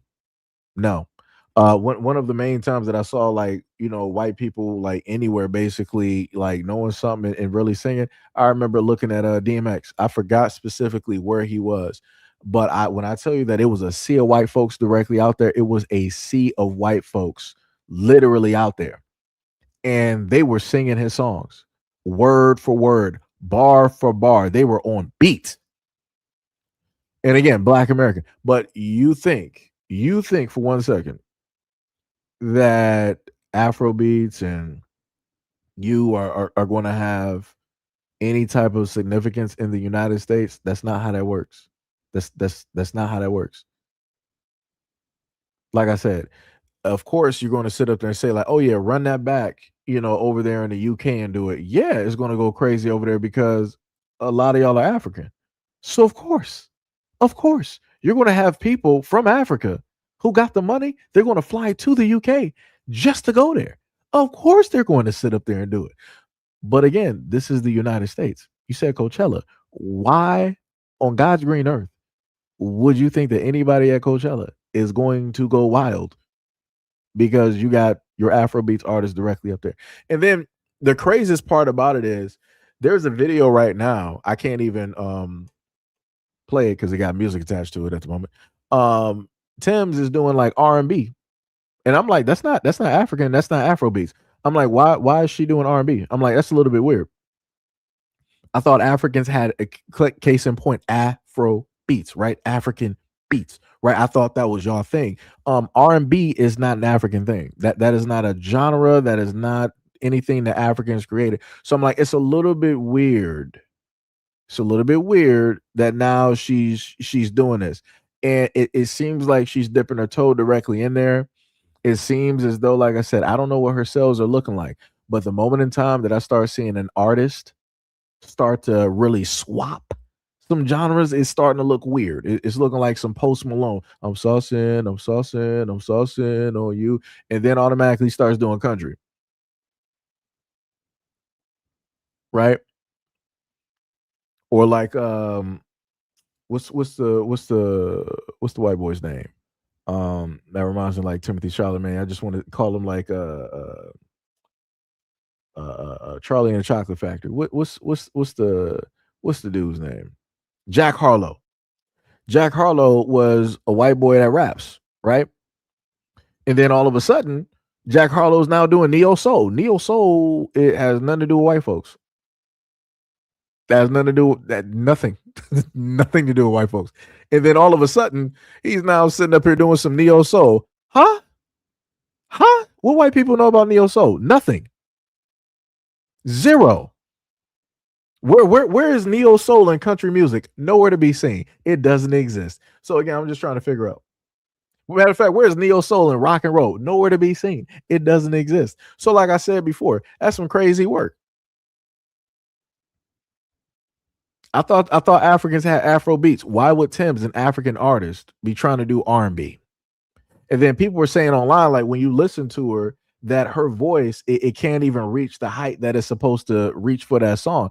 And I'm like, oh, I'm like, that's tough. I'm like, maybe you might need another writer, or maybe you probably went for a song, you thought it was a good look, but it didn't really fit your vocal range. Yeah, like I said, she might need some better managers. Somebody should have told her better. Somebody should have she should have passed over that song and gave it to somebody else and let them do it. And she should have just went for something else. Because like I said, you as an artist, and especially a female artist, you want to go for stuff that is within your vocal range. If you do not have the octaves to sit up there and hit those notes, you need to step back from that song. Because what'll happen is, if a remix happen, you're going to have an actual artist that can hit those notes, and they're going to take over that song real quick. Like I said, the song that Tim's was sitting up there doing that was R&B, and she was on stage. Let a Black American woman, and matter of fact, I put it like this: let a Black American woman who sings in church take that song. It's over. And again, I'm not talking about any of the known Black American female singers that we got. I'm just simply talking about a normal Black woman that has been in a church singing in a choir for years. Give her that exact same R&B song that Tim's was sitting up there singing. She is going to outshine her 1,000-fold. And that is bars. I'll put money on it.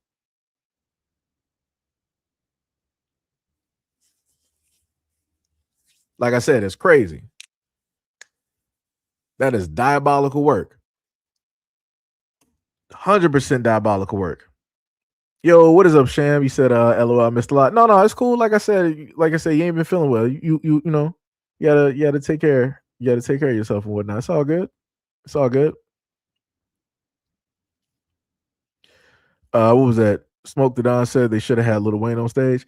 Nah. I seen Lil Wayne do a performance, and it was not the. If you were talking about Lil Wayne from like the early 2000s, like 6 foot, 7 foot, if you were talking about a Millie, right? You know, a whole bunch of like different songs, Fireman. If you were talking about that era of Lil Wayne, all right, cool. He could put on that performance. That version of Lil Wayne, then he could put on that performance. This older version of Lil Wayne, nah. Like I said, he legend, certified, all that other type of stuff, right? Got hits on hits on hits on hits on hits on hits, right? Infinite hits. But him doing performances right now, nah, it's not it. Nope. I done seen quite a few of the performances that were recorded. Nope, it's not it. Nope. Nope. Give him said that Tim's is trying to cross over because Afro beats is not it. Golden said everybody is not talented but want the money, so they do anything to make it. That's true. That is true. Smoke the Nine said we missed that Lil Wayne. Yeah, that was the best version. Now, the one thing asterisk I will sit up there and say that was also the Lil Wayne that was getting high and all other types of stuff.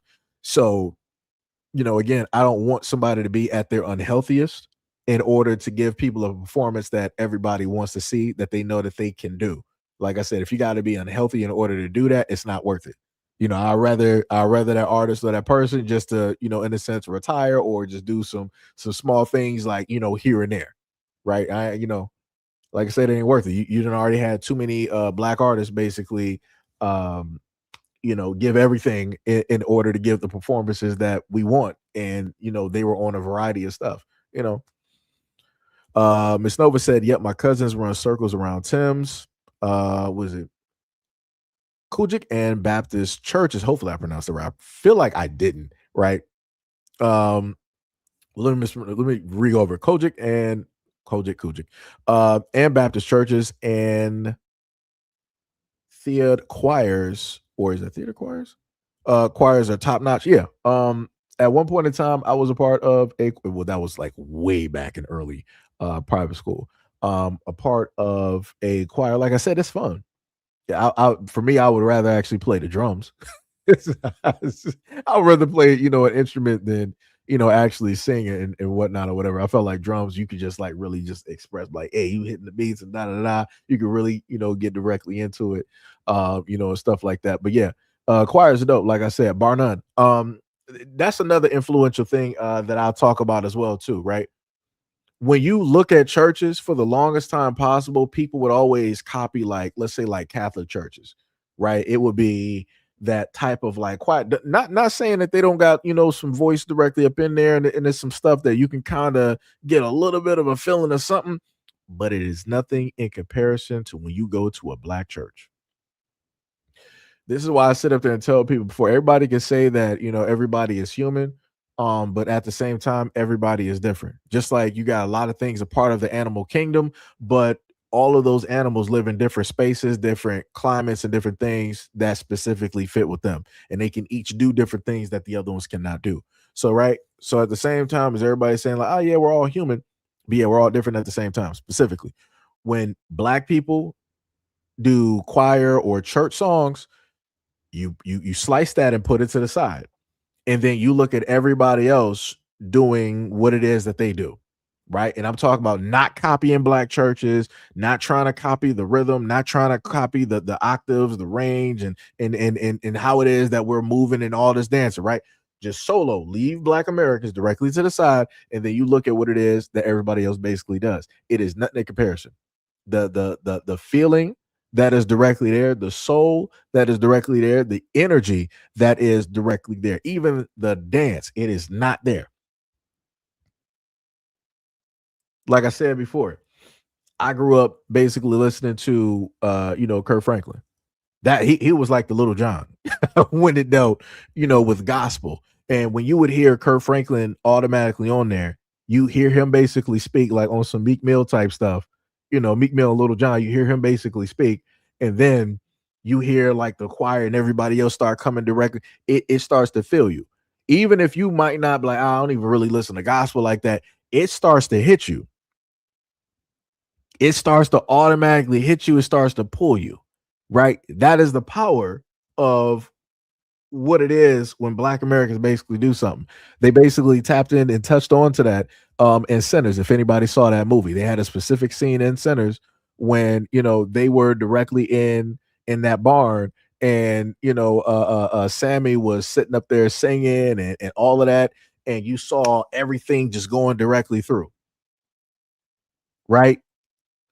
It's the exact same thing when it deals with black Americans. When we sit up there and do gospel, when we do church music, ain't nobody close at all. It's to the point now that I'm looking at in 2026, I'm looking at everybody else do church music. I'm looking at white people copy black American gospel. I'm like, when that start happening? I'm like, what y'all doing? I'm like, that's a little bit weird.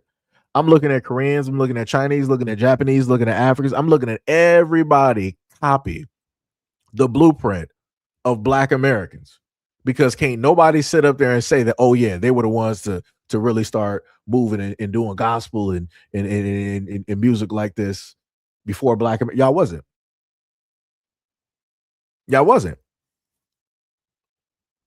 And the reason that black Americans can sit up there and even move and even do stuff like that is because of everything that we went directly through. And that's the clear cut point why I keep sitting up there saying that black Americans are not Africa. We are not Nigerians or whatever it is that people want to sit up there and say, because if that was the case, then naturally everything that black Americans have created, y'all would have been had that over there in Africa.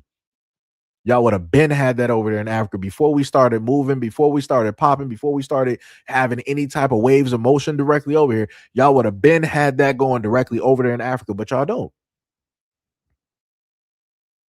Because it's crazy to say that black Americans are Africans. But yet when it deals with the things that black Americans have always been doing, that we've highlighted directly to the world, that we've given to the world, that we've created, y'all don't got nothing in comparison at all directly when I look at that continent. Nothing. And I mean zero. Y'all just really started doing music like this. And that's facts. Gospel music, y'all really just started doing this. Even the emulation down to how the preachers are. Y'all copying black Americans. Like what? Like, come on now. Like, it's like I said, it's crazy out here. It's crazy out here. 100%. Somebody said, Division. Wait, what's are you talking about the video game? What we talking about? Oh, we just got trolls in here. We got trolls directly in here. Let me see. Yo, Duffy, what is up? You said Pops was a gospel quarter singer. Them songs stick to you like good food. Yeah, they do. Yep. Yes, indeed. Like I said, even from the amount of times that I was in a choir, the songs that we sung during those, it stayed. It is still there. I can still every now and again I can still listen, especially if it was like Kurt Franklin or something like that. I can still hear him. Right? Crazy work. It's diabolical. Shane was like, what's crazy is how they want to steal the success and dump all of the hardships on us. Yeah, that's crazy.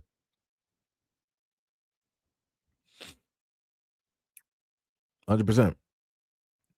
Old school. What is up? What is up? What is up? Oh, we got Chris in here too. What's going on? What's going on? You said catching the Holy Ghost and all. Yeah, that's facts. Yeah. Old school said you have South Africans saying FBA got gospel music from them. Like I said, straight lies, dog. Straight 1,000%. Never at a point in time. Never at a point in time did we sit up there and point a camera over the ocean and be like, yo, let's see what the Africans doing in church. Let's see how they sitting up there. Like I said, when you look at the older, this is why I love old footage. When you look at the old footage of those in like the, let's say, Caribbeans, Africans, whatever, when you look at how everybody was normally doing like their praise, it's different. When you look at how Black Americans do it, way different. Way different. Like I said, that's why that's the whole thing that be, ever really doing something. Case in point, what was let me pull that picture up. What's that dude's name?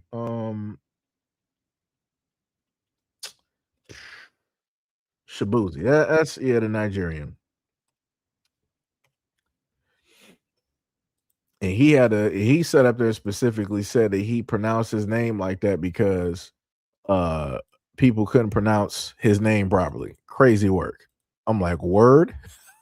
I'm like, that is wild, right? So I wanna sit up there and mute it because I'm trying not to sit up there and play the what's the name for it though. But let me show y'all this real quick, right? So Shabuzi is again doing quote unquote the country or Black American music, right? And right, so we see this, right? So this is the Nigerian Shabuzi, and I just want to be very clear. I've never seen Nigerian men with hair this long. I just want to make that very clear. This is clearly Black American influence, right? So you got Shabuzi dressed in very old styled type of clothes. So you know the time frame that this is supposed to be in. You can look at the boots, you can look at the pants, you can look at the shirt, you can look at the vest. Right? And then you can clearly see the women in the background and how it is that they're dressed. And I'm like, what would a Nigerian know about this time frame? I'm like, this don't got nothing to do with you. This is why I sit up there and tell people when I listen to other folks from other places, basically, try to take on or sing Black songs. There's a type of emptiness that's there because there's a type of feeling, there's a type of soul, there's a type of understanding that is missing. And like I say, you can't just get that by emulation. Like I said, in a lot of instances, right? Like Shabuzi and many others, these Africans directly over, they can do a very good job at emulating. They can do a very good job at cosplaying, but with emulation and cosplaying, there are nice limitations that are directly there, and you can't go over those barriers. There's nothing that you can sit up there and do. Like I said, when Black Americans sing, that comes from the soul, that comes from every single fiber of our being, carried directly through the DNA from generation to generation to generation. Like if anybody know what's the name of the show? Not Monster High. What's the name of that show? My Hero. There's a show called an anime called My Hero Academia, right? And one of the protagonists is All Might, right? And he has this power called All for One, right? And with that power, it's been passed down through generations of people. Like various people have had that power. So because of that, it has added different types of emotions. It may have added some strength, some speed, endurance. It might have added different abilities, right? So using that example, that is what I mean when it deals with Black Americans and how it is that we are able to convey things through music and emotions. This is why so many people are trying to fight to basically put their hands and claim what it is that Black Americans do. This is why so many Africans are trying to come over and be like, "Oh no, the R&B, the poetry, the rap and the hip hop, everything that y'all do, yeah, everything that's all African. That's all African. Y'all got that from us. Even the way that y'all dance and all of this." I'm like, who told you that? I'm like, no, he didn't. Like all of this came through trauma, through pain, through facing fears, through having to try to, work your way through arduous Herculean task. Like the amount of feats that we had to go directly through in order to get to this point, it is impossible for you to sit up and try to claim that. You didn't have nothing to do with that at all. You didn't have no hands in that at all. Like that was all us. Like I said, we walked the lonely trail by ourselves. And now all of a sudden, now once we make it to like that silver lining, here comes everybody talking about like, "Oh yeah, we all sat up there and did it. Let's high five each other, guys. Yeah, we were all here. This is all us. This is no, it's not. This is all Black Americans. This is all Black Americans." Because case in point, let's put this back to like the 1950s, right? Where were Nigerians in the 1950s when it dealt with like country music? Where were they at again? I never heard of y'all. The 60s, never heard of y'all. The 40s, the 30s, the 20s, never heard of y'all. Where were y'all at? Nowhere. Back before everything was everything, there used to be something called, let me see if I can get a picture for y'all.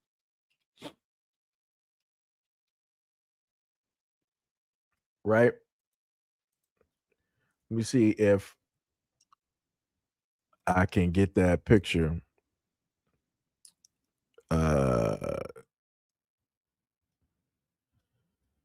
Right? They used to have this, right, in these United States. Like I said, these Africans, they don't know nothing about this because, again, we are all different, right? Let me see if I can get the pic. Come on, let me go back. See, I'm gonna have to actually take a screenshot as a example, right? There we go. All right, so let me place this directly in front of you guys. Wait, let me see. Is it here? Okay, there we go. So they used to have something called race records way back in the day. And this is an education for the white folks directly out there too, because y'all probably wasn't taught this. Y'all didn't know nothing about this anyway. But basically, race records is exactly that. Matter of fact, let me give it to y'all like this. That's a better one. I like this picture better. I got you. Let me make it a little bit better for you, right? Because y'all should recognize the first name that's directly up there, right? Remember how we got the Billboard Awards and all this other type of stuff, right? But way back in the day, right, the Billboard music popularity charts, right? But that was just a little banner that they had up there. But really what it was called was Race Records. So what Race Records was, it was a separation of the music, which basically stated that, okay, white people make this music here. This is for white people. The music over here, this is clearly Black music. This is for the Blacks. Again, race records. That's not what Black people created. That's what white people created. So again, when I think about race records, right, and how a lot of these folks now want to be in music, I'm like, where were the Nigerians and the Africans when they dealt with race records? Y'all didn't exist. Y'all wasn't even a part of this conversation. Y'all wasn't trying to fight through anything that my folks had to sit up there and go through, that Black Americans had to go through. Y'all wasn't trying to fight this uphill battle. Y'all wasn't trying to make sure that your sound would be directly out there. You wasn't trying to make sure that just a version of you would basically exist in the sea of whiteness, of white music that was directly out there. And y'all was nowhere to sit up there and be seen. Like I said, Black Americans made it comfortable for any and all of y'all to be directly about here to do the stuff that y'all are sitting up there doing, especially when it deals with music. But like I said, y'all too disrespectful. Y'all don't want to know no history. Y'all ain't trying to learn that. Y'all think that y'all know every single thing. And then y'all want to quadruple down on the disrespect by sitting up here trying to say like, oh yeah, Black Americans, you guys are African. Huh? What are we talking about? Like I said, it's crazy work out here. Crazy work out here. But like I said, all of those trolls that I had directly in the background talk about division and all this other type of stuff. Y'all ain't trying to talk about race records though. Black people ain't create that. Y'all did. Like I said, you only got two ways to basically try to, move the goalposts on the situation. And it's the two normal ways. Oh, why are you guys talking about this was so long ago? Nobody was even alive during this time. Like this is so ridiculous. We're in 2026. Everybody's a human being. Everybody's God's child. Or then the last resort, y'all be like, oh well, it wasn't really us. It was the other group. It was the other group. It was the other group. They're the ones that actually cause race and division directly in this country. We weren't even like this. We weren't like this till we got Obama. Yo, crazy work is diabolical. It is diabolical. 100%. 100%. 100%.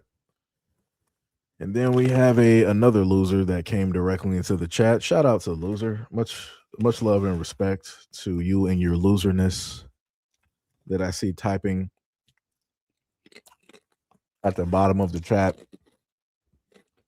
Like I said, when folks don't actually got nothing to say when to address this situation with the content that's on screen,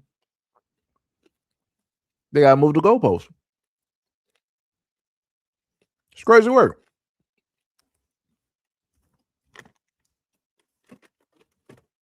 It's crazy work. Diabolical. Diabolical. So now, like I said before, this type of nonsense right here is completely crazy. 100%. He don't know nothing about no country. He don't know nothing about the struggles that Black Americans historically had to sit up there and go directly through.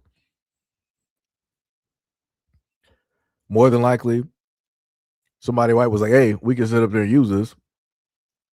And we can put them, directly in there for whatever reason.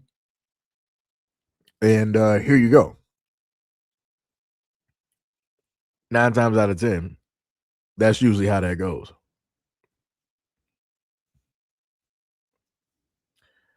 Crazy work, though. Crazy work. Now, let me see. I think I got another video directly up here.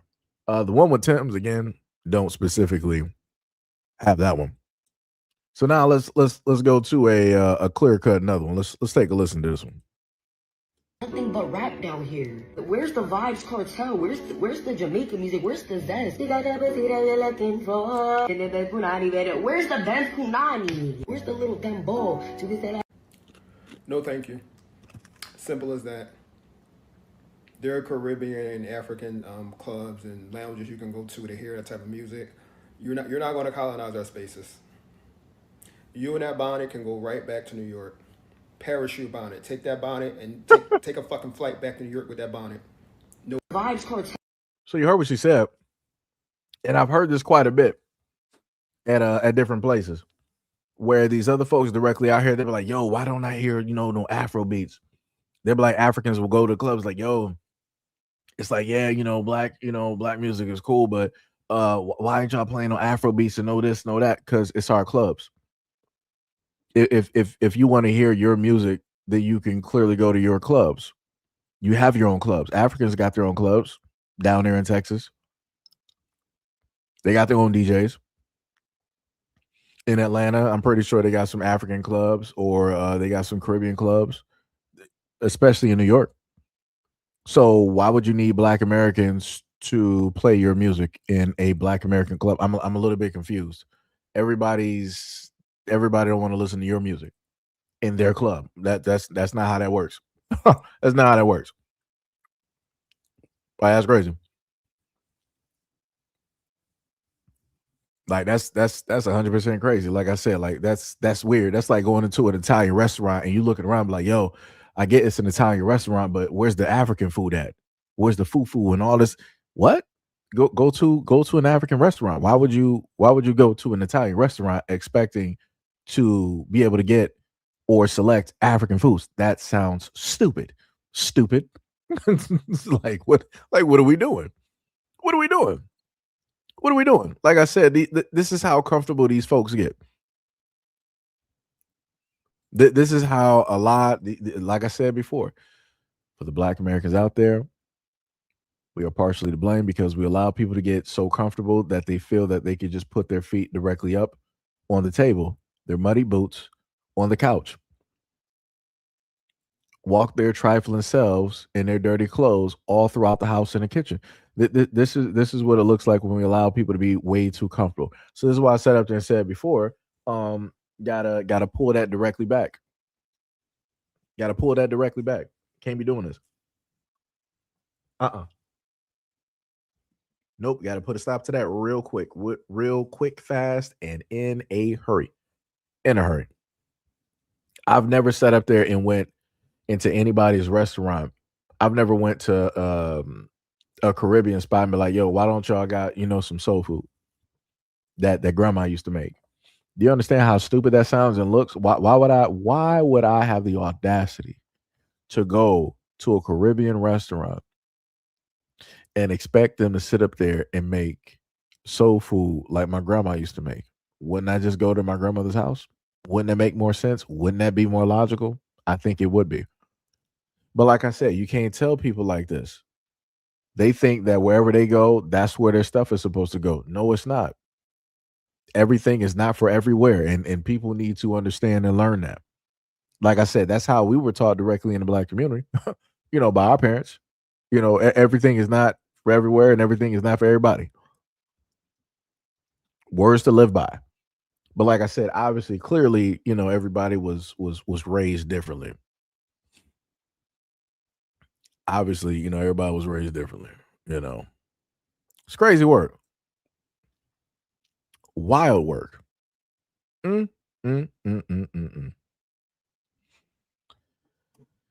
was like, yeah, Seji, we are part to blame because we welcome everyone to the cookout. So how are Black Americans xenophobic? Yep.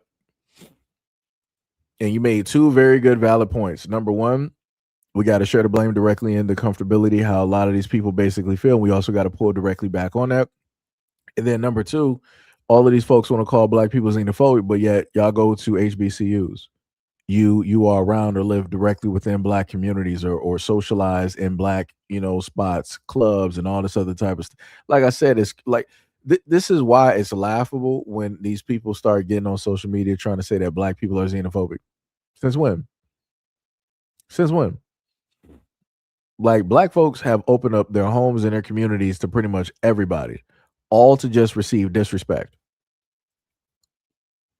We've opened up communities to the Arabs, to the Asians, to those out there who are Latin, African, and whatnot or whatever, and we get disrespected. But yet at the same time, when we're on, line or whatnot, whatever, we're telling people like, hey, we're pulling back all of those niceties. This is when people want to be like, oh no, stop the phone, hold up, back the truck up, flag on the play. And people are like, no, y'all xenophobic now y'all racist. Now y'all doing too much. How? So it wasn't doing too much when we were just taking on the disrespect and we were just overlooking it. We were just saying, that's just a few. That's not everybody, right? So all of those times, all of those many years and decades that we were taking all of that abuse, all of that type of stuff that y'all are basically putting out there, it was completely fine and dandy. It was never too much. It was never overdoing it. It was never deemed as being disrespectful. But now all of a sudden, when we're like, all right, so now we're waking up. Y'all had us at the halfway point, but now we're at that 50%, and we're like, yo, from this 50% on forward, we're not taking none of that stuff no more. We're not taking the disrespect. We're not taking the devaluing. You're not about to come directly to the cookouts. We're not giving out free tickets. We're not doing all of that nicey kumbaya. We shall over. We're not doing none of that stuff no more. Now automatically we're deemed to be racist. Now we're deemed to be problematic. Now we're deemed to be anti-African. Now we're deemed to be hateful towards everybody else out there. It's crazy how that works. The moment in time that you don't want to deal with nonsense from other people, you become problematic. That's wild. That's crazy. It's crazy how the perpetrators become victims all of a sudden. Crazy work. It's almost as if they're taking this from a book or a group of people that have already done it and that are still doing it. Shout out to the United States. Crazy work. Diabolical. Crazy work. You said you can't take back niceties. Yes, you can. Who told you that?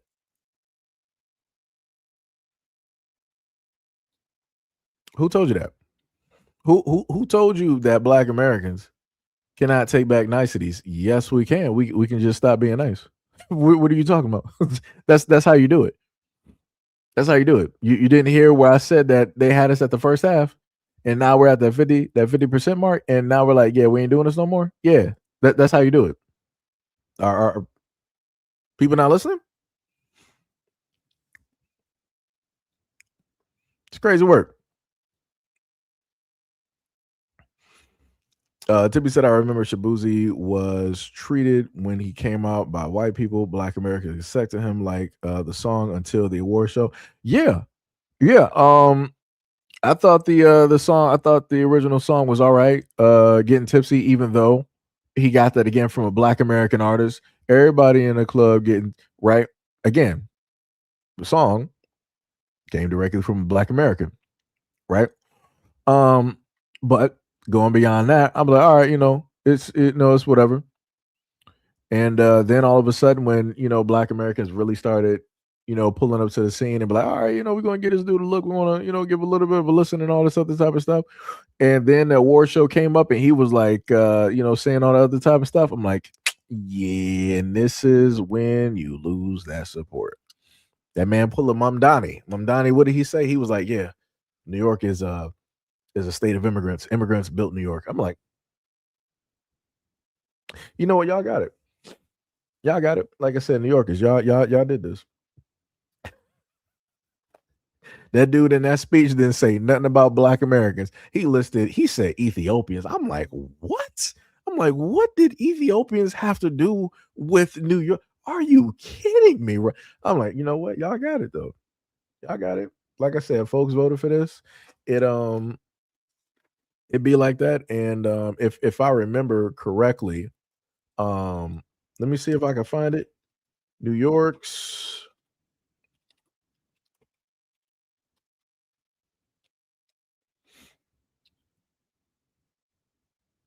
Oh, is it already happening? Implemented guidelines allowing mosques to publicly broadcast. Oh, so again, the initiative began in 2023. Ooh. Yep. So yeah, they got stories from like over a month ago. Mamdani lets New York City Mosque broadcast Muslim prayer 5 times a day. Yeah. Yep. Like I said, and like I said, as somebody who born and raised in Detroit, and I've been to Dearborn before, I tried to sit up there and tell folks, certain things, but you can't tell nobody nothing. So, you're just gonna have to deal with it. Like I said, it gets to the point where I'm like, man, maybe it should just get to the point where, Black folks should just like stop talking. Just let everybody figure out stuff directly for themselves. You know, somebody said, "What? Learn how to spell?" You said, "Learn how TOS spell." I'm not sure who you're referring to, but if that was supposed to be two, that is not how you spell two. But it's all right.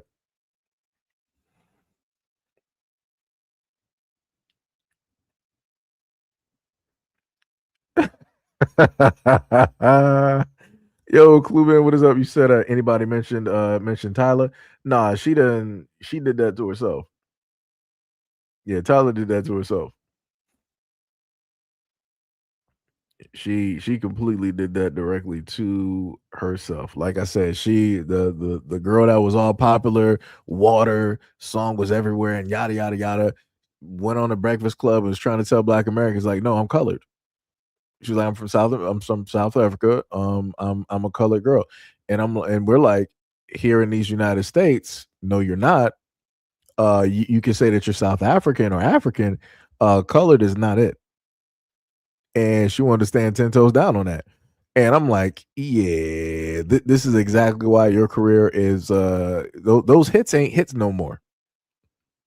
Those hits ain't hitting. And Africans specifically stated that Tyler did not need Black Americans to be popular, that she was popular before Black Americans. Where is she at now? Where are those Africans to sit up there and make her as popular, if not more, than Beyonce and all the other female artists directly about there? Nowhere to be seen. Nowhere to be seen. I don't even know where Tyler is. Just to be real with you, I don't even know where she is. Like I said, crazy work. That is diabolical. Like I said, this is how people kill their own careers. Like I said, Tyler did it to herself. Shabuzi is starting to go down that road. Maybe he might have had a manager, somebody to tell him like, "Yo, backtrack this real quick. This is not what you want to do. Look at what happened to everybody else."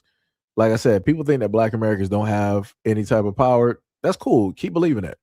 If you 1000% believe that Black Americans are gonna, cool, no problem. Test the waters if you want to though. You will find out. You will sit up there and find out, especially if you're trying to do music and come directly into what it is that we've already been doing and established. Yo, it's like I said, you're gonna play stupid games, you're gonna win one great stupid prize. Like I said, Sham was like, who is Tyler? Oh, let me get a picture real quick. Oh, I got you. Let me get her picture. What's the best one to use at this moment? Because she is a colored girl. I got you. I'll just use that one. Right.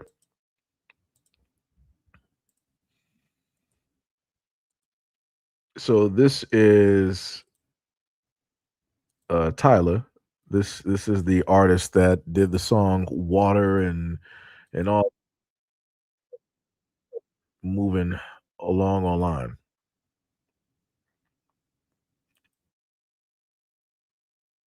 Right. Like I said before, people know how to, really take their careers down. Tippy was like, I didn't care what Tyler said, didn't bother me. DJ said, I thought you were talking about Tyler the creator. No, I would have said his full name. I wouldn't have just said Tyler. I would have said Tyler the creator. No. DJ said, and South Africa. Yep. Both said spitboxing in the chat. It's tolerated for a while, but too consistently, do it is not. That Yoda. Southern Breeze, what is up? You said never to be remembered except for that interview. Yep. 100%. 100%. Um, yeah, I don't know who that other dude is sitting up there. Keep speaking. I don't know who you talking about. You said Tyler being colored is fine. The problem was she needed colored people to support her and stop expecting Black Americans to do it. I mean, you got a point. If she wants to refer to herself as that, yeah. But then within that exact same vein, if we don't want to support her because that's how she want to talk, we have the right to sit up and do so. So within that, everybody wins. She can continue calling herself a colored girl, and then we can continue not supporting her because she want to refer to herself as a colored girl, which is something that you don't hear Black American women in these United States sitting up here saying. Ain't nobody saying that. That's specifically old school. Like that's like civil rights era, old school. Like you would hear folks sitting up there talking like that. Ain't nobody of now sitting up there speaking like that. Like that sounds wild. That sounds completely wild, straight wild.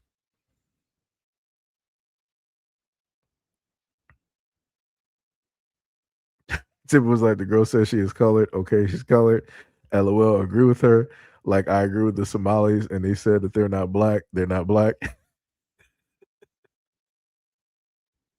Tippy's like, I'm just tired of Africans in general. I'm tired. I can hear Tippy right now. I can hear that girl. Let me tell you. So we got wait, which one was this? Let me see which we covered. That one. I'm not gonna do that one. I'm not even gonna do the whole thing. I'll probably do the Noah Lyles thing as a separate video. Maybe I'll do it. Or maybe I might cover it here. I don't know. Let me see. We can take a look at this one, see where we're going with this one. So what can you see? This is the problem, ma'am. You guys beating a weak group of Frenchmen. They were weak. They weren't focused on you. They were weak, and you outnumbered them. Had nothing to do with us. And first of all, Black Americans have been fighting on this soil since 1526. We've been at war. Matter of fact, we had the largest war known against all melanated people down in Florida, the Florida Seminoles, the longest war against the U.S. military army, longer than your little Haitian Revolution, 45 years guerrilla warfare that America had to spend the most money on to go against us. We've been fighting for our independence, ma'am.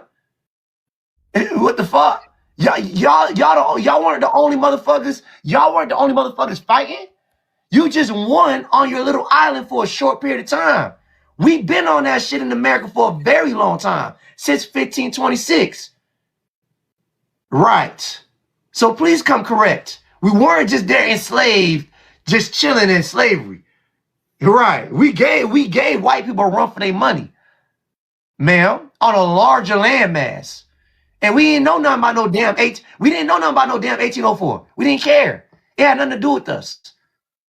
So please restart. That was wrong.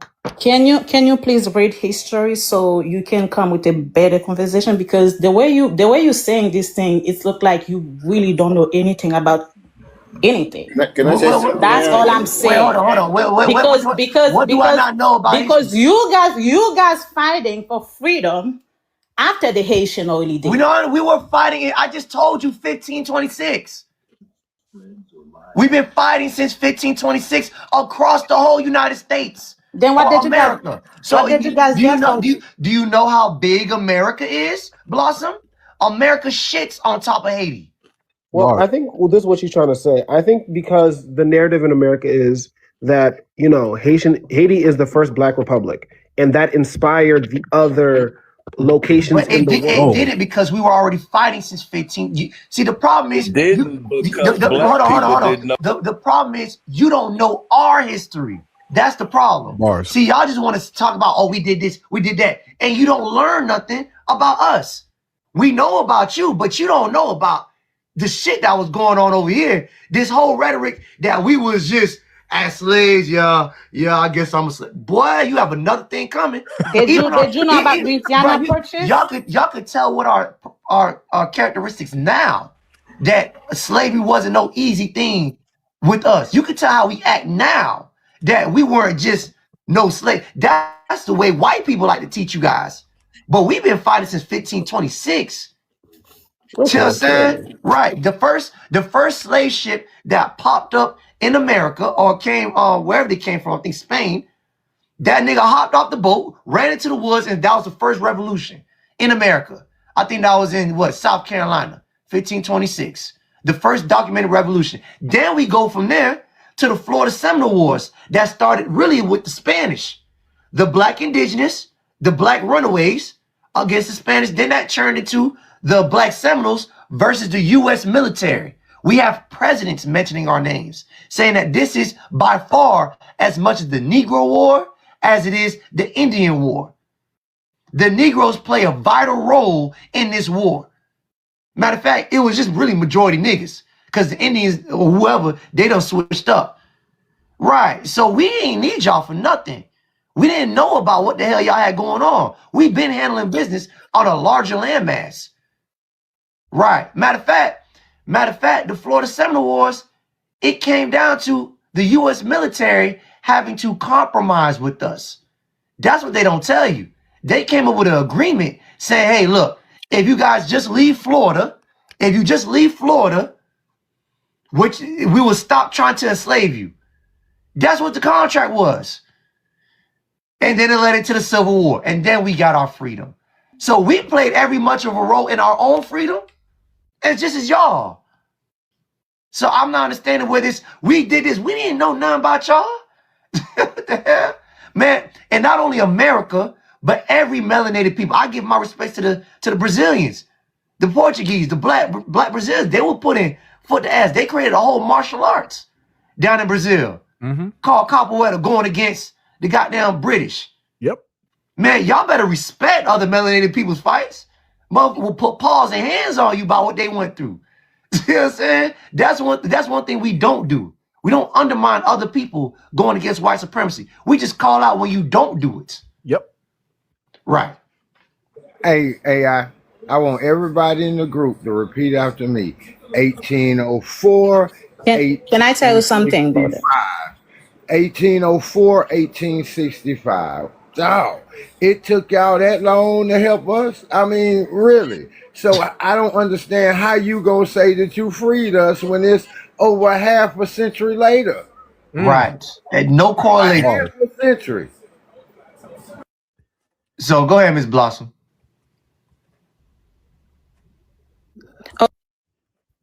Oh, have ChatGPT. Can you guys? What did she say? ChatGPT. You gonna ask ChatGPT? We just see that, and now you want to ChatGPT our history.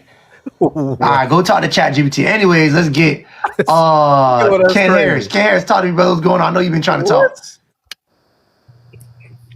Nah, I just think it's just pretty crazy. Just a lot of things that they will say and stuff like that. They really act as if white tea people came back over to America and said, guess what? Guess what the Haitians did? They beat a group of white people. Like, we didn't know about what was going on in Haiti while we over here in America. We didn't know they even was freed over there or fought anybody. So this notion that they gave us encouragement to fight for our freedom is nonsense. Like you said, we've been fighting throughout the whole time period. You got Nat Turner, you got all these rebellions that was going on across the country. And like you said, people don't realize how big America is. You can have a group of people that's fighting in South Carolina, and then something going on completely different over in Montana or something like that. You know what I'm saying? So that's what people don't really realize and stuff like that. And we were the smartest ones because we was able to defeat a military, one of the strongest militaries in the world, without even using war. We was able to make them look at themselves and how horrible they were and made them pass laws. And now look at where we at. We in a better position than any group of melanated people in the country and stuff like that. Go ahead, brother. Go ahead. No, I was just gonna say the accomplishments we have done over the years in such a fast amount of time, because some people act like after slavery we just had it easy. It was just all peaches and cream after slavery. No, it was just as bad, sometimes even worse for some people, because some BLK people looked up and got a decent, I would say, I'm not saying a good one, a slave master that wasn't trying to beat on all his slaves and stuff like that. So they were actually kind of protected because he looked at them like their property. So if another white T-man tried to come and do something to him, he like, hold on, this is my property. But when we got by ourselves, now it's all bars off. Now they can do whatever they want to us and there's no protection. So a lot of times they don't realize how far we have came in just a short period of time. It was still whites only places in the 60s and 70s. Now we're just in 2026 and we done came this far. And not only that, brother, not only that, we're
You know, the craziest part, what took place is that I was talking the whole time, didn't even know.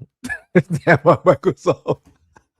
But anyways, right. So let's just take a look at this. Right, it said thousands of black men participated in slave revolts, conspiracies, and uprisings throughout American history, with individual major revolts involving hundreds of people, Historians estimate around 250 instances of insurrections involving 10 or more enslaved peoples. Majority revolts include 500 plus in the 1811s German Coast Uprising, 17 through 80 in the Nat Turner 1831 Rebellion, and over 20 in the 1721 New York Revolt. Right? The crazy part is was that, yo, what's up, D-Money? This man said, we know typical Sedgy behavior. Yo, hey, I try to, take my breaks and eat and whatnot. But the main point is this, right? The craziest part is that Black America's been fighting for the longest time possible, right? And Haitians want to sit up there and say like, we're the first to really, gain our freedoms and all this other type of stuff. We're the ones that basically, in a sense, freed you or helped you get your freedom because we inspired you. But it's like, how did you inspire a group of people that can't read or write? We're locked in on plantations. Like I said, I'm not sure if a lot of these folks who are Haitian even know how vast America is. Like, you can fit Haiti directly in the United States many of times, and we still got room. many of times, many of times, right? And we can still breathe. The main thing that's the issue and the problem is that, it's great. All right, you got your freedom, but how are you going to sit up there and say that, you inspired us? We didn't know nothing about you. We couldn't read or write. You weren't even a whisper. You weren't even a thought. You weren't even a construct to us. You weren't even, it wasn't even like some light from Haiti shined off of the moon, refracted off of that, and then shined down onto the plantations of the United States. And then y'all just was giving us like, light signs and stuff or some sign language. That's not even, that wasn't even a thing. So it's like, how can you say that you influence a group of people that didn't know nothing about you? Huh? Like, that's crazy. That's 100% wild.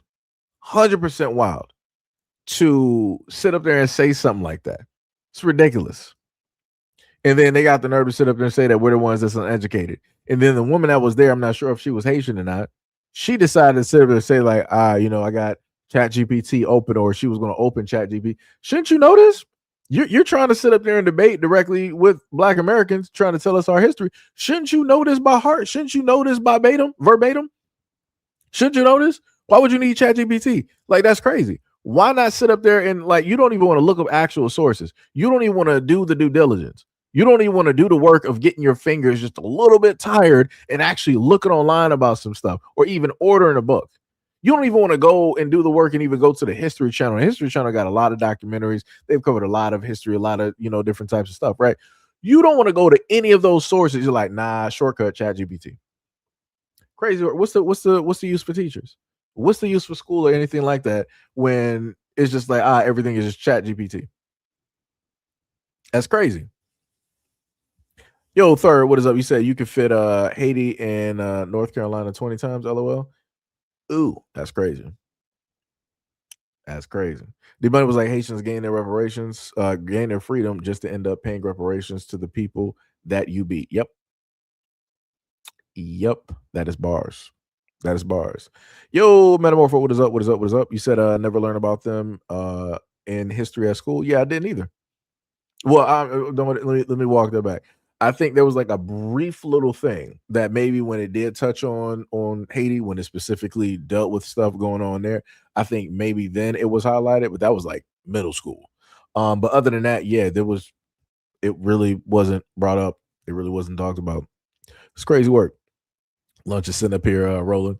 Yo, Kid Kinetic, what is up? What is up? You said big bellies and flies in the face. Diabolical. Shauna was like, just eating mud pies. Sham was like, ChatGPT don't have accurate history. Yeah, it doesn't. Like I said, what it basically does is that it funnels I would want to say the most popular information or the most used information, and then it gives it directly to you. And it doesn't mean that it's going to be the most accurate. It'll give you information, but you would have to be the one to really try to figure out how accurate that information is. Sham was like, we barely have accurate history in the history books and the records. Yeah, that's bars. That's bars. HF said there were educated Black men in the North that heard about the Haitian Revolution. Oh, okay. But what does that have to do with O's that are on plantations? You're locked in on a plantation. You can't run. You can't go anywhere. You can't read. You can't write. You're on a plantation. It's great. If some random educated dudes heard about it, that is cool. What does that have to do with all of the plantations across the United States? The North and Haiti are pretty far away. The South and Haiti are pretty close. Just saying. Just saying. Shem was like, yeah, but Haiti really didn't have an influence on the slave revolution in America. It's the 1800s, and they didn't have radio on slave plantations. You think they let slaves know what Haiti did? You think that they would know? Yeah, exactly. That and that's what the other dude was sitting up here saying. Like, white people ain't about to sit up there and tell no black people like, yo, blacks, these other blacks, Haitians on their own island, they actually fought back. They actually fought. You really think folks really think that white people are going to inform enslaved black Americans of anything that was going on that was going to potentially give them the idea to revolt? No. Like I said, this is why they tore out certain pages and passages out of the Bible. This is why they had a normal Bible, and this is why they had a slave Bible. The slave Bible was meant to keep slaves enslaved, while everybody else got to read the normal Bible. But like I said, you can't tell those folks nothing. Sam was like, you ain't getting no information other than what the master tells you. Bars. And Shauna was like, or the price of tea in China. Facts. Most said, if I recall correctly, Haiti was slightly mentioned when teaching about the Louisiana Purchase from the French. Yeah, I think that's what I was referring to when I was talking about that. I think back and forth, something like that. Yeah. But yeah, other than that it was nothing else. Tippy said, Seji, can you look up the Haitian Revolution? What year did it take place? All right. Sham said, if it influenced anything, it was the treatment. The treatment got harsher because the whites got scared. Yep. Tippy said, honestly, I don't know. It happened, not sure what year. You said, did you know that Haitians fought in the United States Revolutionary War? That's great. That's cool. Again, Black Americans been fighting before anybody decided that they wanted to take part or be directly in anything. Did you know that the slave masters or the ones on the plantations were so shook and scared of Nat Turner that they decided to basically become cannibals and eat Nat Turner? Turn him into all types of oils because they felt that if they absorbed all of his essence, that he would never be able to come back, and that what happened when he was there would never happen again. And there's also many other things that took place and happened. Like I said, it's crazy how when people want to talk about the effects that they had and everything that took place and happened, it's amazing how they can never tell you what Black Americans went through, the horrible instances of how white American slave owners were cannibals, eating slaves, turn them into lampshades, shoes, book covers or binders, using slave hair in order to fill up their couch, their cushions and their couches and seats,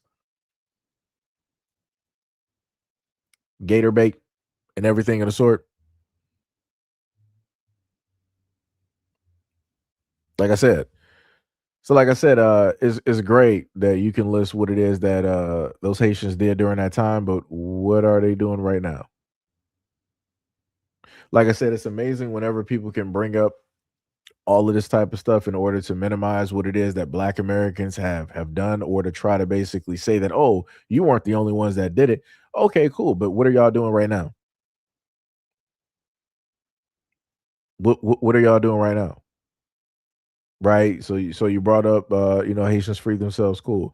You said they were part of the revolution. Cool. What are they doing right now? There's a revolution that needs to take place directly in Haiti. I don't see no movement. You got 350K Haitians that were supposed to be getting, deported to go back to Haiti. Those maybe could have been the ones to really help free Haiti and to really fix it up, but we'll never know because they were like, we're not trying to go back there. We want to stay in the United States. That's weird. But like I said, nobody want to talk about that though. No, nobody want to talk about that. Well, let's keep going. The only groups of blacks who continued to fight after our revolution. A lot of y'all stopped. A lot of y'all, I don't know what the fuck y'all doing. We're the only ones who still kept going. We became revolutionaries. You see, that's where the term revolutionary comes from. Y'all stopped. Y'all not revolutionaries. You had a revolt, and that's it. Bars. We formed an ideology behind our revolution. Y'all didn't. We had activists. Anyways, appreciate that, Ken. Ken Harris, let's get Alito. Alito, talk to me. I'm kind of new here. I don't really know y'all guys, so what? I don't know. I don't know if I can add some, but what you got to say, brother? What's your name? Where you from? Stuff, like just out of. No, I just want to say that like a lot of history is like how to say that, covered up with lies, and there's a lot of lies. But right now, I don't know if I can show some document. No, because it's gonna be hard to show documents. Just read it. What is your stance? For hold on, because it's part of it is in French. Oh, fuck it. What are you trying to show? Is my question. Just hold on. I'm trying to find the thing. Yeah, all right, brother. I'm skipping till you get there. Got it. Oh, okay. I'll meet you, Mike. I got it. I was looking at my phone. The Republic of France was created and registered in 1947 as a re-enterprise. Prior to this, France did not exist as a nation. It was merely a province within the Haitian Empire. We have identified at least 10 maps from 1600 to 1791 that demonstrate France's status as a small province following the Haitian Revolution. Another province was annexed along with the French province.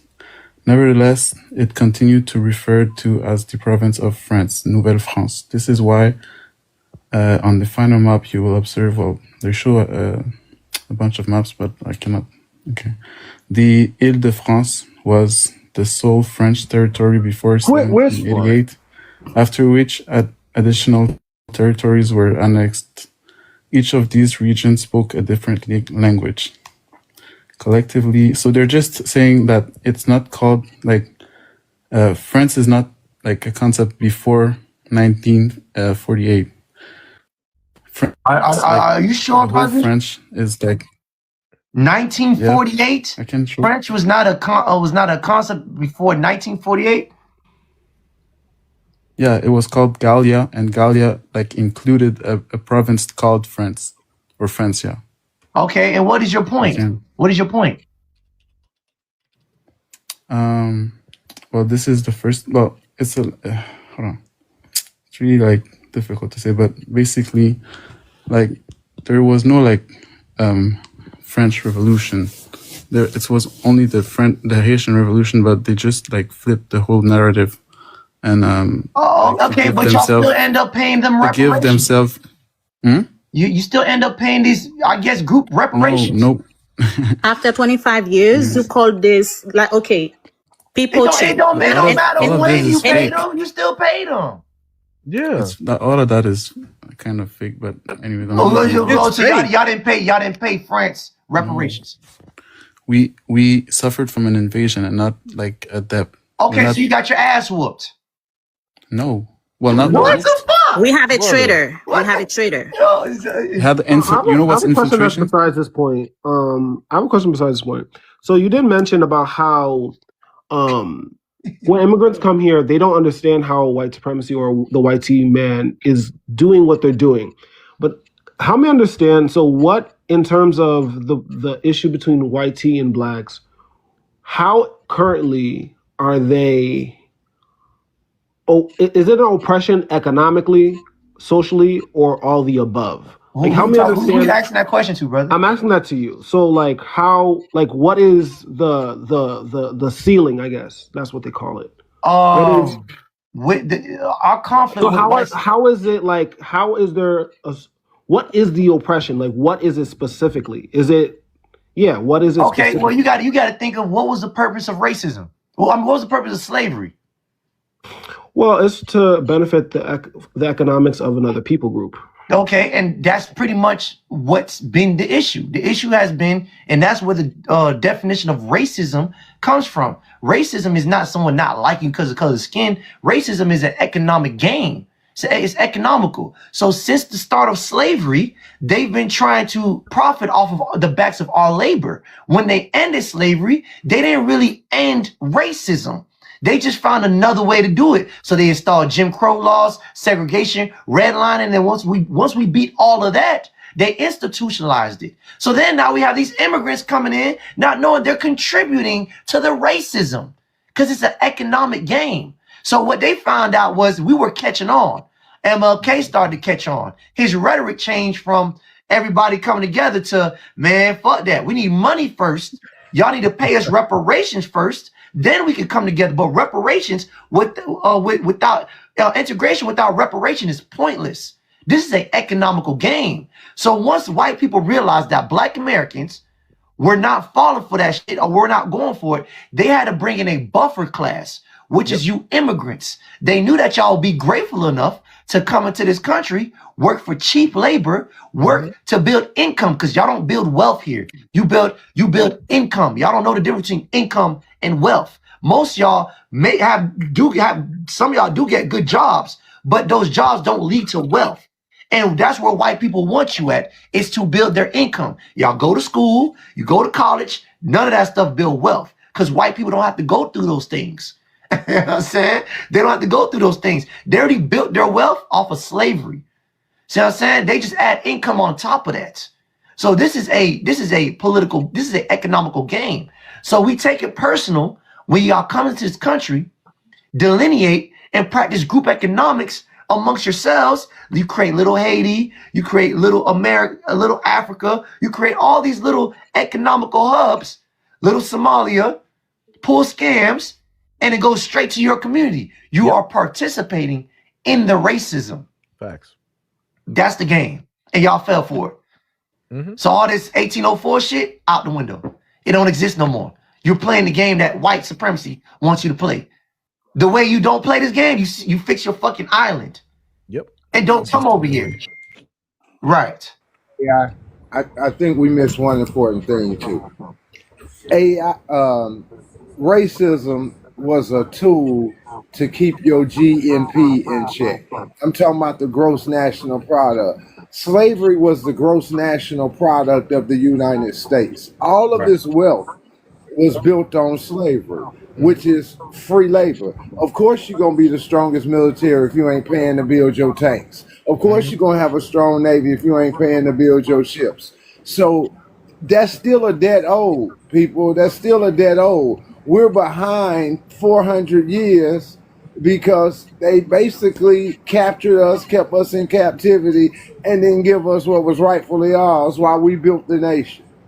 And then they continue to monetize or to gain off of our culture. That's why we take it so personal when y'all start acting like us, but you're not for us, because they have found a way to sell our culture to other groups of people. Y'all come here, act like us, talk like us, and don't help our culture out anyway. Everything is a money game, and y'all participate with white supremacy. So that's the problem. The problem is economics. See what I'm saying? Politics, immigration policies, that don't mean nothing for us. Immigration policies don't mean anything for healthcare, don't mean nothing to us. All that's smoke in the air. They know what we need, and they know what's owed to us, so we can compete. So we take it personal when people like Haitians, Africans, come into these politics spaces claiming to be Black, and they don't know the Black struggle or our history. Same way y'all don't know about the Florida Seminoles and how we've been revolting since 1526, and we ain't know nothing about no damn 1804. Because we've been on that shit since we never stopped fighting. And we damn sure ain't pay nobody no reparations. So that's the issue that we have with y'all. Everybody knows your fight, but you don't understand ours. And I don't think y'all care because not you, We Alexis. don't. I'm not talking to you, but I don't think the rest of these Caribbeans, Africans care because you benefited off of submitting to white supremacy by coming to this country. So understanding my fight will mean that you would have to essentially go against what you signed up for. And I don't see y'all doing that. I don't see y'all doing that. You would rather play like how you say, play dumb.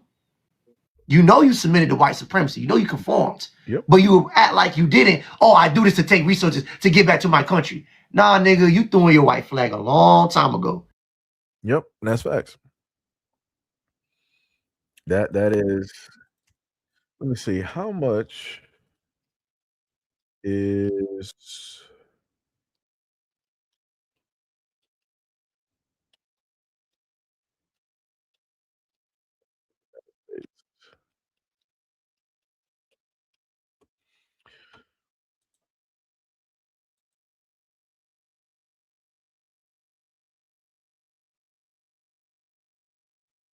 so going just even looking at what he's talking about, right? How a lot of these folks they come here, they want to act and they want to play like us and all this other type of stuff, right? Let's look at this real quick. Let me see.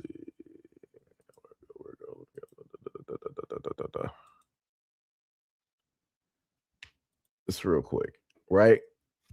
Remittance from the United States to Africa are a majority financial flow, with over 90 billion in total remittance sent to Africa in 2023, largely driven by United States-based migrants. The United States is the top source country for these flows. Average cost to send money to Africa are high, often around 7.4% to 8.4%, with significant consistent flow to countries like Nigeria. Total volume over 90 billion was remitted to Africa in 2023. Sub-Saharan Africa alone received 56 billion in 2023. Top destinations: Nigeria is the primary recipient, receiving around 6 billion annually from the United States. Cost of sending: the cost of sending money to Africa remains high at the average of 7.4 to 8.4. Impact: remittance office exceeds foreign direct investments and development aid in many African nations. Source data: the United States is consistently ranked as the top remittance sending country in the world. So, yeah. So the Africans come directly here. They do the get along to get along so that they can just make money, so that then they can just decide to part ways from Black Americans and then cozy up to white Americans, play the game, look down upon Black Americans, decide to still, open up businesses and whatnot directly within Black communities while still looking down on Black Americans and not wanting their kids to be around Black Americans, date Black Americans, or get married to Black Americans, or have kids with Black Americans. And then they'll get their money and then they'll decide, hey, Black Americans, we're doing so much better than you. Look at our houses. Look at our cars. Look at this. Look at that. Right. And then they're sending money directly back from the United States over to Africa. So, like I said, it's not a lie. It's not a lie. It is not a lie at all. Like I said, this is the money that they be sending. This is what they be doing. It was the exact same thing I highlighted to y'all before when it dealt with the Somalians. The exact same thing. Their remittance is high as over there as well. When the Somalis get their money, send it back. I think theirs is somewhere in like the 30 to the 40 percentile of what they basically give over there to Somalia. Like I said, crazy work, diabolical. But like I said, they play the game and they try to act like they not playing the game. But they then want to sit up there and say that everybody's Black. Obviously, we're not, because if we all were, then Nigerians would be putting money directly into Black communities. But they're not doing that because they're not about that life, because they know that we are all different. Like I said, it's crazy work out here.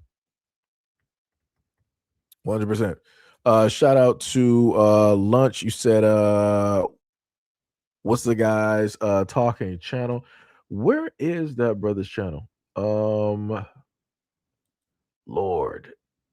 Because I normally get a lot of this stuff directly off of X. So Let me give me a quick second. Hold on. Let me see.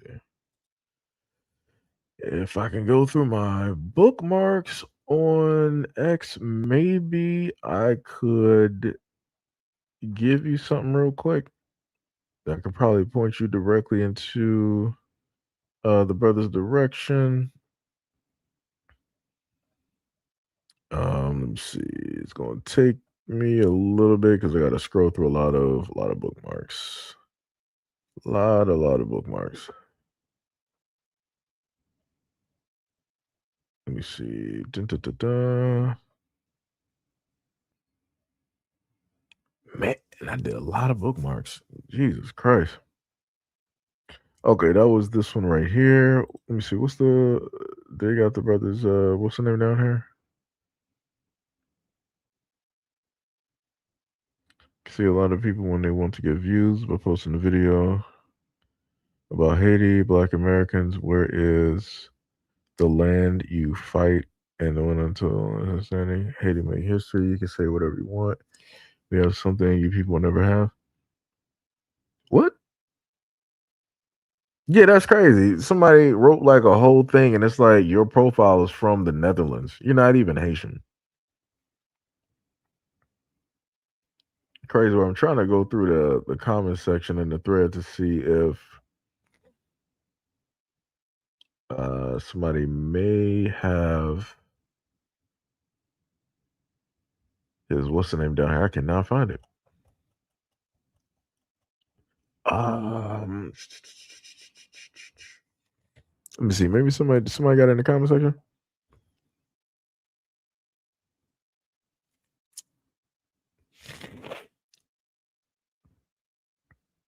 Didn't know he was ready to block him. Doesn't make ideology. We need.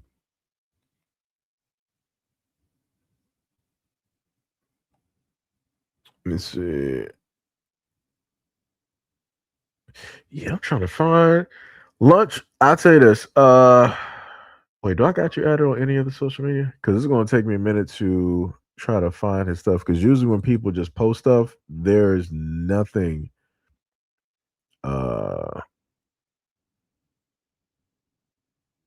That I can happen to find. Because I'm even trying to look on TikTok. Wait, is that him? Wait, is that the brother right there? Oh my goodness. I think I just.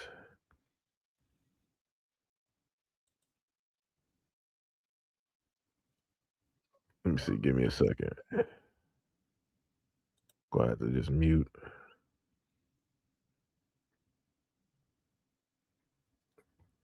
Okay. His name is Hood Smart on TikTok. So I got you, Lunch. It took me a minute. I had to try to fly through TikTok real quick.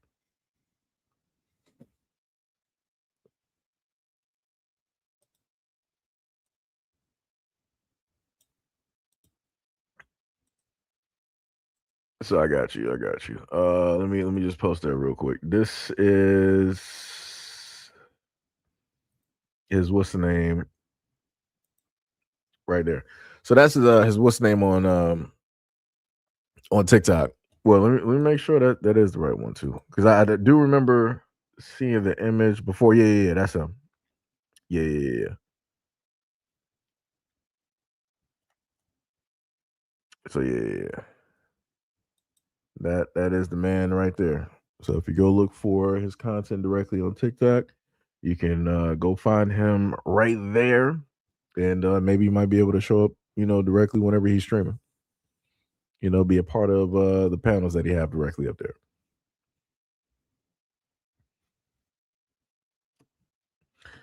No problem.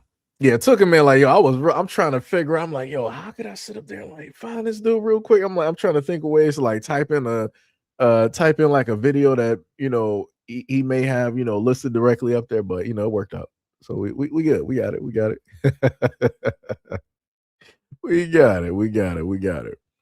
But yeah, like I said, I've heard and watched Like his videos, whenever I've seen him directly on that, never, spotted him directly on what's the name, but um usually like the outro every now and again you might see like the outro of like a video that he has, it might be like attached directly to it. But yeah, like his content is dope. He got some very dope content and whatnot. Very dope content, very dope, very dope. Last but not least,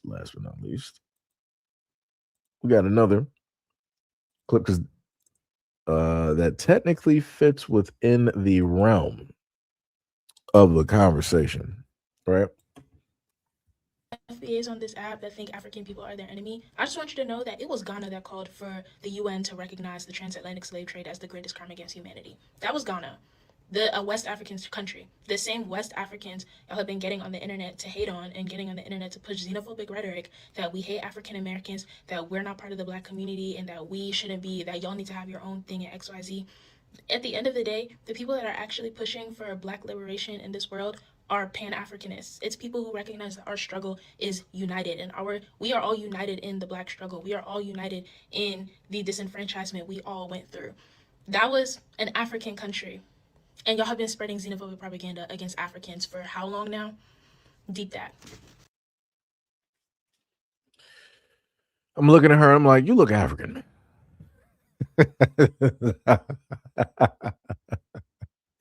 I can I can just see it. I can just there's something directly there. Can't tell you, but I can see it directly there because I've seen it, and I can promise you she would be one of those women that would decide to she would be one of those African women that would be with a man that does not look anything like her and that is not even reflective of her culture. And she will pedestalize that man beyond anything else that you've ever seen.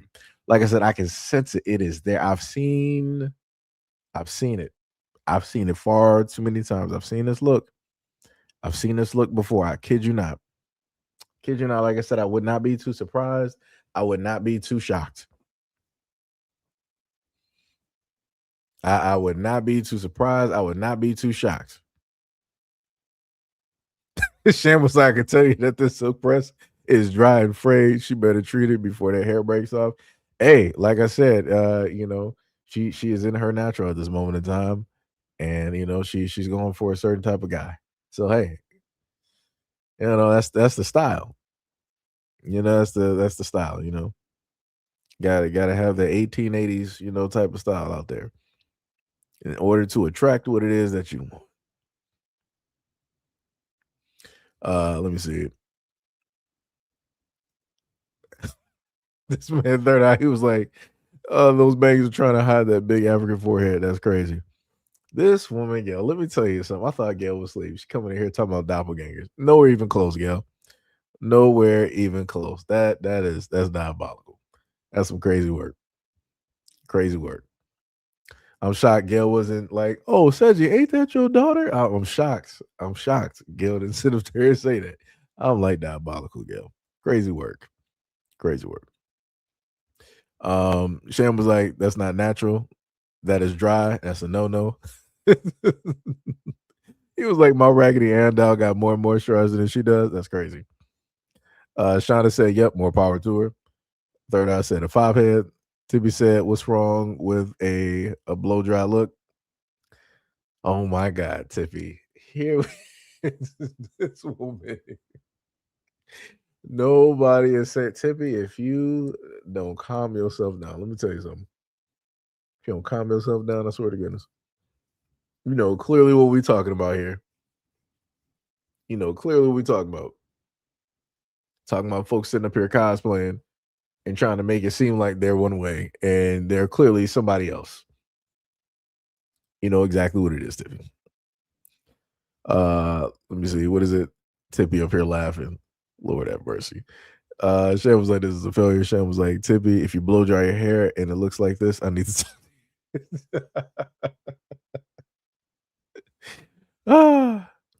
yo. Let me see. What was it? Just me said the ones who everyone should be mad at are the ones who sold us, Our fellow black man sold us.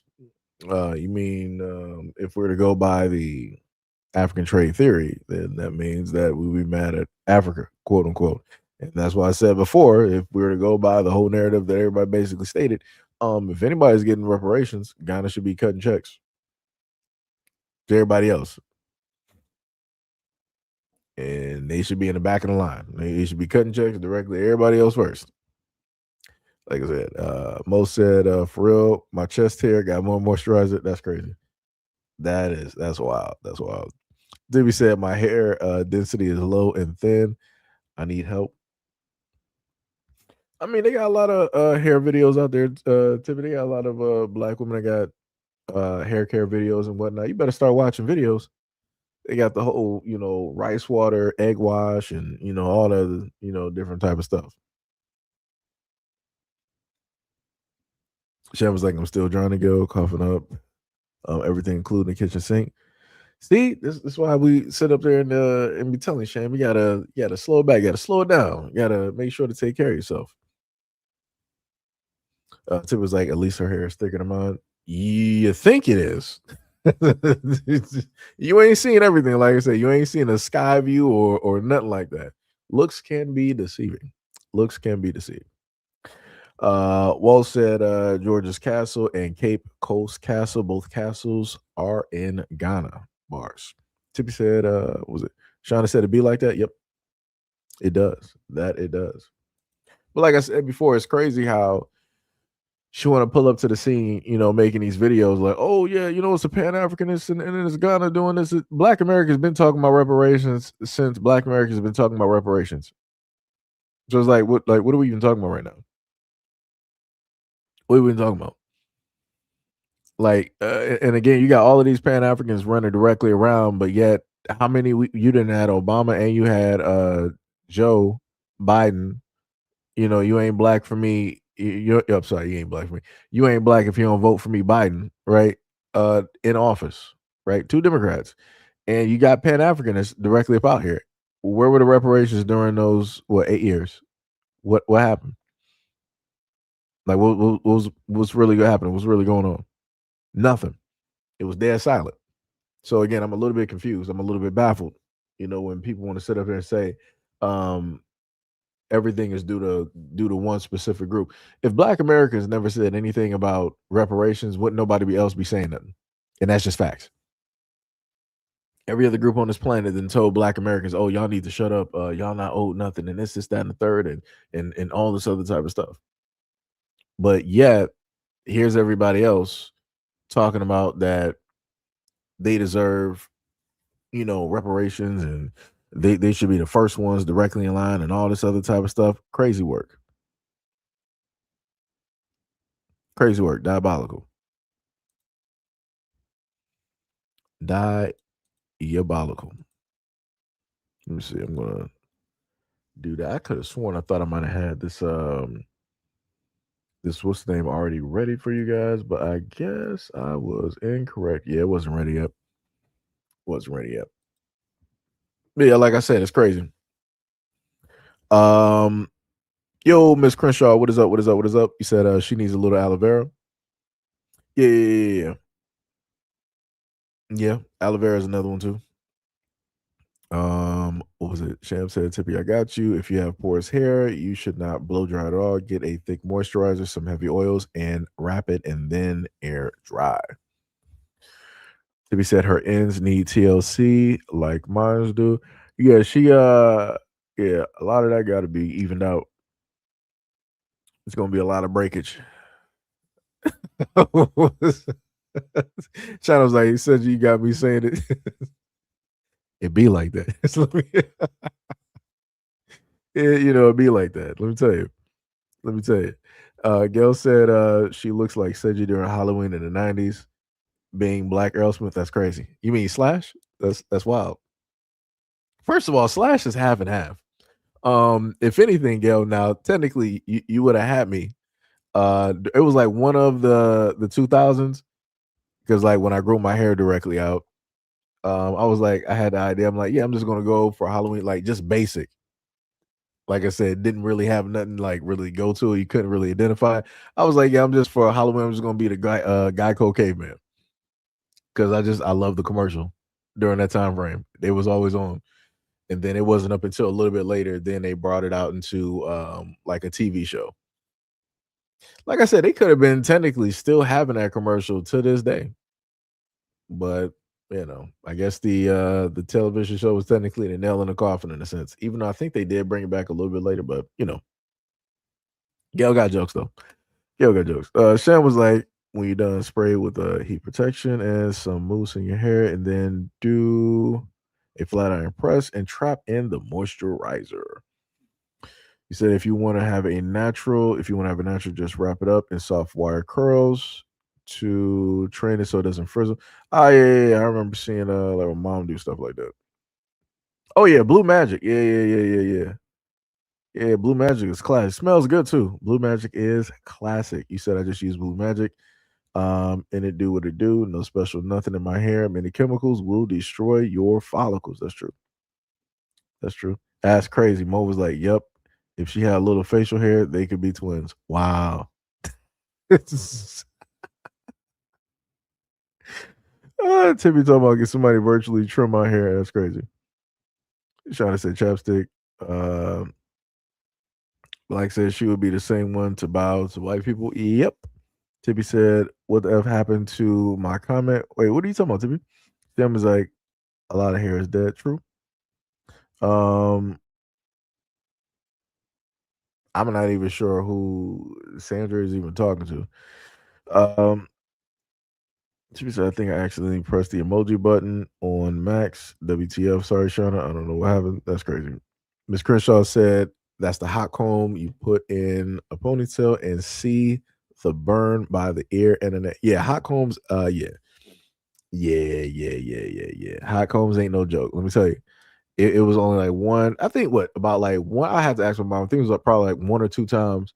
My mom probably used a hot comb directly on my hair so that she can braid it easier. Yo, those hot combs are hot. It is not a game. It is not a game. Like I said, even if I were to basically put a picture directly up there, anybody who grew up in a let me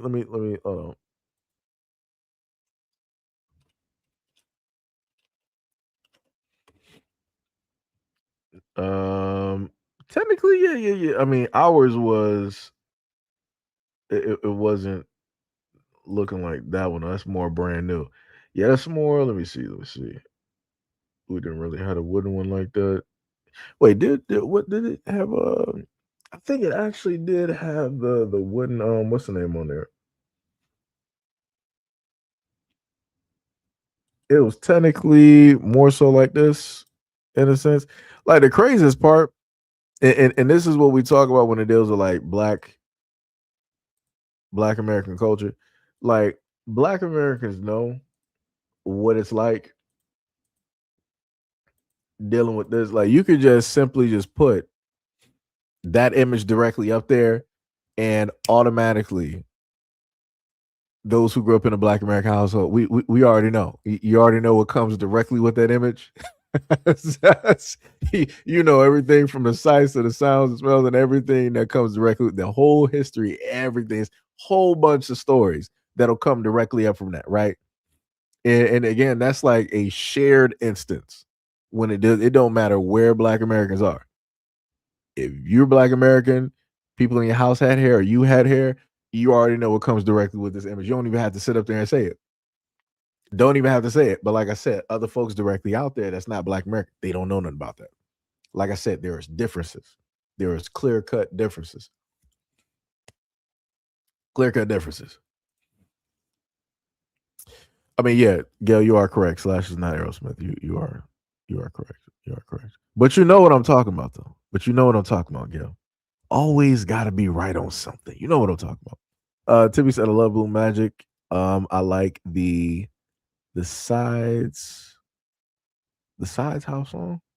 I think I know what you're talking about. Let me see. The font was like, that's what PWI hair looks like. That's crazy. Miss Crenshaw said, What was it? Wait, am I saying that? Is that miss? I wanna. I think I'm correct. I haven't been corrected yet, so I'm just going to keep saying Miss Crenshaw. If I am correct, my apologies. My apologies. He said, "Please, brother." Oh, my bad. My bad. I was looking at the image. Images are a little bit smaller to me. My apologies. My apologies. Wait, is that the image? Yeah, I can't sit up there and tell. And maybe I need my glasses checked. Maybe I need my glasses. Yo, it happens. My apologies. I do not mean to offend. My apologies. My apologies. Let me, because sometimes, folks have like a variety of pictures directly up here, and then I know, you do got women up here that will have their names differently because they ain't trying to, get stalked and whatnot. I was about to say stocked, whatnot. Yeah, my apologies. My apologies, brother. I meant no harm. I meant no harm. I swear to you. My apologies. It happens every once in a while. Like I said, the pictures are very small.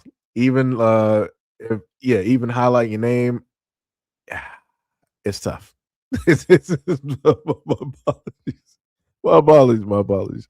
Uh, he was like, "I'm a man, Damon." My bad.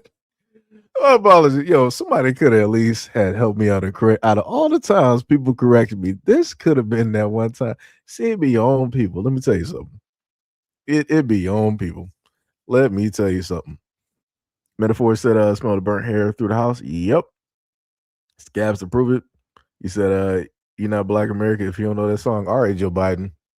All right, you got that. So it was like, I learned if you use paper towel and it's seeing the paper towel, it would be too hot to use on your hair. So that's how I prevent it from burning my hair. That's a good point. That's a good point. Then up here live, you said it's all good. Yeah, my bad. Gail was like, Seji, you don't know her name, but did you hear about the content creator that preached 4B and other similar things, then turned around and got married? Nah, that's wild.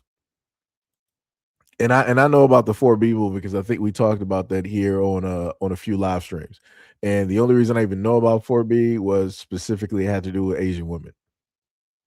Right, Asian women were the main ones, over there doing that with the Asian men for a certain point in time. That really technically that only got like a little bit of light for a little bit, but that's crazy. But see, Gail, but this is what we talking about. That's why we trying to tell a lot of women out here, but like, yo, stop paying attention to these other women trying to preach all this other type of stuff because again, they only doing it to monetize off of the emotions and the feelings.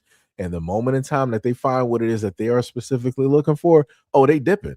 They don't care nothing about that money. They got the white picket fence, they got the ring, they got the kids, they got the house, they got everything. So they were like, y'all on your own now. She was like, I got mine. You got to go out there and either do what it is that I previously told you, or you got to go find your. Like I said, it's a whole game out here. Like I said, a lot of women are running game on other women, and it's tough. Yep. Shem was like, sigh. I was a tender-headed child too. Every time I was getting barrettes and bows, I was getting smacked with the slip. I done seen that too many times. I done seen that too many times. Crenshaw was like, yeah, I was go like, nah, just put a car. Okay, wait, I think I know what you're talking about. I got you. Tippy said, I remember my sister using that on the stove. Yep. That's how it used to be. Like you would just put it on the stove. Like it's two ways that you could basically use like the iron, right? You either had it heated directly on the stove. That one, that's old school and that's highly dangerous. I promise you are going to get burned. If you're not getting hit by the metal itself, the heat is going to burn your skin. I can promise you're going to feel it on your scalp. It's going to be like you're in the Sahara. It's over. It's over. You better have some water directly with you. Let me tell you, it's going to be a long time for you. It's going to be a long time for you. Or they have the little I forgot the little mini stove that they got where you just put it inside the little oval and it sits there for a minute and it heats up and then you pull it directly out. Timmy said, "LOL, Blue Magic, the group. Nobody knows." I mean, I probably do know what you're talking about. But just take a minute. Dawes said, "Sunday burn day." Shan was like, "Nah, I had Sunday school at 9 in the morning. I had to sleep with my hair done, and it can't be messed up in the morning." Oh yeah, you had to sleep a certain type of way. Yeah. Yep. Couldn't sit up there and nod off to the left or the right. You better sleep with the forehead directly in the pillow or your chin basically off the bed. Yep. Yep. Minimum said my hair was pretty soft, and some people are just heavy-handed. Can't have everybody in your head. Yep, that's true. Mo said I used to go to the beauty supply shop in the late 90s. I get finger waves and roller sets. LOL. I'm from Texas. The funniest thing is I wanted finger waves only due to one of my uncles because he had it. I thought it was dope. And then also some of the, classic movies and whatnot. I thought it was pretty dope. Never got it though. Said burn ears and forehead. Yep. Shauna said I have both. That's how I got burnt. Dang. Crenshaw said, "LOL, I laughed at my sisters all my life with getting her hair with barrettes, and she could hardly sleep on her sides." Yeah, because you better not sit up there and mess up that work that your mom did. You gonna get beat before you go to school. You better not shed a tear. You better not be crying because then they're gonna sit there and beat you even more, and then that's gonna make you late, and then you're gonna get beat again. So I was like, hey, you got choices, and the latter choices are not the best ones. Latter choices are not the best ones. Shauna said, "Yep, remember those days." Shan was like, "I have long hair, so when the heat hit the tips, it burned the back. I be jumping." Tip was like, "I got burned now, and I have permanent scars on my hand." I was like 4, I think. Lord, Tippy, what was you doing? Were you just like waving around like a sword and you just like trying to fight people? Like, what were you doing, Tippy? What were you doing? Kershaw was like, it's kind of like when the puffs came out and they were so tight that you couldn't even laugh. Yeah, like that's how my braids used to be. Shout out to Lonnie. It was a lady in Detroit that used to braid my hair some time ago. And let me tell you something. It's like sometimes you would get your hair braided so tight that your forehead would be shiny. Like that's how and your braids shouldn't be that tight. I'm just gonna put it like that. Your braids should never be that tight where it's like it just it's almost like you have Botox. Like that just should not be the thing. But later on, she actually did the braids a little bit less tighter. They were still tight enough where they held. But it was like my main problem was like I think it was like one of the back braids always on the right side would always come undone. And I think I just needed more hair directly in that area because it would be like the back area, like directly over here, and it would just always be annoying. A lot of guys that y'all know what I'm talking about. Like if you ever had to wear like a do rag or a wave cap, you know that the cap or the rag sits directly on a certain part. If you got like the ends, those would be the main things showing, directly in the back, and then the cap would hit like just that certain part. So if you got certain instances where it's really rubbing, in that area, that braid is going to be untied every single time. Every single time. I'm like, man, I'm going to have to get somebody to, try to, tighten it up for me. What was it? Shooter said my sister had it done Sunday night, depending on if my parents came home early after bowling times, and my mom and sister will be up at 6 a.m. before church doing their hair. Wow. That's crazy. Morpho said running at hot comb. Yep. Christian said LOL. Shauna said, I know what you're talking about. Mm-hmm. Lunch sitting up here laughing. Shauna said, I used to get micros. Let me tell you, I remember when I was there when my mom, I think it was probably like 11 or 12, because this was at the point in time where they wouldn't allow you to stay at the house by yourself because magically they would just think that you would just burn down the house. I'm like, I would just eat cereal and watch television, but whatever. So they decided to go to the beauty shop that was directly on the block. It was on Dexter at the time, right? It was a a pink beauty supply. I'm sorry, it was a pink braiding shop that was there. I'm not sure. Maybe is it still there? I'm not sure. It's been a minute, but it was over there on that side, and they would go there, and it would be my aunt, my mom, and my grandmother, and they would get zillions, right? Because I remember, what was the one that you said that you had? Somebody said individuals. Yeah, Shauna said the micros. I think like micros and zillions are technically, or maybe we just might have them like named differently, but I feel like those are like the same things. Like zillions are basically micros, but they're flat. So I think they're pretty much like the same thing, but it's basically a lot of braids, and that would take about 8 hours to get done. So you would if not technically more. If you just got one person doing it, it'd probably be about like 10 hours, because it's like individual braids that you would have to go by and doing a lot of hair and all the other type of stuff. Like I said, it was. I remember I was just there sun up to sundown, and I was just like I was tired. I'm like, why am I even here? I'm like, little boys should never have to go through this. We should not have to sit directly through this nonsense, man. It's like it's crazy. It's crazy. Tippy said, no, my sister said I just raised my hand. It hit the hot comb while she was seeing how long my hair was. Wow, that's crazy.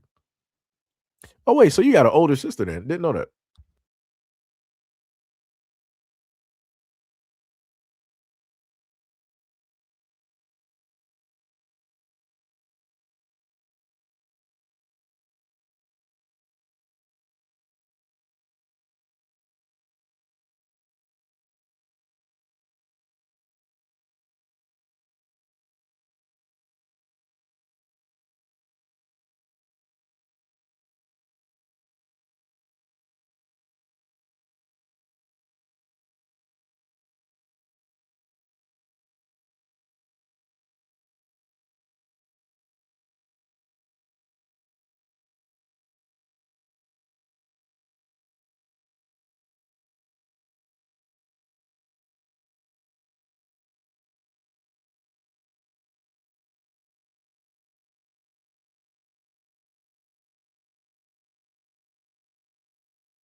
That's crazy.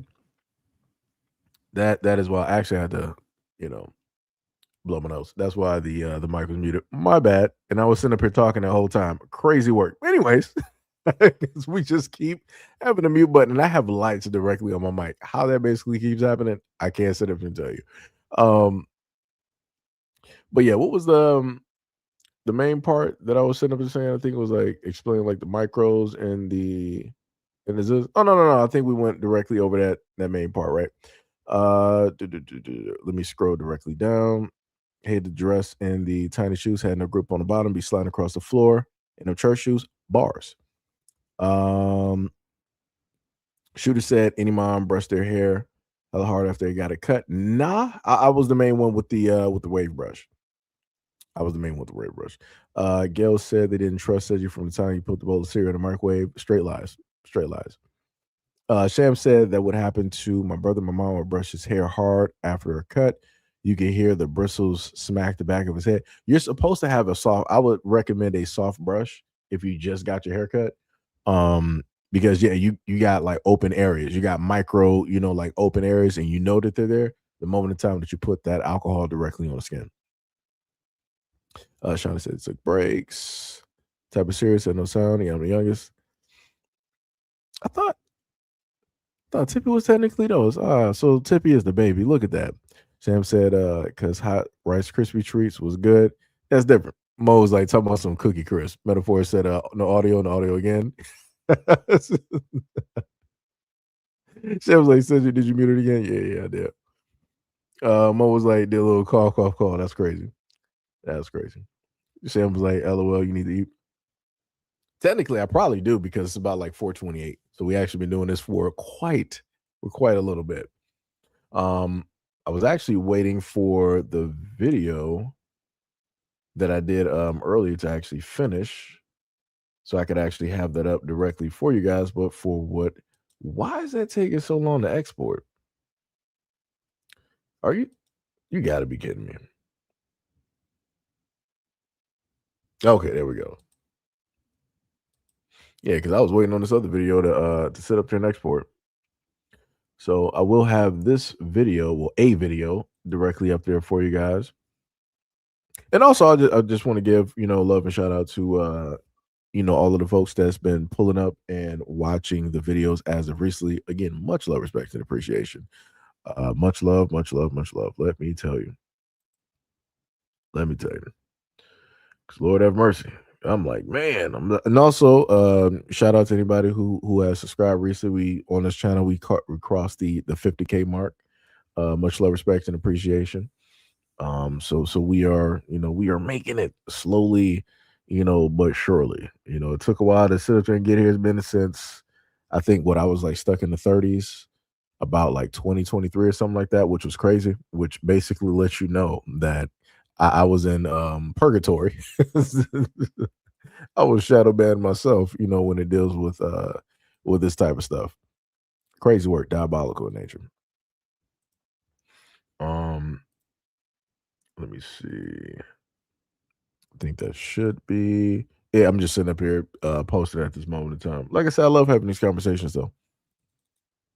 All the sitting up there going through and talking to you guys.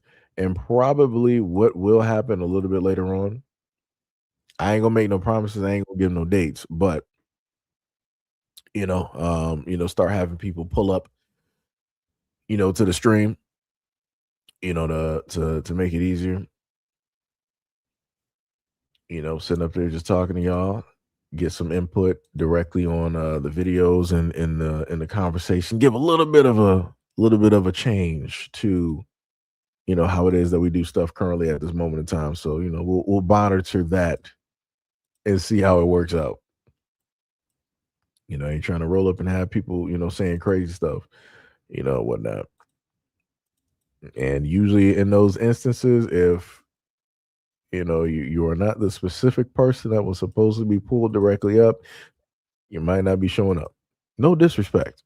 just saying, you gotta be cautious directly out here because you got people that want to, act crazy and they want to, try to, pull stuff directly on here.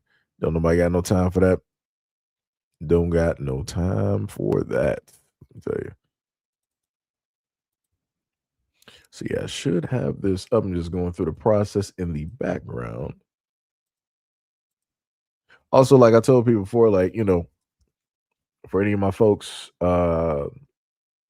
directly out there that's just trying to, do some stuff, you got a variety of content that you can, sit up there and do.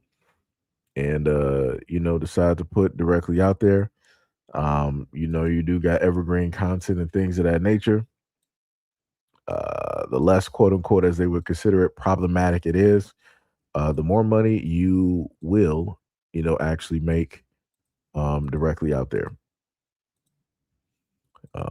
But even with that, there's still other things that you would need to do in order to make sure that, your content and whatnot will specifically be seen. And the other thing as well, too, as I told people before, that if you are a Black content creator, you will stand to make far less than, your white counterparts, directly out here. Some people are like, why does race have to do with anything? Because it does. Because it does. It's a very, very unique thing. And especially the way that Black people talk. Yeah. But yeah. So yeah, that should be ready. A little bit later, I probably just got to put the picture directly together, and then it will be completely set. Let me see. D Money said, "Congratulations, you couldn't have reached 50K without us." That's bars. That's 100% bars. Like I said, man, that is bars. Like I said, I'm able to do everything that I'm able to do because of people like you. Shout out to PBS. Shout out to Arthur. Mr. Rogers' Neighborhood. You know, that is straight bars, straight bars. Gail was like, I remember when Seiji was in the dirty 30s. Yep. It took a long while to get up out of there. Long while. Man, we were just stuck there. Stuck there. And then it would be at the point where people would be like, yeah, we're gonna sit up there and just like play with the subscription. I'm gonna subscribe, unsubscribe, unsubscribe. It was that type of dumb stuff. I'm like, that's weird. I'm like, this ain't Twitch. That's not really in a sense how it works, but so be it. Just got to put out more content and have people more, have more people subscribe that want to play around, and this is how you get there. This is how you get there. But yeah, much love, respect, and appreciation. Sham said, I made baked ribs, but I still like grilled ribs better. Yeah, grilled, it has a flavor directly to it. Like, especially if it's smoky and it's fall off the bone. Oh yeah, it's over. It's over. Let me see. Wait, what was that? What was that up top? Hot comb memories. I hate it when I straighten my hair and it was humid. Oh yeah, if it was humid outside and you straighten your hair already, oh, it's over. Your hair is going to curl within the next 5 minutes. Like 5 to 10 minutes is directly. It's over. It's 100% over. Timmy said, I missed the part about the dude who took out the 8 kids. Was he American or an immigrant? Well, from what people were talking about, they said he was American. Let me see. Most said I'm thinking about starting a chicken fighting channel. This man. That's Yo Monson. What is up? He says, Seji, what's good for him in chat? Playing Wild Hearts on Xbox right now. How is the stream? Stream is pretty good. Pretty well. I didn't even wait. Wild Hearts, is that the Monster Hunter type game? Or is that, I think Wild Hearts is the music game, I think.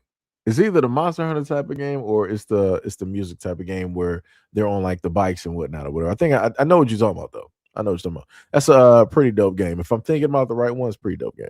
I mean, both of them are pretty dope, but you know what I'm saying. Sham said, make sure it's legal where you are at, Mo. It's to be up here laughing. What was like, Weasel fighting, but the money won't sell me.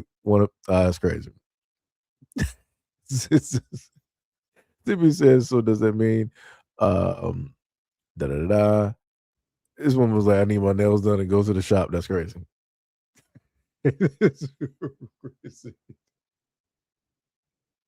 That is wild. Timmy, did you sit up here and tell everybody you needed a Tippy fund so that you can get you a PS5? Ain't that what you told us?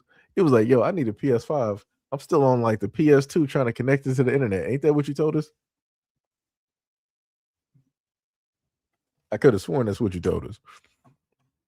Shem was like, didn't anybody tell you that he don't have no weasels? That's crazy. Gail was like, I was so sad about Shadow. Says you're in Shadow Man. But I bought a huge bottle of Dawn to give a bubble bath. That's crazy. That is wild. That is crazy. I was like, darn, I thought the money bread weasels. That's crazy. Yo, that guy from Texas. What is up? What is up? What is up? Much love. The money up here laughing. Monster says, Seji, that's the monster. Okay. So yeah, it was that one. Okay, I got you. But yeah, that one's pretty dope. I like the different type of mechanisms that they got in there, which you can use to capture the monsters and whatnot. Yeah. And the different weapons too. Marty said, what's the hot comb for? No. It was just basically the memories. Like basically saying, like how a lot of folks like to say that, Black Americans don't have a culture, don't have a thing. But it's like for us, if we put an image directly up there that's universal across the board, we automatically know what comes directly with the image. It's like it's a shared ingrained image, right? Nobody else has that. Nobody else, shares, within that same thing. D Money said, I don't own no weasels. Shaking my head. Tippy said, yeah, that too. Shem was like, Don Bubble Bath. That's some seriously dry skin after. Mo said, my fault, bro. I didn't know why I get you mixed up with these weasel breeders. That's crazy. This man, this be saying anything out here. That's crazy. That man Mo, let me tell you. That man Mo. That man. But yeah, much love, respect, and appreciation to any and everybody that took the time out to come directly out to the live stream and leave comments. Matter of fact, let me just see something directly on the other side. Shout out to Adele. Let me just check something real quick. I want to see what the other side is looking like. It is a fight left and right to keep the other side basically up. Because it's like slowly but surely they're trying to like bring that one down bit by bit. Because that one is the closest to 100K. I mean, technically overall, let me see. What do we got so far? Let me see.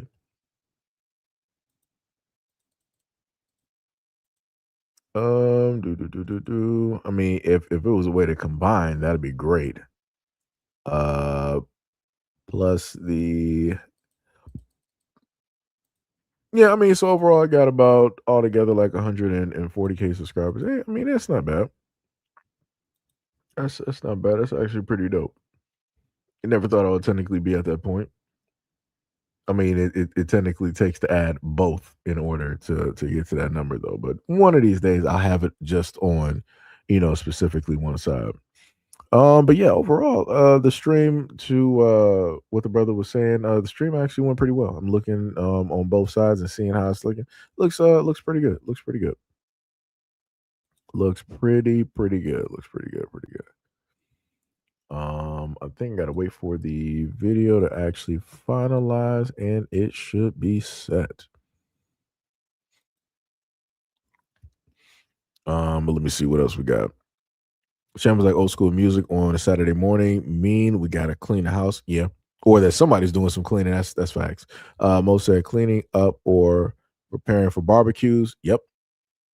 Cookouts, like a family reunion or something like that. Yep.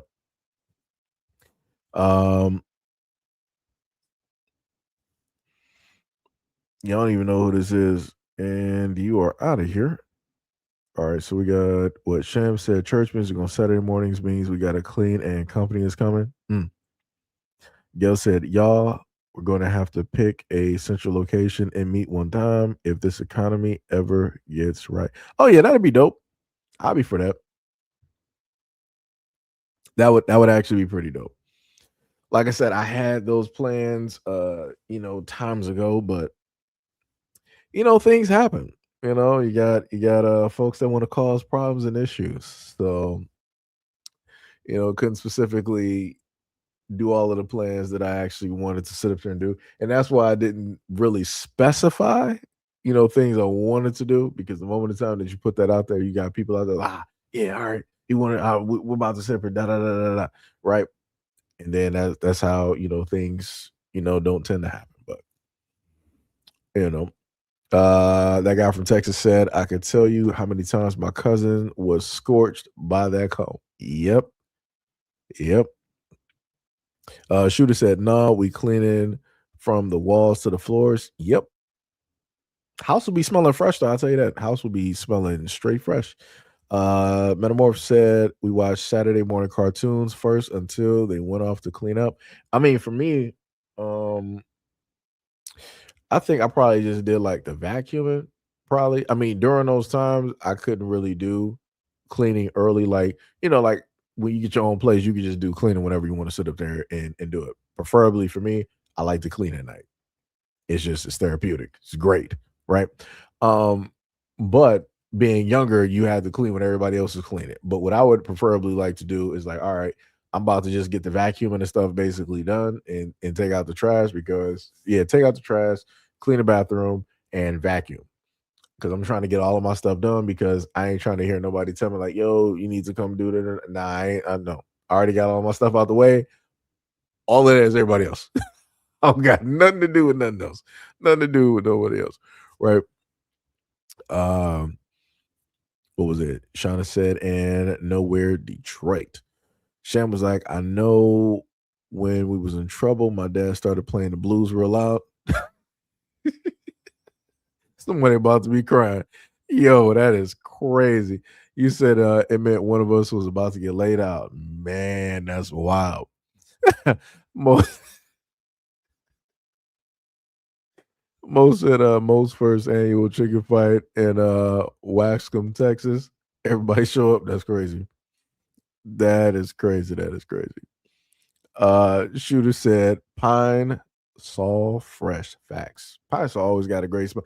Like I said, yo, let me tell you something.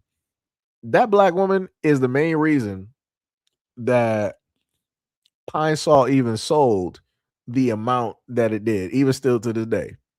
Like that woman was the whole reason that I was even looking at Pine Sol, even cared about Pine. Like I said, you got to be from that time frame to even know.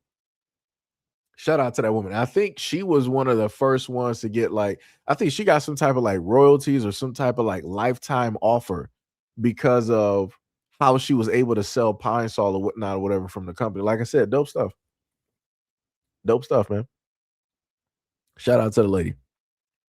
Shauna was like, but that was when everyone was out the way. Yeah. You so awesome. I think I barely remember awesome. Fabuloso. Yeah. Shauna was like, hate it when he tell you to go get the switch off the tree. You want me to go get my own weapon? I always jumped the fence and ran away. I never picked the smallest. I was like, nope. I choose free.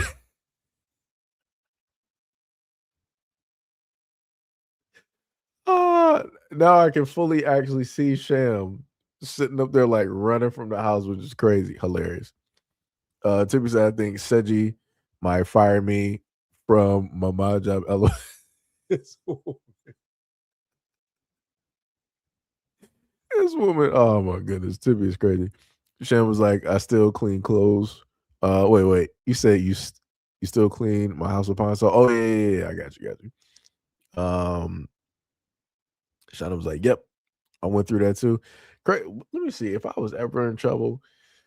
No, there was no music. It was just silence. It was like Jaws. It was like, yep, when it happened, it happened. That's how it worked. But it was few far and in between though. Because I was not, really the type to technically really get into trouble like that, technically.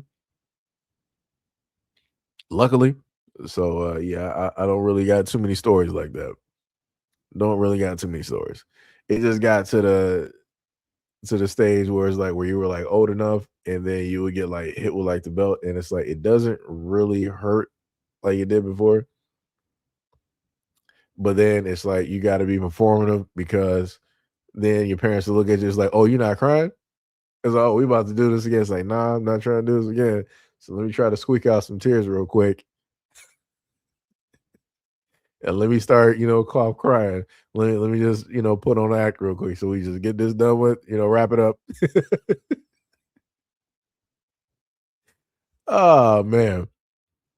Mario Log said the same as the tenderism. Shauna said, yep, I went through that too. Mo said vinegar gets things real clean. Just smells like summer's eve when you're done. That's crazy. Shauna said, how we all went through the same thing and we're so far away. It'd be like that. It'd be like that. Like I said, Black American culture. Black American culture. Lunch sitting up here laughing said, hold on. Almost had to sneeze. Lunch said, I was told if I get the smallest switch, they were going to get a big one, and it was going to be twice as worse. Yep. Shauna said, yep, fake crying all day. Yes, indeed. Ain't trying to go through it again. Might not really hurt, but it might start hurting after a few more times. I'm good. we can do this once. We good. Chef was like, LOL, I remember when I ran away from the home, packed up all of my toys and a pair of undies and gonna go live with my grandma, had all of my stuff packed in a garbage bag. That guy from Texas, just like how Bill Cosby sold Jello pudding. Yeah, that he was the only reason I even wanted pudding pops. Other than that, I did not care about those things. I'm like, don't nobody care about that. Oh, Bill Cosby got it. Hey, no problem. Let me get those. And then they also had the because of him, they also had the Fat Albert ice cream. Classic, classic. But yes, indeed, like I said, classic memories. People don't know. People don't know. But yeah, let me let y'all have at it. It's obviously evening at this moment in time. It is about now it is 7 o'clock. On this clear cut Monday. Shout out to everybody on this Monday. Go out there and order some Uber. Get some food. Enjoy, the rest of your evening. Go catch up on some anime, some movies, some shows, stuff of that nature. I can already hear Tippy right now. I'm like, no, Seji, hold on, wait. And then she want to take a light year to sit up there and write. What about 5 more minutes later? You do a gaming stream. No, Tippy. No, we're not doing a gaming stream today, Tippy. We're not doing that. It's all love though. It's all love though. Metamorpho said, "Yep, they upgraded from the Switch to the extension cord and a sock, so it don't leave a whip." Oh, crazy work, diabolical. Shooter said, "My mom made us strip down to our drawers when we had to go get the Switch." Yeah, and then you also had the other instance where the parents wouldn't even sit up there and have you go get a Switch. They'd be like, "Yo, I got you. No problem. Don't worry about nothing. Just go in the bathroom, go take your bath, and they'll wait for you to take your bath. And you'll sit in there for about like 30 to 45 minutes, and you'll come out and think everything is good. And it's like, oh no, now you're about to get beat. So after your skin is very soft, right? Full of moisture and everything, not even dry, can't even be resistant to nothing. Now every single hit with that belt, you're gonna feel it. It's going to be 2 to 3 times worse, and it's going to leave marks. You're going to have whelps. You are going to have whelps. Shan was like, "LOL, I know you better cry like you was murdered and make your parents feel guilty. My dad never said sorry. Always asked you want a milkshake and from Burger King. Yeah, but I still hate you." At least you were offered that. I ain't never get those offers. That's crazy. You were spoiled. You were 100% spoiled. Third said, Warframe.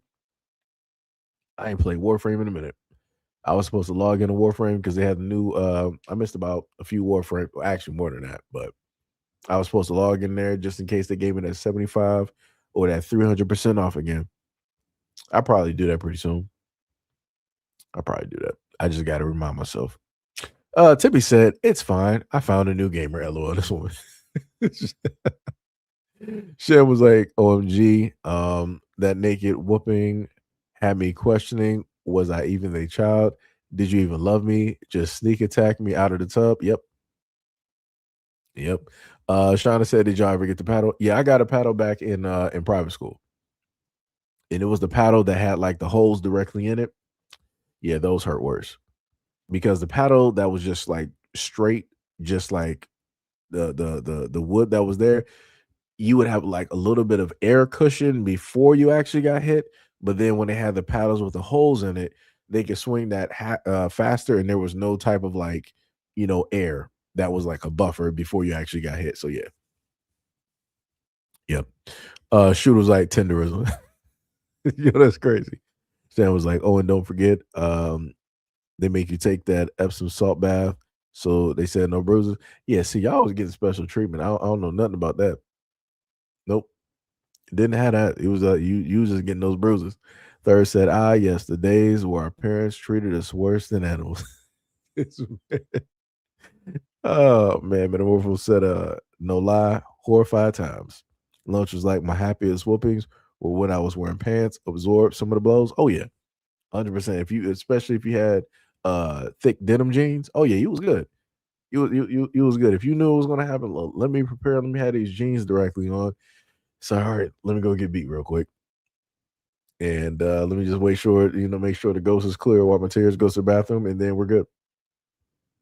Shauna said, "LOL."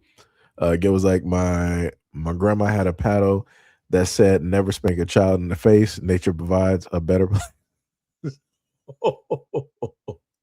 Yo, your grandmother was old old school straight. Oh, that's crazy. That's crazy. SOB said I used to get my hair hot combed when I still had hair. I miss my grandma. Yeah, same here. She was like, I'm light skinned. My parents was fine. Fine to go to jail. People saw them bruises. She was like, my skin turned all kinds of shades of blue, purple, red, green, and yellow. Shauna was like, but it made us better one way or another. Yeah. Yep. That's true. That's true. Yo, crazy work out here. Diabolical in nature.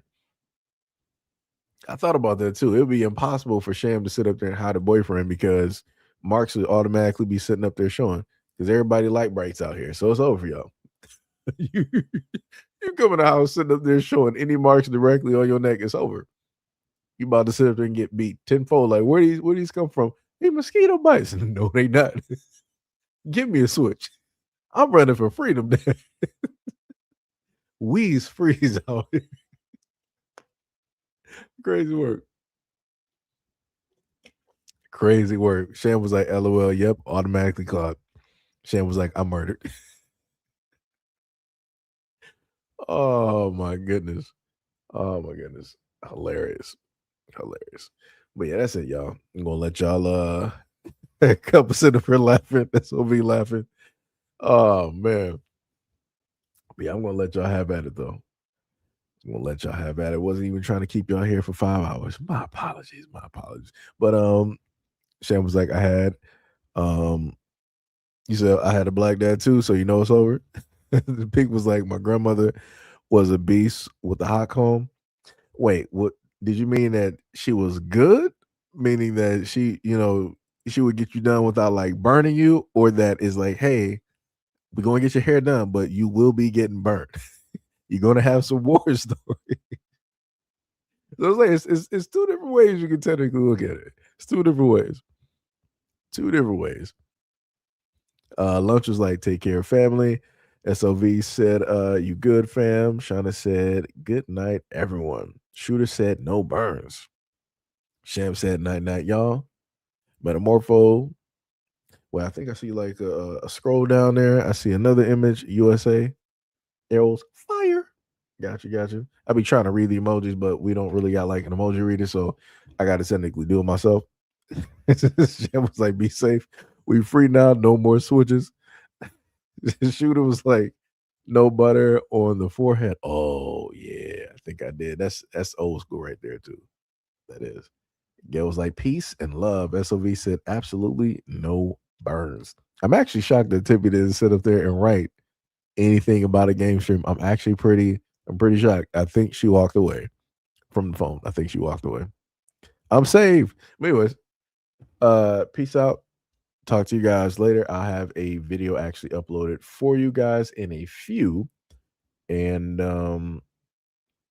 I think I'm not sure if I'm gonna have the video actually listed or unlisted, but I'm probably going to unlist it. But if people are basically watching it, you're good. It'll just be, in a sense, unlisted or whatever. But yeah, I think the video should actually be cleared. Actually it is. So yeah, I'm gonna let you guys go and then upload the video and let you guys have directly at it. Peace out.